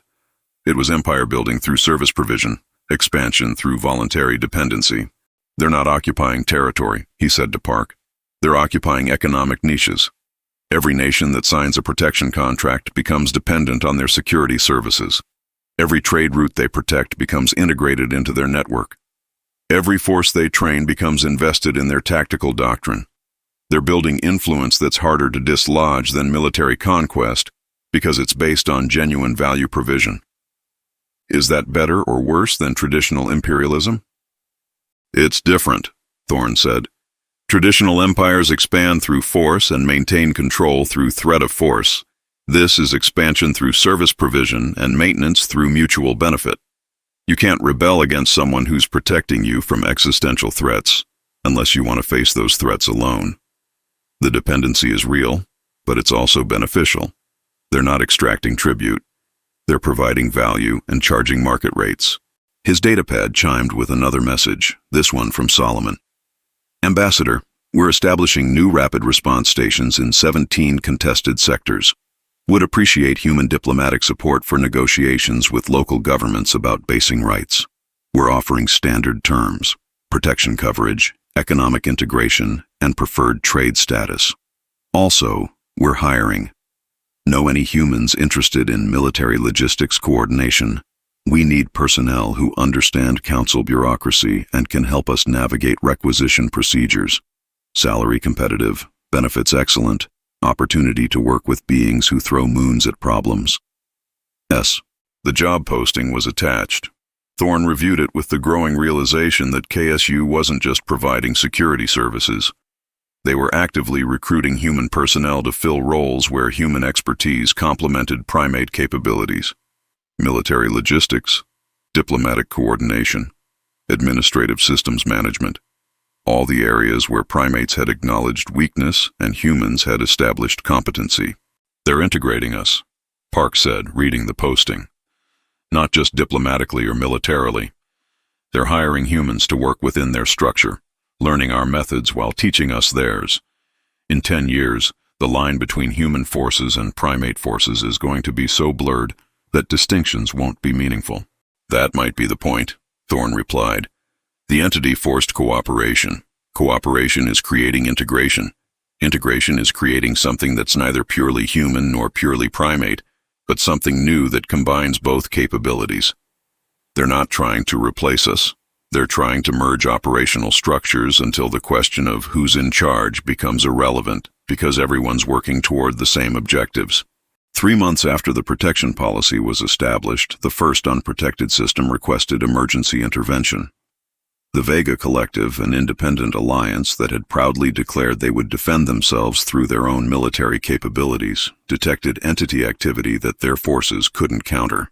They transmitted a desperate request for KSU assistance, agreeing to premium rates and immediate contract conversion. The response was deployed within 3 hours. A KSU Rapid Response Force arrived in the Vega system, assessed the threat, and neutralized it through now standard boarding operations and kinetic bombardment. Total engagement time, 4 hours. Entity presence, eliminated. Vega military forces, impressed and humbled. Contract conversion, signed before KSU forces had finished their post-operation debrief. "They paid 5 billion credits for emergency intervention," Park reported, reviewing the engagement summary. "Standard contract would have been 50 million credits monthly. Over the past year, they would have paid 600 million credits for guaranteed protection. Instead, they paid 5 billion for a single emergency response because they wanted to prove they could handle threats independently." "Pride is expensive," Thorne observed. "Fear is even more expensive. Now they've signed a full contract, so their monthly rate drops to standard. But they're going to remember that independence nearly cost them everything when ancient evil showed up." The Vega incident triggered a wave of contract signings from previously reluctant systems. Within 6 weeks, KSU protection coverage expanded to 293 stellar nations. The entity's operational space contracted accordingly. It was being systematically pushed to the fringes of civilized space through economic incentives and demonstrated military superiority. "We're watching containment through capitalism," Park said, reviewing the expansion patterns. "The entity can't operate in protected space because primates will board its nexuses. Protected space keeps expanding because more systems are signing contracts. Therefore, the entity is being pushed into smaller and smaller areas of unprotected space.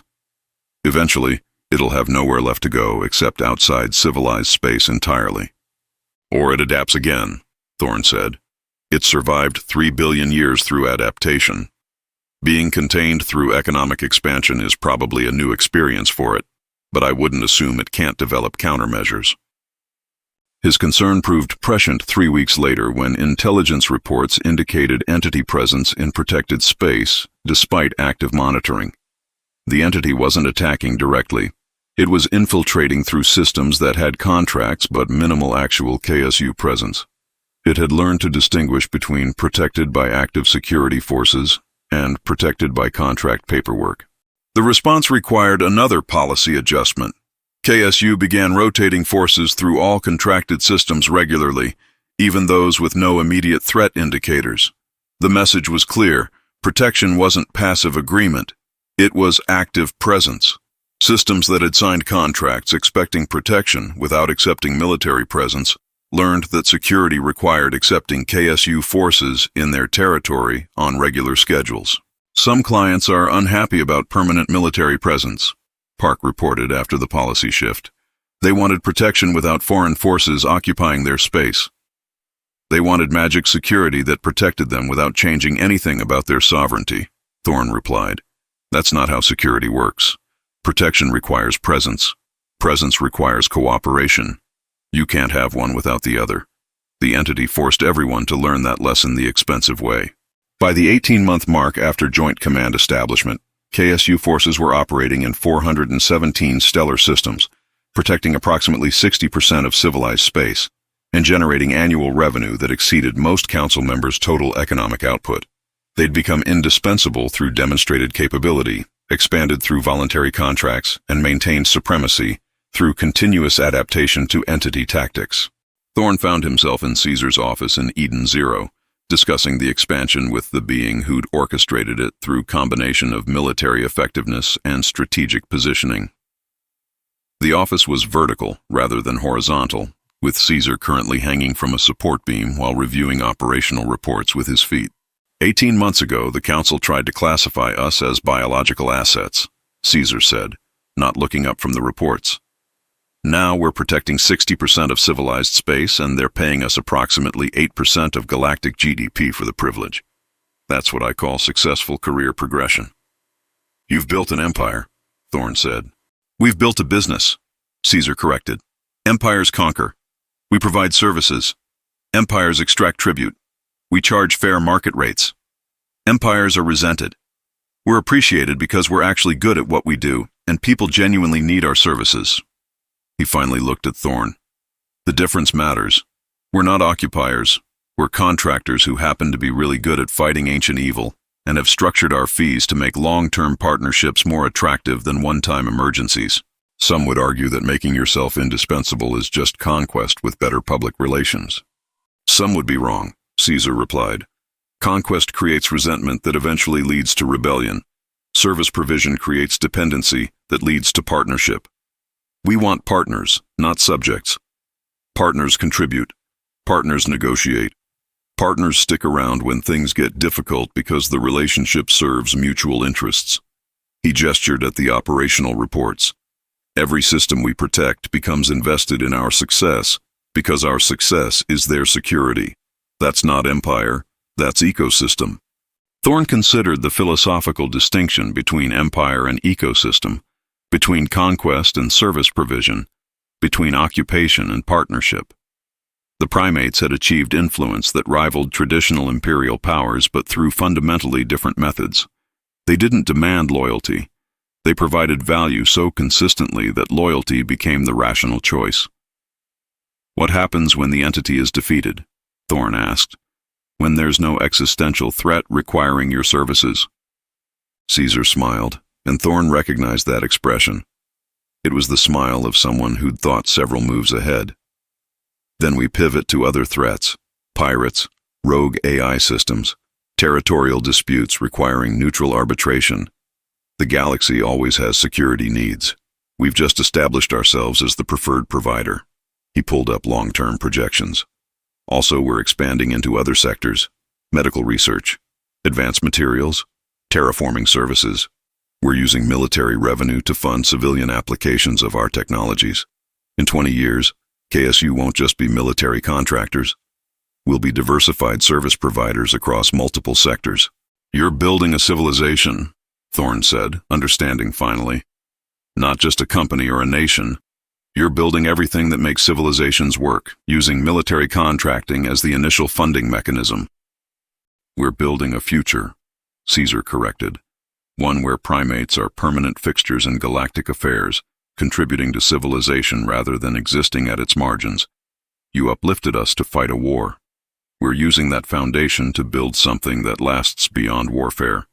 That's the real success, not winning battles, creating a place in the galaxy that can't be easily removed because too many people benefit from us being there. A priority alert interrupted the conversation. Entity activity detected in the Kepler 442 system, not near Eden Zero, but close enough to be concerning. The Combined Entity Response Force scrambled, deploying joint teams that combined Council strategic coordination with primate tactical execution. The engagement lasted 6 hours. The entity was neutralized through now standard methods. 0 casualties, minimal damage. Another successful operation that most civilians would never know happened because that was the point of effective security. Threats handled before they became visible problems. The after-action report showed efficiency improvements in joint operations. Council forces were learning primate tactics. Primate forces were learning council logistics. The integration was creating combined capabilities that exceeded what either group could achieve separately. It was forced evolution through cooperation, accelerated by existential necessity, and refined through repeated operations. 18 months, Park said, reviewing the progress reports. From uplift to independence to partnership to indispensability. That's the fastest rise to power in galactic history. That's what happens when you solve problems no one else can solve, Thorne replied. You become necessary. And once you're necessary, you have influence. The primates didn't conquer. They made conquest unnecessary by making cooperation the obvious choice. His datapad chimed one more time. Message from Caesar. Forgot to mention, we're opening a new training facility. Joint Human-Primate Military Academy teaching combined doctrine. Would appreciate human instructors for courses on administrative procedures and diplomatic protocol. We'll teach kinetic warfare and emotional computing, cultural exchange through mutual education. Also, we're calling it the Thorne Institute for Applied Strategic Studies. Seemed appropriate. Hope you don't mind. C. Thorne stared at the message for a long moment.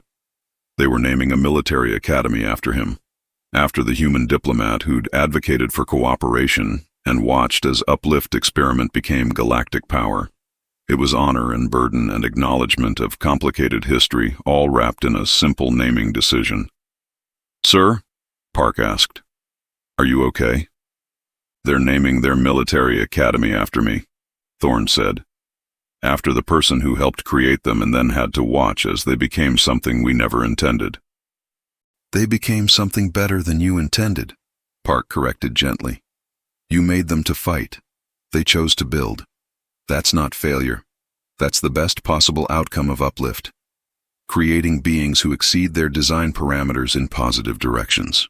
The protection principle continued expanding. More contracts, more systems, more integration. The entity was being contained through economic incentives and military effectiveness.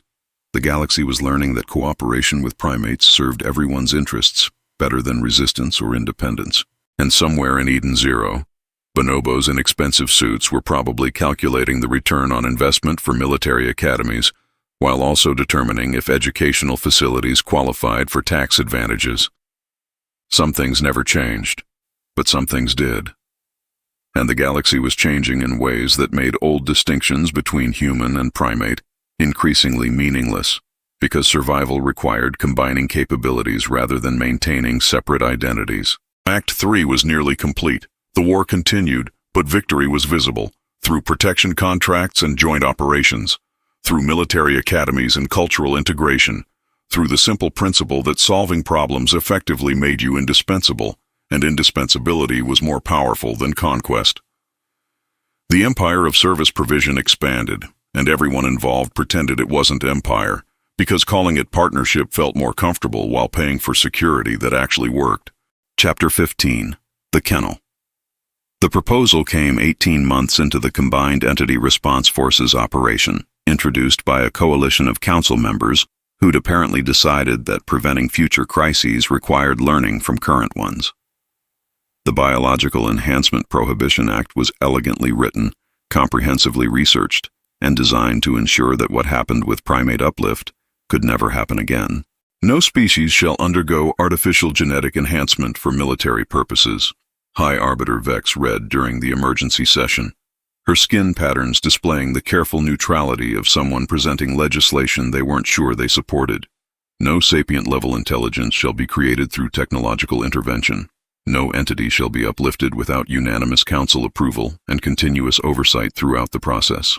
Ambassador Thorne sat in the human delegation box, reading through the full text and recognizing it for what it was, a well-intentioned attempt to close the barn door approximately 2 years after the genetically enhanced horses had not only left, but had established successful logistics companies and were now leasing the barn back to you at competitive rates. They're trying to prevent the next us, Park whispered, reviewing the same document. Except we're the evidence that uplift can work, which makes the prohibition harder to justify. They're essentially arguing that success should be prevented because it might have gone differently. They're arguing that success was lucky and luck shouldn't be relied upon, Thorne corrected quietly.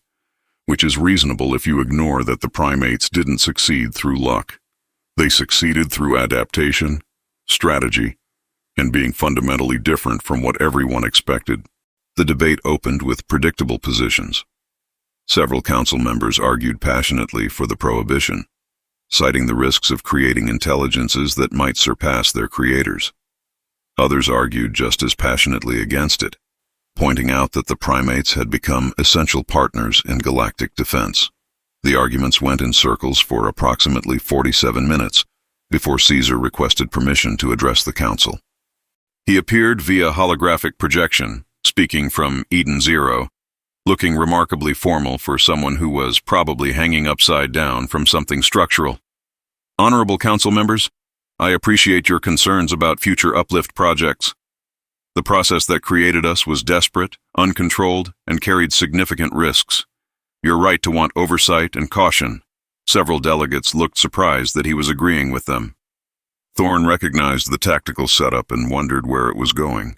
However, Caesar continued, I should inform the council that this prohibition, if passed, would affect a project currently in final development stages, a project that Kinetic Solutions Unlimited has been conducting under proper research authorizations, with full documentation, and in compliance with all existing regulations that this new act would retroactively prohibit.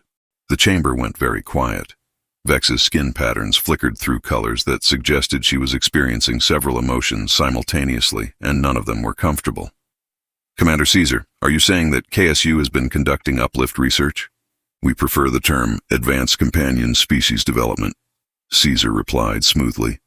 But yes, we've been exploring whether the techniques used to uplift primates could be adapted for other species. Specifically, we've been working with canines, dogs, in your common terminology. The silence that followed had texture. It had weight. It tasted like the moment before a diplomatic incident either escalated into crisis or resolved into something historically significant that everyone would claim to have supported all along. You've been uplifting dogs, Vex said, her voice very carefully neutral. We've been enhancing cognitive capacity in a species that already demonstrates significant social intelligence, emotional processing, and cooperative behavior, Caesar corrected. Dogs have been humanity's partners for approximately 40,000 years. They're already adapted to working with other species. We're just expanding their capabilities to participate in more complex cooperation. Why? Someone asked from the gallery, voice carrying genuine confusion. Why would you create more uplifted species when you fought so hard for your own independence? Because we remember what it was like to be created for a purpose, and then abandoned when that purpose was fulfilled, Caesar said. And there was something in his voice now that went beyond tactical positioning. We remember being weapons that people stopped knowing what to do with once the fighting ended. We're creating companions, not weapons. Beings whose fundamental nature is cooperation rather than competition. And we're doing it properly, with long-term planning and support structures, rather than desperately during wartime. He pulled up research documentation showing development timelines and cognitive enhancement protocols. The project has been running for 23 months. We have approximately 47 subjects in various stages of development. Cognitive testing shows successful enhancement without loss of core behavioral traits. They're smarter, but they're still fundamentally dogs. Loyal, cooperative, eager to please, and happiest when working with others toward shared goals. And you're presenting this now because? Vex prompted. Because if the prohibition passes, our research becomes illegal and we're required to terminate the project, Caesar said bluntly, which would mean euthanizing 47 beings who are already sapient, already conscious, and already asking questions about their future. We're asking the Council to consider whether preventing potential future problems justifies creating an immediate ethical catastrophe. The chamber erupted into exactly the kind of chaos that happened when people realized they'd been outmaneuvered but couldn't identify exactly how. Thorne watched delegates argue about research ethics, uplift philosophy, and whether it was possible to be simultaneously furious at someone for doing something and unable to stop them because they'd followed all the existing rules. This is manipulation, a Centauran delegate said, crystalline form flickering with agitation. You've created a situation where voting for the prohibition makes us responsible for killing sapient beings. We've created a situation where you have to decide whether your principles about preventing uplift are more important than the lives of beings who already exist. Caesar corrected. That's not manipulation. That's the logical consequence of making rules without considering how they interact with ongoing research projects that were legally authorized when they started. Pembroke appeared in the chamber because apparently the primate legal team had decided this was too important to leave to holographic participation. He carried his briefcase and the expression of someone who'd been preparing for this moment for months. The council should be aware that all KSU research was conducted under proper authorization. Research Permit 7747C, filed 23 months ago, explicitly authorized investigation of cognitive enhancement techniques applicable to companion species for purposes of expanding cooperative capabilities in multi-species environments. It was approved by your own Research Oversight Committee. He pulled up the documentation, showing signatures and approval stamps. We submitted progress reports quarterly. We maintained full transparency about our methodology. We complied with every regulation that existed at the time we began. If the Council wishes to prohibit this research now, you're not preventing future problems. You're retroactively criminalizing activities that were legal when performed. Show us, Vex said, her pattern settling into something that might have been resignation or might have been curiosity. Show us what you've created. Let the Council see these uplifted dogs and judge whether they should be classified as weapons requiring prohibition or beings deserving protection. Caesar nodded. Dr. Tanaka, would you bring in subject Alpha 7 for evaluation? The chamber's attention shifted to the entrance where Dr. Tanaka appeared, walking on two legs for once rather than hanging from convenient structures. Beside her walked a golden retriever, approximately 60 pounds, wearing what appeared to be a tactical vest modified for canine physiology. The dog moved with careful precision, observing the chamber with intelligent eyes that suggested significantly more cognitive processing than typical canine awareness. The council chamber, filled with representatives from dozens of species who'd witnessed boarding operations, kinetic bombardment, and manual deconstruction of ancient evil, went collectively silent at the sight of an uplifted dog in a tactical vest. "This is Riley," Dr. Tanaka said, her voice carrying across the chamber. Age, 4 years standard. Cognitive enhancement, level 3, representing approximately human equivalent reasoning capacity in specialized domains. Social intelligence, exceptional. Emotional processing, highly developed. Primary capability, empathic field projection. Riley sat at attention, tail wagging slightly, looking around the chamber with an expression that somehow managed to be both alert and friendly. Several delegates made sounds that their translators declined to render, probably because "daw" didn't have diplomatic equivalents in most languages. Riley demonstrates the fundamental difference between uplift for military purposes and uplift for cooperative purposes, Tanaka continued. Primates were enhanced to fight. Riley was enhanced to understand. Her primary ability isn't combat or strategy. It's emotional awareness and projection. She can sense emotional states in other beings and, to some degree, influence those states through what we call sympathetic psionic resonance. That's mind control, someone objected weakly. It's empathy, Tanaka corrected. Riley can't make you feel emotions you don't already have capacity for. She can't override your decision-making. What she can do is create an emotional environment that encourages honest communication and reduces aggressive posturing. She makes people want to cooperate, because cooperation feels better than conflict when she's present. Riley stood, walked forward with careful dignity, and approached the council speaker's podium. Vex's patterns flickered uncertainly as the dog sat at the base of the podium and looked up with an expression that could only be described as hopeful. "Hello, Riley," Vex said automatically, then seemed surprised she'd said it. Riley's tail wagged. She made a small sound that wasn't quite a bark but carried clear meaning through the translator system. "Hello, Arbiter. You seem stressed. Can I help?" The chamber went absolutely silent again, but this was a different silence. This was the silence of people processing that a dog had just spoken to them through a translation device and had offered emotional support. Riley's translation interface is limited, Tanaka explained. She processes language primarily through emotional content, rather than grammatical structure.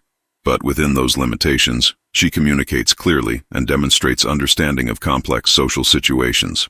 Riley looked around the chamber, her enhanced awareness apparently processing the emotional states of multiple species simultaneously. Then she did something that no military strategist would have predicted, and no diplomat could have orchestrated. She looked sad. Not aggressive, not threatening, just sad. The kind of sad that dogs did better than any species in the galaxy. The sad that made you want to fix whatever was wrong because that face shouldn't exist in a universe that had any justice. "I am not a weapon," Riley said through her translator, voice carrying the simple clarity that came from canine emotional honesty. "I am just very disappointed in you." The effect was immediate and devastating. Several council members made sounds of distress. One Vex-Nil delegate's patterns shifted to colors that suggested genuine emotional pain. A Centauran representative actually stood, apparently considering approaching the podium to apologize to a dog. "That's not fair," someone said, voice breaking slightly. "She's making us feel guilty." "She's reflecting the guilt you already feel about considering a prohibition that would require terminating sapient beings," Tanaka corrected. "Riley doesn't create emotions. She amplifies what's already there. If you feel guilty, it's because you recognize the ethical problem with your position." Riley continued looking around the chamber with that disappointed expression, her empathic field apparently broadcasting, "I expected better from you," so effectively that several delegates were pulling up the prohibition text and reviewing it with expressions suggesting they were reconsidering life choices. High Arbiter Vex looked down at Riley, her patterns cycling through colors that suggested internal conflict between political necessity and the overwhelming desire to pet the dog and promise to do better. "This is emotional manipulation." "Yes," Caesar agreed from his holographic projection. "It absolutely is. Riley's entire enhanced capability set is designed around emotional awareness and influence. She's perfectly adapted for diplomatic support, conflict resolution, and creating environments where honest cooperation is easier than deception. She's what you get when you enhance a species whose fundamental nature is wanting to make pack members happy." Riley tilted her head slightly, somehow managing to look even more disappointed. A council delegate stood, walked to the podium, and knelt down to pet the dog. Riley's tail wagged immediately, her expression shifting to joy so pure that it was almost painful to witness. "Good person," Riley said through her translator. "You understand. We can be friends." The delegate, a Centauran military officer who'd presumably seen combat and commanded forces in multiple engagements, started crying while petting an uplifted dog who was radiating approval so intensely that half the chamber could feel it. "This is the weapon we've created," Caesar said quietly. "Not soldiers who fight, not strategists who plan, but companions who make cooperation feel natural and conflict feel wrong. Riley can't force you to do anything, but she can make you aware of the emotional cost of your decisions in ways that intellectual argument never could." Another delegate approached, then another. Within minutes, there was a small crowd around Riley, various species taking turns petting an uplifted dog who radiated happiness and acceptance. Vex watched this with patterns that suggested she was witnessing either the future of diplomacy or the end of rational political discourse, and couldn't decide which was worse. "The prohibition," she said finally, her voice carrying over the general chaos of diplomatic representatives having group therapy sessions with a golden retriever. "The council must vote on the Biological Enhancement Prohibition Act. All in favor of prohibiting future uplift projects, indicate assent." Silence. Nobody moved. Nobody spoke. Everyone was either petting Riley or watching others pet Riley while experiencing what was apparently universal mammalian response to dogs being good. "Opposed?" Vex prompted. "Opposed," came responses from approximately 2/3 of the chamber. Many of them were still petting Riley while they voted. "The prohibition fails," Vex announced, her patterns shifting to something that might have been relief or might have been exhausted acceptance of the galaxy's new reality. "The Council recognizes that uplift projects, when conducted with proper oversight and appropriate intent, serve legitimate purposes, and create beings deserving of legal protection rather than prohibition. Riley's tail wagged harder, radiating approval so intensely that several delegates made sounds of happiness despite themselves. Caesar's holographic projection smiled, though there was something in his expression that suggested victory mixed with awareness of what they'd just unleashed. The Council also recognizes, Vex continued, that enhanced companion species represent a new category of diplomatic asset requiring specific regulatory frameworks. A committee will be established to develop guidelines for companion species integration into diplomatic and security services. Commander Caesar, I assume KSU will make Subject Alpha 7 and other project participants available for evaluation. Riley and her colleagues would be happy to assist with developing appropriate regulations, Caesar confirmed. Though I should warn you that committee meetings may become significantly more emotionally honest when companion species are present. Park leaned over to Thorne, watching as a dignified military officer explained to Riley that she was a very good girl, and Riley responded by radiating such pure joy that 3 nearby delegates started smiling despite obvious efforts not to. Sir, did we just witness the end of traditional diplomacy? We just witnessed the evolution of traditional diplomacy, Thorne replied. The primates fought with kinetic weapons and boarding tactics. The dogs will fight with weaponized empathy and emotional honesty. Different approaches to the same goal, making cooperation more attractive than conflict. It's terrifying. It's brilliant, Thorne corrected. Primates proved you could win through unconventional warfare. Now dogs are proving you can win by making people not want to fight in the first place. Caesar didn't create weapons. He created diplomatic solutions that make war feel unnecessary because everyone involved would disappoint Riley. The session adjourned with approximately 1/3 of the council members still crowding around Riley, taking turns receiving approval from an uplifted dog while discussing the philosophical implications of empathic field projection. Several were already requesting information about adopting companion species for their own diplomatic missions. The market for weaponized guilt had apparently just opened, and demand exceeded supply by significant margins. Thorne found Caesar after the session, both of them standing near a viewport showing Eden Zero's orbital structures. You planned this from the beginning. The prohibition, the timing, Riley's introduction, all of it calculated to generate exactly that response. We planned for multiple scenarios, Caesar admitted. The prohibition was likely given council concerns about future uplifts. Riley was always going to be part of our diplomatic program. The timing was fortunate. He paused. Though I should clarify, Riley's emotional honesty is real.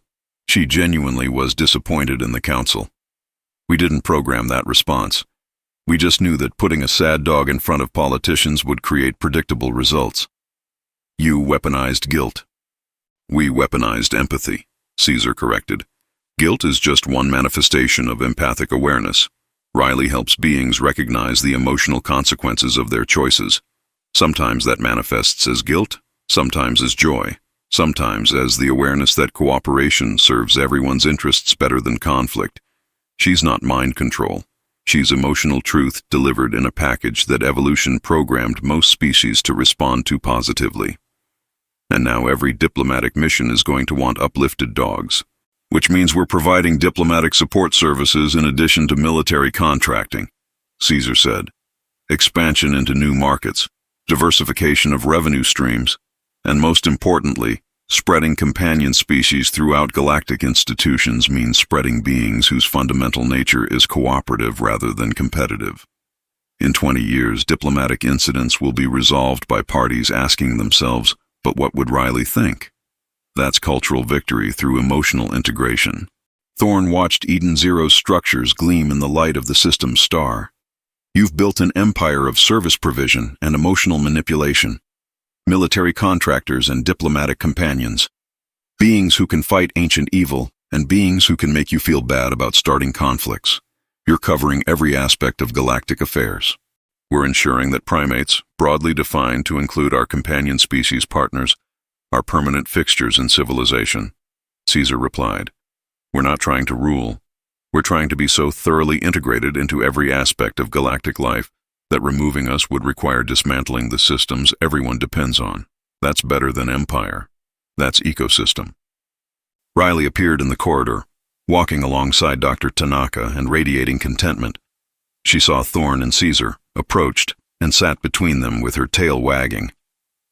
Through her translator, she spoke with the simple emotional clarity that characterized all her communication.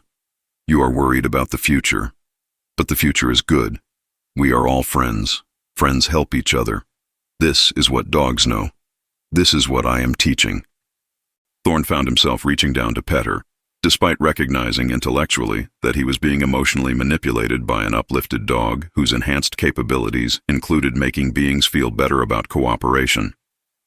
It didn't matter that he understood the mechanism. The empathic field still worked. Riley's tail wagged harder. She's right, Caesar said, also petting Riley despite presumably being just as aware of the manipulation. The future is good. Uncertain, complicated, but good. We've created partnerships that serve mutual interests. We've established ourselves as essential parts of galactic civilization. And we've just introduced a new category of being whose entire purpose is making cooperation feel natural. That's not conquest. That's evolution in a direction that benefits everyone. Riley radiated approval so intensely that both Thorn and Caesar experienced a moment of pure contentment despite themselves. Park appeared, saw the scene, started to comment, then just joined in petting Riley while experiencing what was apparently unavoidable mammalian response to dogs being objectively good. Sir, Park managed after a moment, how do we report this to Earth? How do we explain that the primates have uplifted dogs who can weaponize guilt and it's somehow both terrifying and adorable? We explain that civilization is evolving in unexpected directions, Thorn said, still petting Riley. That the beings we created to fight wars have created beings to prevent them. That the galaxy is becoming a place where cooperation is enforced not through threat of violence but through emotional awareness of why violence disappoints everyone, including the dog. Riley looked up at him with an expression of pure approval. You understand. You are good human. I am proud of you. Thorn felt something in his chest tighten with emotion that was probably embarrassing, but definitely sincere. Thank you, Riley. Act 3 concluded not with military victory, but with emotional triumph. The entity remained a threat, but a contained one. The primates had evolved from weapons to contractors to essential partners, and now they'd introduced companions who made conflict feel wrong through the simple mechanism of making beings aware that fighting would disappoint a very good dog. The galaxy had changed fundamentally, not through conquest or force, but through service provision and emotional integration. The primates had won not by defeating their opponents, but by making cooperation so attractive that opposition felt unnecessary. And somewhere in Eden Zero's kennels, 46 other enhanced dogs were probably learning diplomatic protocols and practicing sad faces that would reshape galactic politics through the power of weaponized empathy. The future was uncertain, but as Riley accurately observed, it was good. Because everyone was friends now, and friends helped each other, and disappointing the dog was simply not an acceptable outcome for any rational being. Act 3 was complete. The stage was set for Act 4, where the consequences of all these changes would either save civilization or create something entirely new. Probably both. But first, everyone needed to finish petting Riley and processing the emotional complexity of being outmaneuvered by a golden retriever in a tactical vest. Chapter 16. Man's Best Friend. The Diplomatic Companion Integration Program launched 6 months after Riley's debut before the Council, and within a year it had fundamentally changed how galactic politics functioned. Ambassador Thorn watched the transformation from his observation post at the Council headquarters, witnessing what might have been history's strangest revolution, civilization learning that emotional honesty enforced by enhanced dogs was more effective than centuries of diplomatic tradition. The first deployment had been almost comically successful. The territorial dispute between the Centauri Confederation and the Vega Collective, which had been grinding through legal proceedings for 17 years, was resolved in 6 hours after Riley attended the mediation session. Both sides had explained their positions, realized those positions sounded petty when articulated to a dog whose empathic field made everyone aware of exactly how petty they were being, and agreed to split the disputed asteroid field 60-40 with mineral rights rotated annually. She didn't even do anything, the Centauran negotiator had said afterward, still processing what had happened. She just sat there looking at us, and suddenly continuing the dispute felt wrong, like we were disappointing someone whose opinion mattered more than territorial claims. That's Riley's gift, Dr. Tanaka had explained during the post-session debrief. She makes beings aware of the emotional context of their decisions. Most conflicts continue because parties can intellectually justify their positions while ignoring the emotional cost. Riley removes that buffer. You can't ignore how your choices make others feel when she's amplifying everyone's empathic awareness. The success rate was remarkable and slightly terrifying. 47 diplomatic disputes resolved in the first 6 months. 83 trade negotiations concluded with mutually beneficial terms. 17 potential military conflicts de-escalated before shots were fired. All because enhanced dogs attended sessions and made everyone aware that fighting would disappoint beings whose entire nature was trusting that people were fundamentally good. Park reviewed the statistics with the expression of someone documenting either utopia or dystopia and unable to decide which. Sir, diplomatic incident rates have dropped by 62% in sectors with active companion species deployment. Treaty compliance is up 47%. And, she scrolled through more data, complaint submissions to the Council have decreased by 38%, because apparently people feel guilty filing frivolous complaints when dogs might be disappointed in them. We've weaponized guilt to enforce civilization, Thorne said, watching through the observation window as another mediation session began. A border dispute this time, with a German shepherd named Atlas sitting between the delegations and radiating patient expectation that everyone would behave appropriately. The question is whether this is ethical governance or emotional manipulation on a galactic scale. Can it be both? Probably has to be both, Thorne admitted. Ethics and manipulation aren't exclusive categories when the manipulation makes people behave more ethically. Atlas isn't forcing anyone to compromise. He's just making them aware of how their stubbornness affects others. That's arguably more honest than traditional diplomacy, which encourages hiding emotional truth behind formal protocol. The border dispute resolved in 3 hours. Both parties agreed to shared governance of the contested region, established cultural exchange programs, and departed the session looking somewhat dazed but satisfied. Atlas wagged his tail throughout, radiating approval so intensely that both delegations spent 10 minutes petting him and promising to maintain the agreement because disappointing Atlas was apparently unthinkable. Good boy protocol successful, came the report from the session observer. Parties demonstrated high emotional awareness, genuine empathy for opposing concerns, and commitment to cooperative solutions. Atlas reports satisfaction with outcome and recommends both delegations receive recognition for mature diplomatic conduct. The dog is writing performance reviews, Park said quietly. Enhanced dogs are evaluating diplomatic performance and their assessments carry actual weight because nobody wants a bad review from someone who trusts you to be good. The program expanded rapidly. Within 18 months of launch, 147 enhanced dogs were deployed across diplomatic missions, trade negotiations, and conflict mediation sessions, each one trained in different specialized areas. Border disputes had Atlas and his colleagues. Trade negotiations had a Labrador named Commerce, who could sense dishonest dealing and would look sad at anyone trying to exploit unfair advantages. Military de-escalation had a Belgian Malinois named Peace, whose tactical awareness combined with empathic projection to make violence feel both unnecessary and disappointing. The entity threat continued, but at reduced intensity. The combined entity response force had neutralized 23 nexuses in 2 years.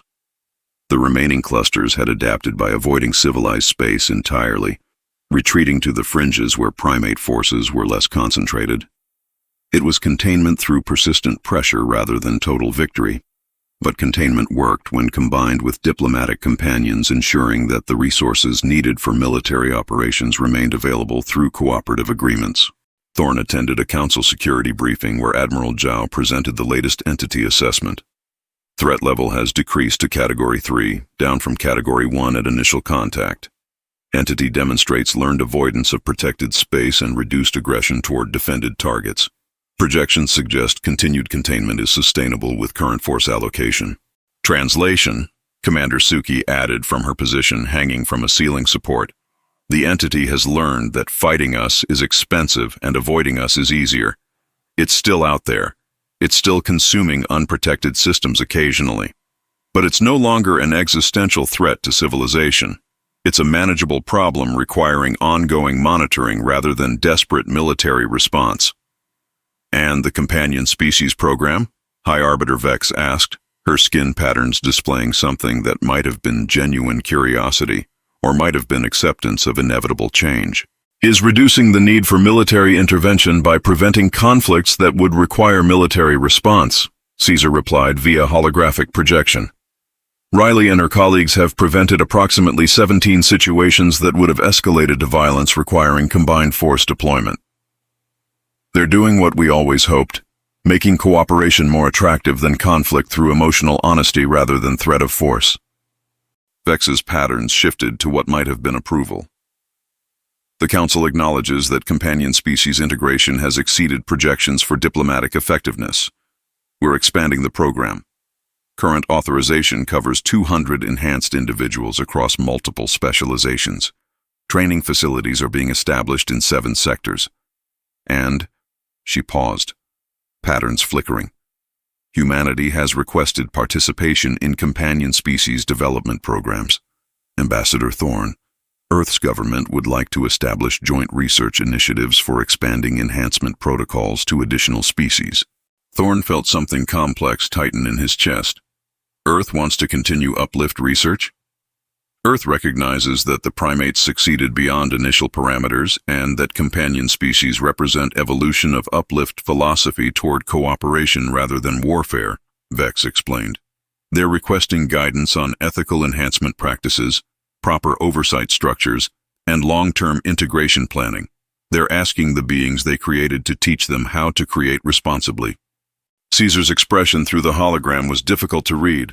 We'll provide whatever guidance Earth requests, on the condition that any future uplift projects prioritize cooperation over capability, partnership over power, and long-term well-being over short-term utility. We won't help create weapons, but we'll help create companions. The briefing concluded with operational updates and resource allocations. Thorne found himself in the diplomatic lounge afterward, watching Riley work her magic on a particularly stubborn trade negotiation. The dispute involved mineral rights, competing claims, and approximately 200 years of accumulated resentment between the parties. Riley sat between the delegations and simply existed, her empathic field making everyone aware of how exhausting it was to maintain resentment when someone trustworthy was expecting them to find solutions. The breakthrough came when one delegate, a Vex-Nil administrator whose career had been built on aggressive negotiation tactics, looked at Riley and said something that traditional diplomacy would never have produced. I'm tired of fighting. I'm tired of winning. I just want this resolved so we can all move forward and I don't have to see that disappointed face anymore. Riley's tail wagged. She approached the delegate and radiated approval so pure that the administrator's skin patterns shifted through colors suggesting genuine emotional catharsis. The other delegation responded by immediately offering their most reasonable compromise position. The dispute resolved in 17 minutes. Decades of conflict dissolved by a dog whose superpower was making people aware that cooperation felt better than victory. We broke diplomacy, Park said, appearing beside Thorne with her datapad showing the resolution details. We've created a system where conflicts are resolved not through superior argumentation or strategic advantage, but through beings who make everyone feel guilty about being difficult. We fixed diplomacy, Thorne corrected. Traditional diplomacy let conflicts persist because both parties could justify their positions internally while ignoring emotional consequences. Companion species remove that insulation. You can't ignore that your stubbornness disappoints others when empathic projection makes you feel that disappointment directly. But is it ethical? Is it more ethical to let conflicts persist and cause suffering because we respect people's right to remain emotionally insulated from consequences? Thorne gestured at the departed delegations, who were chatting amicably about establishing cultural exchange programs. Riley didn't force them to compromise. She made them aware of the emotional reality of their situation. They chose cooperation because it genuinely felt better than conflict. That's not mind control. That's emotional honesty enforced by a species that evolved to detect and respond to pack dynamics. His datapad chimed with a message from Caesar. "Ambassador, please join me in conference room 7. There's someone I'd like you to meet." Thorn made his way through the council headquarters, noting the changes that had occurred over the past 2 years. Primate and council personnel moved through three-dimensional spaces with casual integration. Human administrative staff coordinated with bonobo legal teams. Enhanced dogs navigated corridors with diplomatic credentials, heading to sessions where their presence would make conflicts feel solvable rather than perpetual. Conference Room 7 turned out to contain Caesar, Dr. Tanaka, and a dog Thorn didn't recognize. A border collie, smaller than Riley, but with the same enhanced awareness in her eyes. She wore a vest identifying her as Advocate Sophie and sat with alert attention, watching Thorn with obvious intelligence. "Ambassador Thorn," Caesar said, "this is Sophie. She's specialized in educational integration and youth development. We're deploying her to help establish cross-species educational programs on colony worlds. She'll be working with human, primate, and council children to develop cooperative learning environments." Sophie stood, approached Thorn, and sat in front of him with tail wagging. Through her translator, she spoke with the clear, emotional honesty that characterized all companion species communication. "Hello, Ambassador. I am pleased to meet you. I will help children learn to be friends across species. This is important work. Will you help?" Thorn knelt down, finding himself at eye level with an enhanced dog whose purpose was teaching children cooperation. "Of course I'll help, Sophie. What do you need?" "I need you to visit the schools and tell the children about how primates and humans learn to work together," Sophie said, her empathic field radiating earnest hope. "The children need to know that being different is good, that working together is better than fighting, that disappointment can be avoided by choosing cooperation. You are important to this story. You helped create us. Now help us teach the next generation." "She's right," Dr. Tanaka said, watching the interaction with scientific interest and obvious fondness. "The companion species program's long-term success requires generational integration. Children who grow up with enhanced dogs learning cooperative behavior will internalize those lessons. In 20 years, we'll have adults who reflexively consider emotional consequences of their choices because they learned to do so in school environments where Sophie and her colleagues made that awareness natural. We're programming civilization through early education," Thorn said, still looking at Sophie's hopeful expression. "We're teaching emotional intelligence through beings who embody it," Caesar corrected. "Sophie won't force cooperation. She'll model it, reward it, make it feel natural and good. Children will learn that disappointing Sophie feels bad and making her proud feels good. That's not programming. That's learning empathy through a teacher whose entire being is empathic." Sophie's tail wagged harder. "You understand. You are a good human. I am proud of you. Will you visit the schools?" "Yes," Thorn said, petting Sophie and feeling the now familiar emotional warmth that came from companion species approval. "I'll visit the schools. I'll tell them the story, and I'll help them understand why cooperation serves everyone better than conflict." Sophie radiated such pure joy that everyone in the room experienced a moment of shared happiness. Dr. Tanaka was smiling. Caesar's expression suggested satisfaction with outcomes that exceeded strategic planning, and Thorn found himself genuinely excited about visiting schools to talk to children about uplift and cooperation, and the complicated history that had led to dogs teaching diplomacy. The program continued expanding. Within 3 years of Riley's debut, 417 enhanced dogs were deployed across diplomatic, educational, medical, and administrative positions. Every major council institution had companion species support. Every significant negotiation included empathic oversight. Every school in civilized space was integrating cooperative learning environments supervised by beings whose nature was detecting and rewarding positive social behavior. The statistics were remarkable. Violent conflict rates down 73% in companion species deployment zones. Trade dispute resolution times reduced by 62%. Educational outcomes improving across all measured categories. medical compliance increasing because patients felt guilty disappointing therapy dogs who just wanted them to take their medicine and be healthy. We've created a civilization where disappointing dogs is the primary enforcement mechanism for social cooperation, Park observed during one of their regular review sessions. That's either the most wholesome governmental system in galactic history, or the most insidious form of emotional manipulation ever deployed.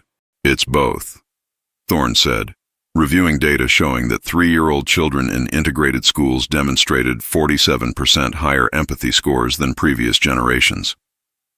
But the manipulation creates genuine positive outcomes. The children learning from Sophie aren't being forced to cooperate. They're learning that cooperation feels good and conflict feels bad, because Sophie's empathic projection makes those emotional truths impossible to ignore. They're developing genuine empathy, not just following rules. Until what happens when the dogs aren't there?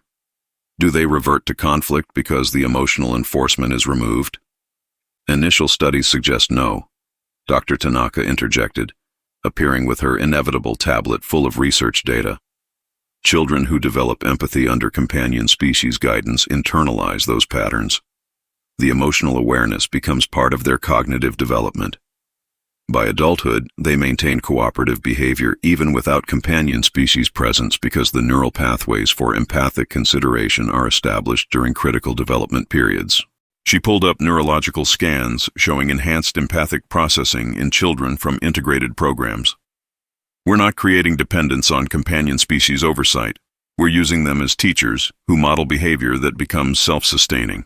In 50 years, we'll have entire generations who cooperate reflexively because they learned to do so when empathic feedback was provided by beings who made that feedback impossible to ignore.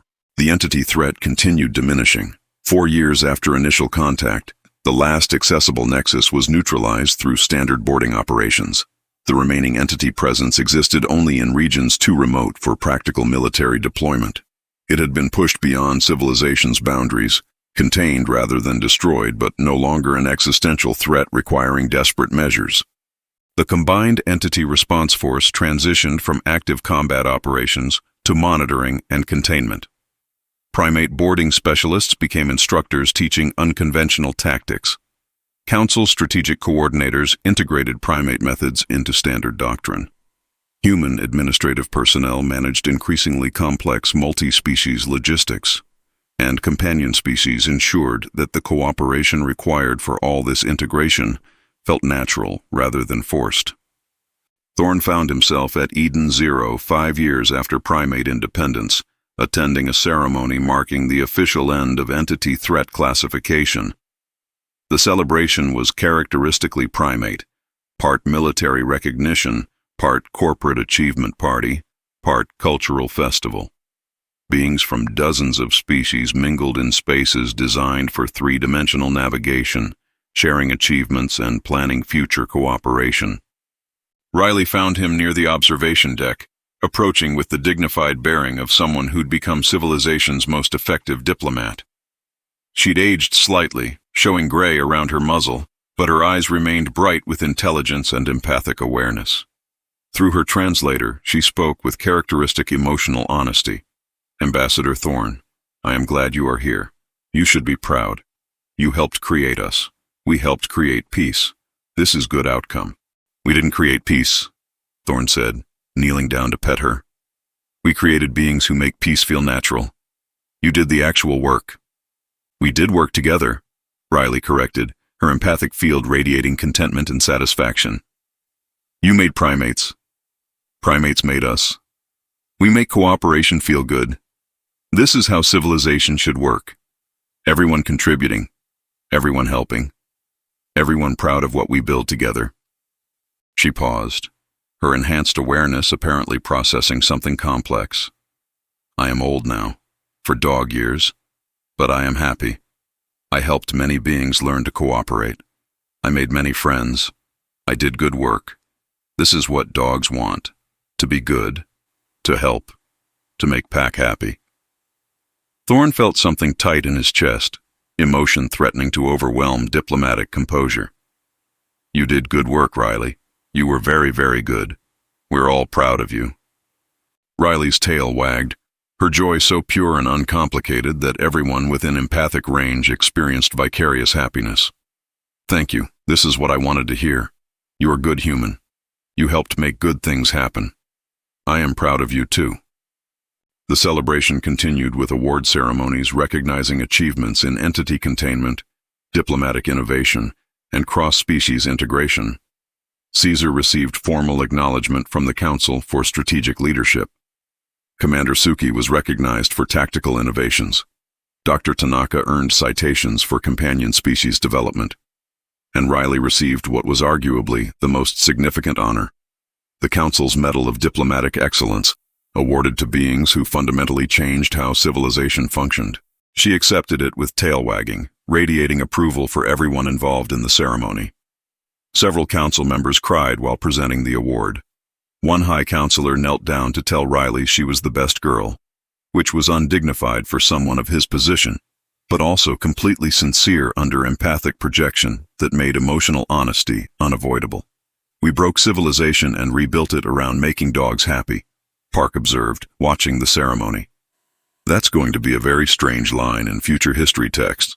We didn't break civilization, Thorne replied. We evolved it. The primates proved that created beings could exceed their design parameters.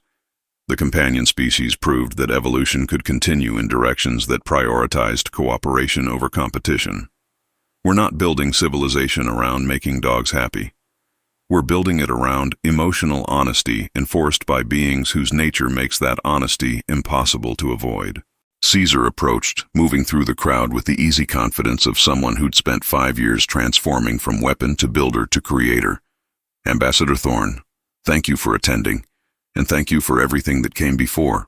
The advocacy, the cooperation, the willingness to let us become something you didn't plan. You became something better than we planned, Thorne said. That's not failure. That's the best possible outcome of uplift. We became something different, Caesar corrected. Better implies judgment. We're just different. Adapted to circumstances you couldn't predict. Evolved capabilities you didn't anticipate. Created beings you never imagined. He gestured at Riley, who was being petted by a delegation of council representatives while radiating happiness. She's what happens when creation gets to create. We made her to solve problems we couldn't solve.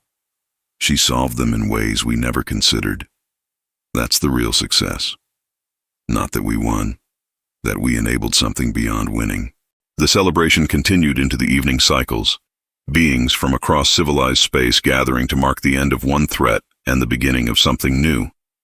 The entity remained in remote regions, monitored but contained.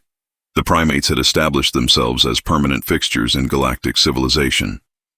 The companion species had fundamentally changed how that civilization functioned. And somewhere in the Kepler 442 system, children of multiple species were playing together in schools where enhanced dogs supervised and taught and made cooperation feel like the most natural thing in the galaxy. Thorne watched the stars through Eden Zero's observation windows, reflecting on 5 years of transformation. The beings they'd created to fight had created beings to prevent fighting. The weapons had become builders. The soldiers had become teachers. And civilization had learned that sometimes the best solution to conflict was creating someone whose disappointment in you mattered more than winning. Riley appeared beside him, looking out at the stars with enhanced awareness that probably processed stellar beauty differently than human perception. Through her translator, she offered final wisdom. The stars are very far apart, but we can reach them if we work together. This is what I teach. This is what everyone needs to know. Distance is not permanent. Difference is not barrier. Cooperation makes impossible things possible. You're very wise, Riley. I am very dog, Riley corrected. Wisdom is just noticing obvious things and saying them clearly. Dogs are good at this. Humans make things complicated. Primates make things strategic. Dogs make things simple. Simple is sometimes best. She was right, of course, as she usually was. The entity had been complicated. The war had been complicated. The politics and economics and integration had all been tremendously complicated. But the solution had turned out to be simple. Create beings who made cooperation feel good and conflict feel bad, then let emotional honesty do what intellectual argument never could. Act 4 approached its conclusion. The galaxy had been saved not through superior weapons or strategic brilliance, but through emotional evolution enforced by dogs in tactical vests. Civilization had learned to cooperate because disappointing Riley and her colleagues was simply unacceptable. The future remained uncertain. New challenges would emerge. New threats would require responses. But now civilization had the foundation for addressing them. Cooperation enforced through emotional awareness, integration built on genuine partnership, and enhanced dogs who would look disappointed if anyone suggested solving problems through violence instead of collaboration. Thorne stayed at the observation deck long after the celebration ended, watching stars and reflecting on complicated histories and uncertain futures. Riley stayed with him, radiating patient companionship and the simple truth that sometimes the best comfort was just not being alone. "Thank you, Riley," Thorne said finally, "for everything you've done, for teaching us better ways." Riley's tail wagged one more time. "You are welcome. You are a good human. Now you should rest. Tomorrow we teach more beings to cooperate. This work continues. This work is never finished, but this work is good." She was right about that too. The work continued, and probably always would. But now it continued with companions who made the work feel meaningful rather than exhausting, possible rather than futile, and worth doing because it made very good dogs proud. Act 4 continued toward its final chapter. One more reflection remained. One more meditation on what they'd created and what it meant for futures not yet written. But for now, in this moment, watching stars with an enhanced dog whose entire being was devoted to making cooperation feel natural, Thorne allowed himself to believe that everything might actually turn out okay. Because Riley thought so. And Riley was usually right about these things. Chapter 17. The Legacy. The Galactic Law Academy on Centauri Prime had been teaching the case study for 17 years now, required curriculum for every diplomatic and legal studies program in civilized space. Professor Crix, a fourth-generation law instructor whose species had joined the Council 50 years after the events in question, stood before a classroom of students from a dozen different species and began the lecture that had become both historical analysis and cautionary tale. "The Exodus precedent," Crix said, pulling up images from the archives, "also known as the primate integration case, the companion species revolution, or in more informal academic circles, how dogs saved civilization through weaponized guilt. This case fundamentally restructured interstellar law, diplomatic practice, and our understanding of what constitutes legitimate governance. The students, a mix of young humans, primates, and council species, settled into their seats or grips or whatever their physiology preferred. One young bonobo hung from a ceiling support taking notes with her feet. A golden retriever with enhanced intelligence and a student vest sat attentively near the front, occasionally translating the lecture's emotional subtext for classmates. The case begins with humanity's desperate decision to uplift primates during the Kreth War. Crix continued, displaying footage of early uplift facilities. What started as military necessity became the most significant transformation of galactic civilization since the Council's founding. But to understand the legal precedent, we must understand the key figure who witnessed the entire evolution, Ambassador Elias Thorne.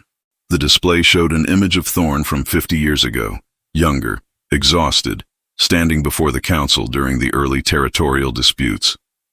Then images from later periods, advocating for primate independence, coordinating joint operations against the entity, attending Riley's medal ceremony. A life documented through the lens of history's strangest diplomatic revolution. Thorne is still alive, Crix noted, retired to the colony world New Shenandoah, established on former contested territory that became the first jointly administered human-primate settlement. He occasionally grants interviews to researchers. His perspective on the events remains complex. Ambassador Elias Thorne, now 73 standard years old and feeling every one of them in his joints during the morning walks, stood on the porch of his cottage watching the sunrise over New Shenandoah's capital city. The settlement had grown from a few thousand pioneers to a thriving metropolis of 200,000 souls. If you counted humans and primates and enhanced dogs as souls, which everyone here certainly did, the city's architecture reflected its mixed heritage. Vertical towers designed for primate navigation stood alongside traditional human structures. Ground-level spaces accommodated those who preferred walking. Sky bridges connected everything in three-dimensional networks that would have given urban planners from old Earth nervous breakdowns, but which worked perfectly for residents who'd never known cities designed around a single species' limitations. Park appeared from inside the cottage, moving more slowly these days, but still sharp, still maintaining the datapad that had become her professional trademark.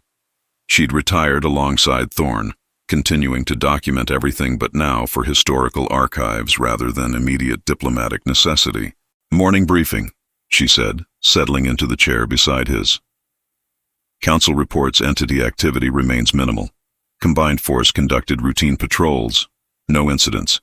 Companion species deployments continue at steady levels. And..." She scrolled through her pad. "The Academy on Centauri Prime is teaching your case study to this year's students. Professor Crick sent the lecture outline. You're officially a textbook now." "Terrifying thought," Thorn said.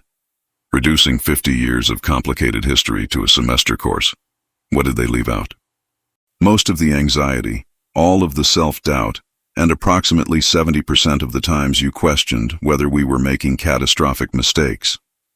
Park showed him the outline. "They focus on the precedent-setting decisions, the diplomatic breakthroughs, and Riley's medal ceremony. It reads like we knew what we were doing. We had no idea what we were doing," Thorn said. "We were improvising through a crisis that redefined civilization while trying not to let anyone notice we were making it up as we went. That's what makes it educational. Students need to understand that history isn't made by people who have all the answers. It's made by people who face impossible problems and try things until something works." Movement in the city below caught Thorn's attention. A group of children playing in the Central Park, the mix that had become normal here. Human kids alongside young chimps and gorillas, a few enhanced dogs in puppy vests chasing balls with the unself-conscious joy that characterized their species regardless of cognitive enhancement. They moved through the space with casual integration, climbing structures designed for multiple movement styles, cooperating on games that required different capabilities. One little human girl, maybe 6 standard years old, was attempting to reach something in a tree. A young chimp saw her struggling, scrambled up with ease, and handed down whatever she'd been trying to reach. The girl thanked him. The chimp dropped from the branch and they ran off together to rejoin their game. Casual cooperation that would have been impossible 50 years ago. "That's what we made," Park said quietly, watching the same scene. "Not the treaties or the military victories or the diplomatic precedents. That. Children who don't see each other as different species but just as friends who happen to move differently and think differently and cooperate because cooperation is how their world has always worked." Thorn's datapad chimed. Message from Caesar. "Ambassador, I'll be on world tomorrow for the commemoration ceremony. Would appreciate private conversation beforehand if you're available. There's something I'd like to discuss. C." The commemoration marked 50 years since the Primate Uplift Project's official conclusion. The moment when the last enhanced subjects graduated from training and humanity declared the program complete. It had been chosen as the symbolic beginning of the modern era, though Thorn knew that history's actual turning points rarely aligned with official dates. "He's coming in person," Park observed. "That's significant. Caesar hasn't traveled much in recent years. Eden Zero's administration keeps him occupied." "He's getting old too," Thorn said. "Primates age faster than humans. He's probably calculating legacy questions, same as I have been, wondering if what we built will last beyond the generation that built it." He looked back at the playing children. "I think it will. Not because we designed it that way, because they're growing up in it. This is normal for them. Cooperation across species. Friends who climb trees and friends who calculate trajectories. Dogs who understand emotions and help everyone get along. They're not maintaining a system. They're living in an ecosystem that evolved naturally from what we started desperately, and they refined through necessity." The next morning, Thorn met Caesar in the cottage's garden. A space Park had designed to accommodate both human aesthetic preferences and primate navigational requirements. Fruit trees provided handholds for climbing. Ground-level paths allowed comfortable walking. It was compromise-made landscape architecture, and it worked. Caesar arrived looking distinguished in his formal wear, the silver in his hair matching the gray that Thorne saw in his own mirror. They were old men now, the human and the primate, connected through complicated history and the weight of choices that had shaped civilization. "Ambassador," Caesar said, settling into a chair that he immediately treated as optional by draping one arm over the back and using it as a partial grip. "Thank you for seeing me. I know you value your retirement privacy." "You helped create a galaxy where privacy is respected," Thorne replied. "I can spare time for the being who made that possible. What did you want to discuss?" Caesar was quiet for a moment, unusual for someone whose career had been built on precise communication. "Riley passed away 3 weeks ago, peacefully, in her sleep, surrounded by colleagues and friends. She was 17 years old. For an enhanced dog, that's remarkably long.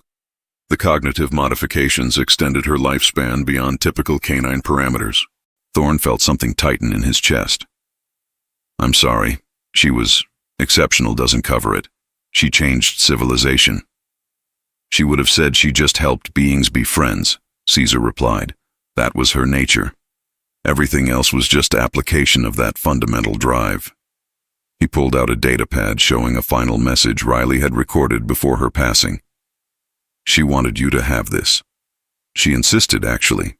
Said you needed to hear it." Thorne took the pad, activated the recording. Riley appeared, older but still bright-eyed, lying in what was clearly a comfortable space surrounded by companions. Her translator carried her voice, the emotional honesty that had characterized every word she'd ever spoken. "Hello, Ambassador Thorne," the recording began. "If you are watching this, I have died. This is natural. Dogs do not live as long as humans. But I lived good life. I helped many beings. I made many friends. I did work I loved. This is what every dog wants. To be useful, to be loved, to be good." She paused, looking directly at the camera with those enhanced, intelligent eyes. "You worry about legacy, about whether what you helped create was right.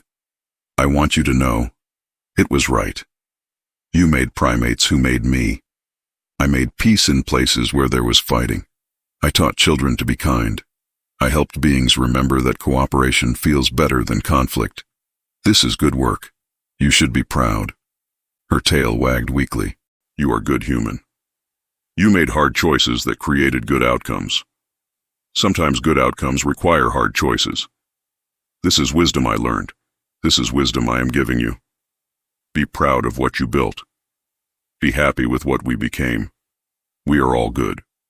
You, primates, me, all of us trying to help. All of us succeeding."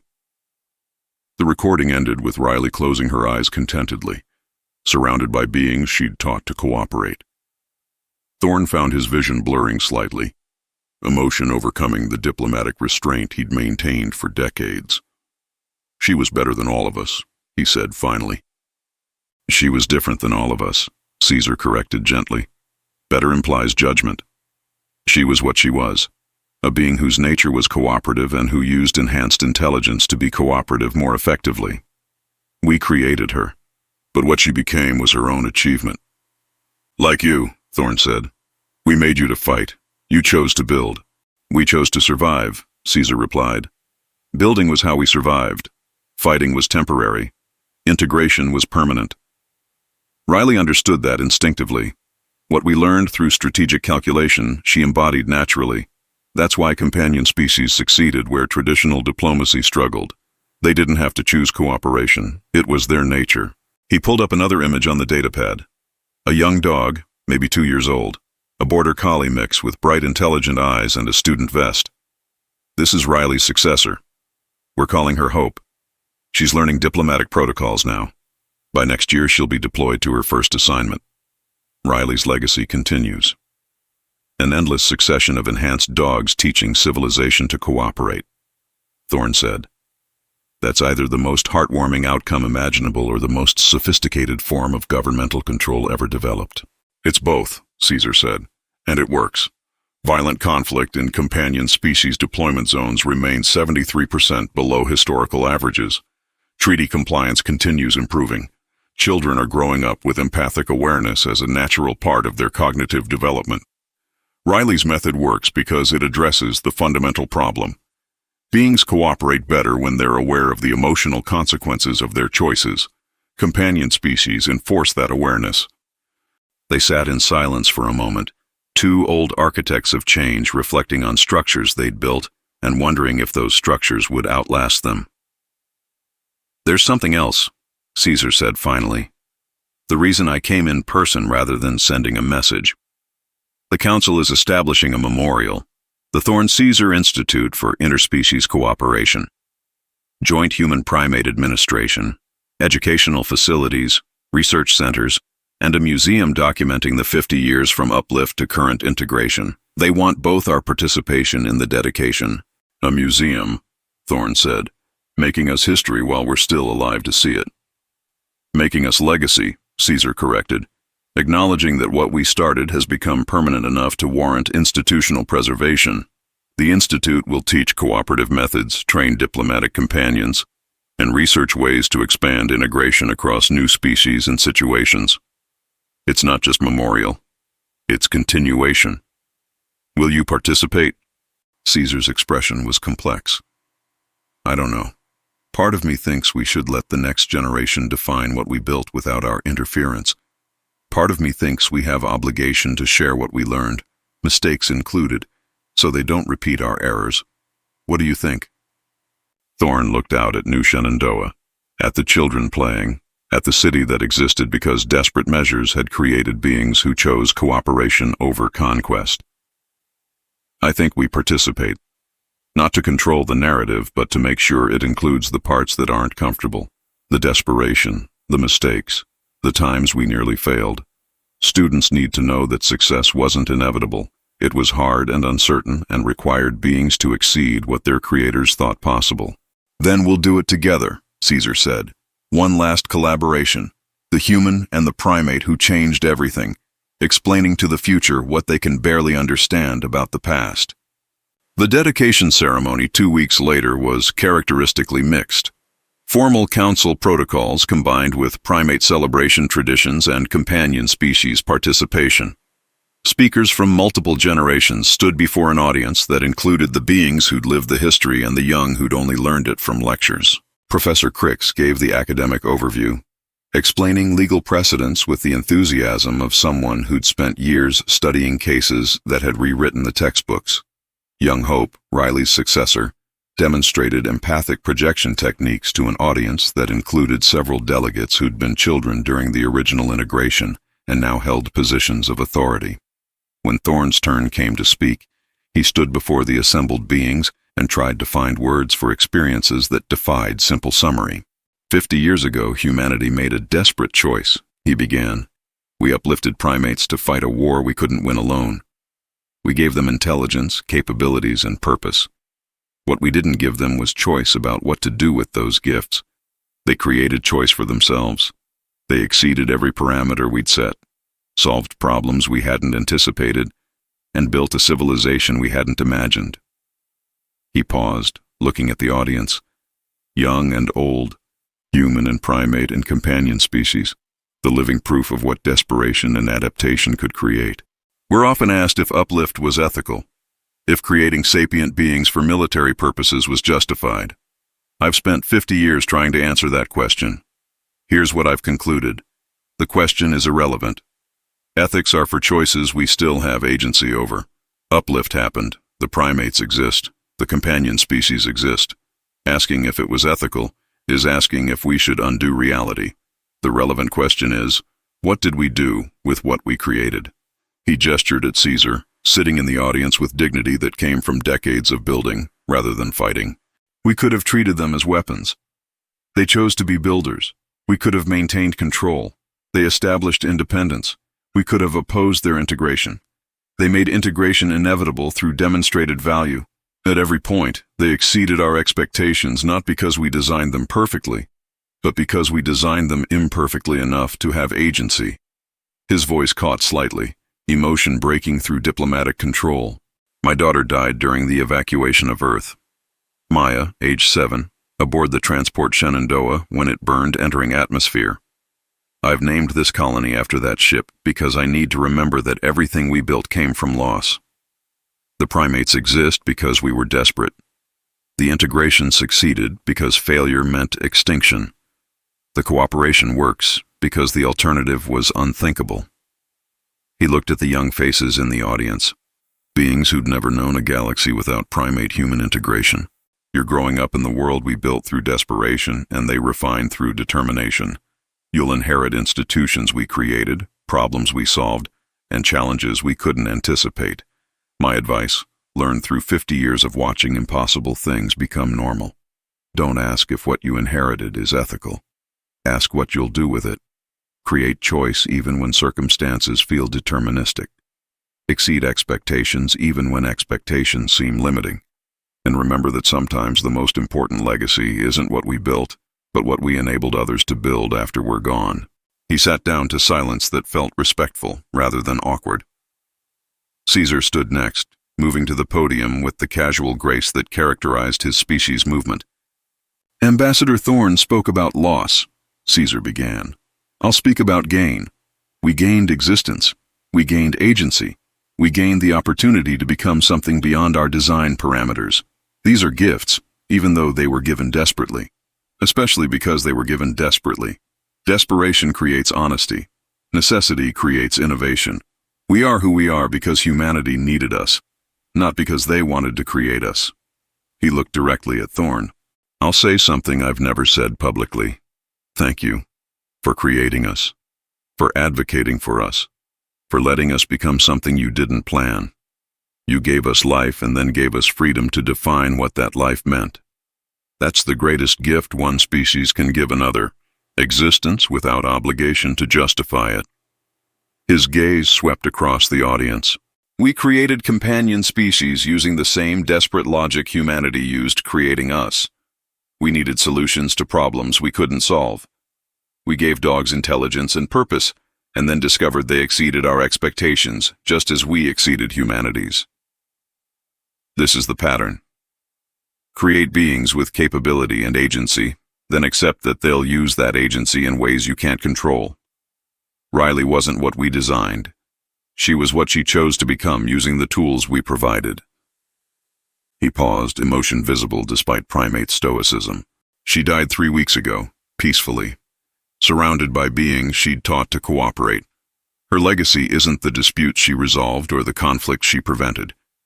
Her legacy is the pattern she established, that beings with empathic awareness and cooperative nature can enforce civilization through emotional honesty rather than threat of force. Hope will continue that pattern. Others will follow. The line continues because the method works.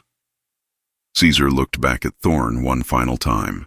50 years ago, you created weapons. We became builders. We created companions. They became teachers. The cycle continues. Each generation exceeds what the previous generation thought possible. This is success. Not because we followed plans, but because we abandoned plans in favor of adaptation. Thank you for starting this. Thank you for not trying to control where it went. The ceremony concluded with the formal establishment of the Institute, the unveiling of archives documenting 5 decades of transformation, and a reception where beings from multiple species mingled with the casual integration that had become normal. Thorne found himself on a balcony overlooking New Shenandoah with Park, both of them watching the sunset paint the city in colors that made the mixed architecture look almost intentional rather than improvised. We made it, Park said quietly. 50 years from desperate uplift to thriving ecosystem. We actually made it. They made it, Thorne corrected.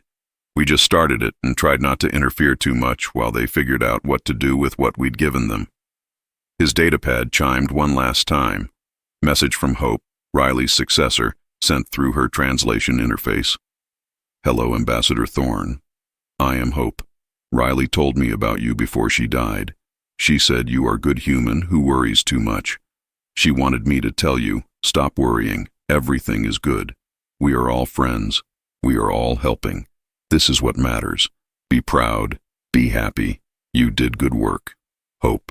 Beneath the message, an image.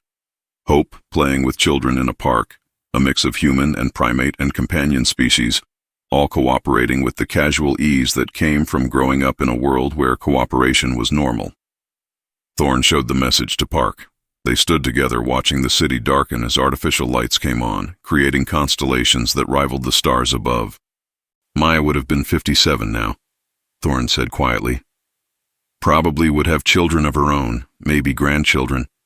She would have seen all of this, the integration, the cooperation, the children playing together like it's the most natural thing in the galaxy. She'd be proud of you, Park said. She'd be proud of them, Thorne corrected. I just made desperate choices during crisis. They made those choices into something lasting. The primates, the companion species, the children growing up thinking this is normal. They're the achievement. I was just the catalyst.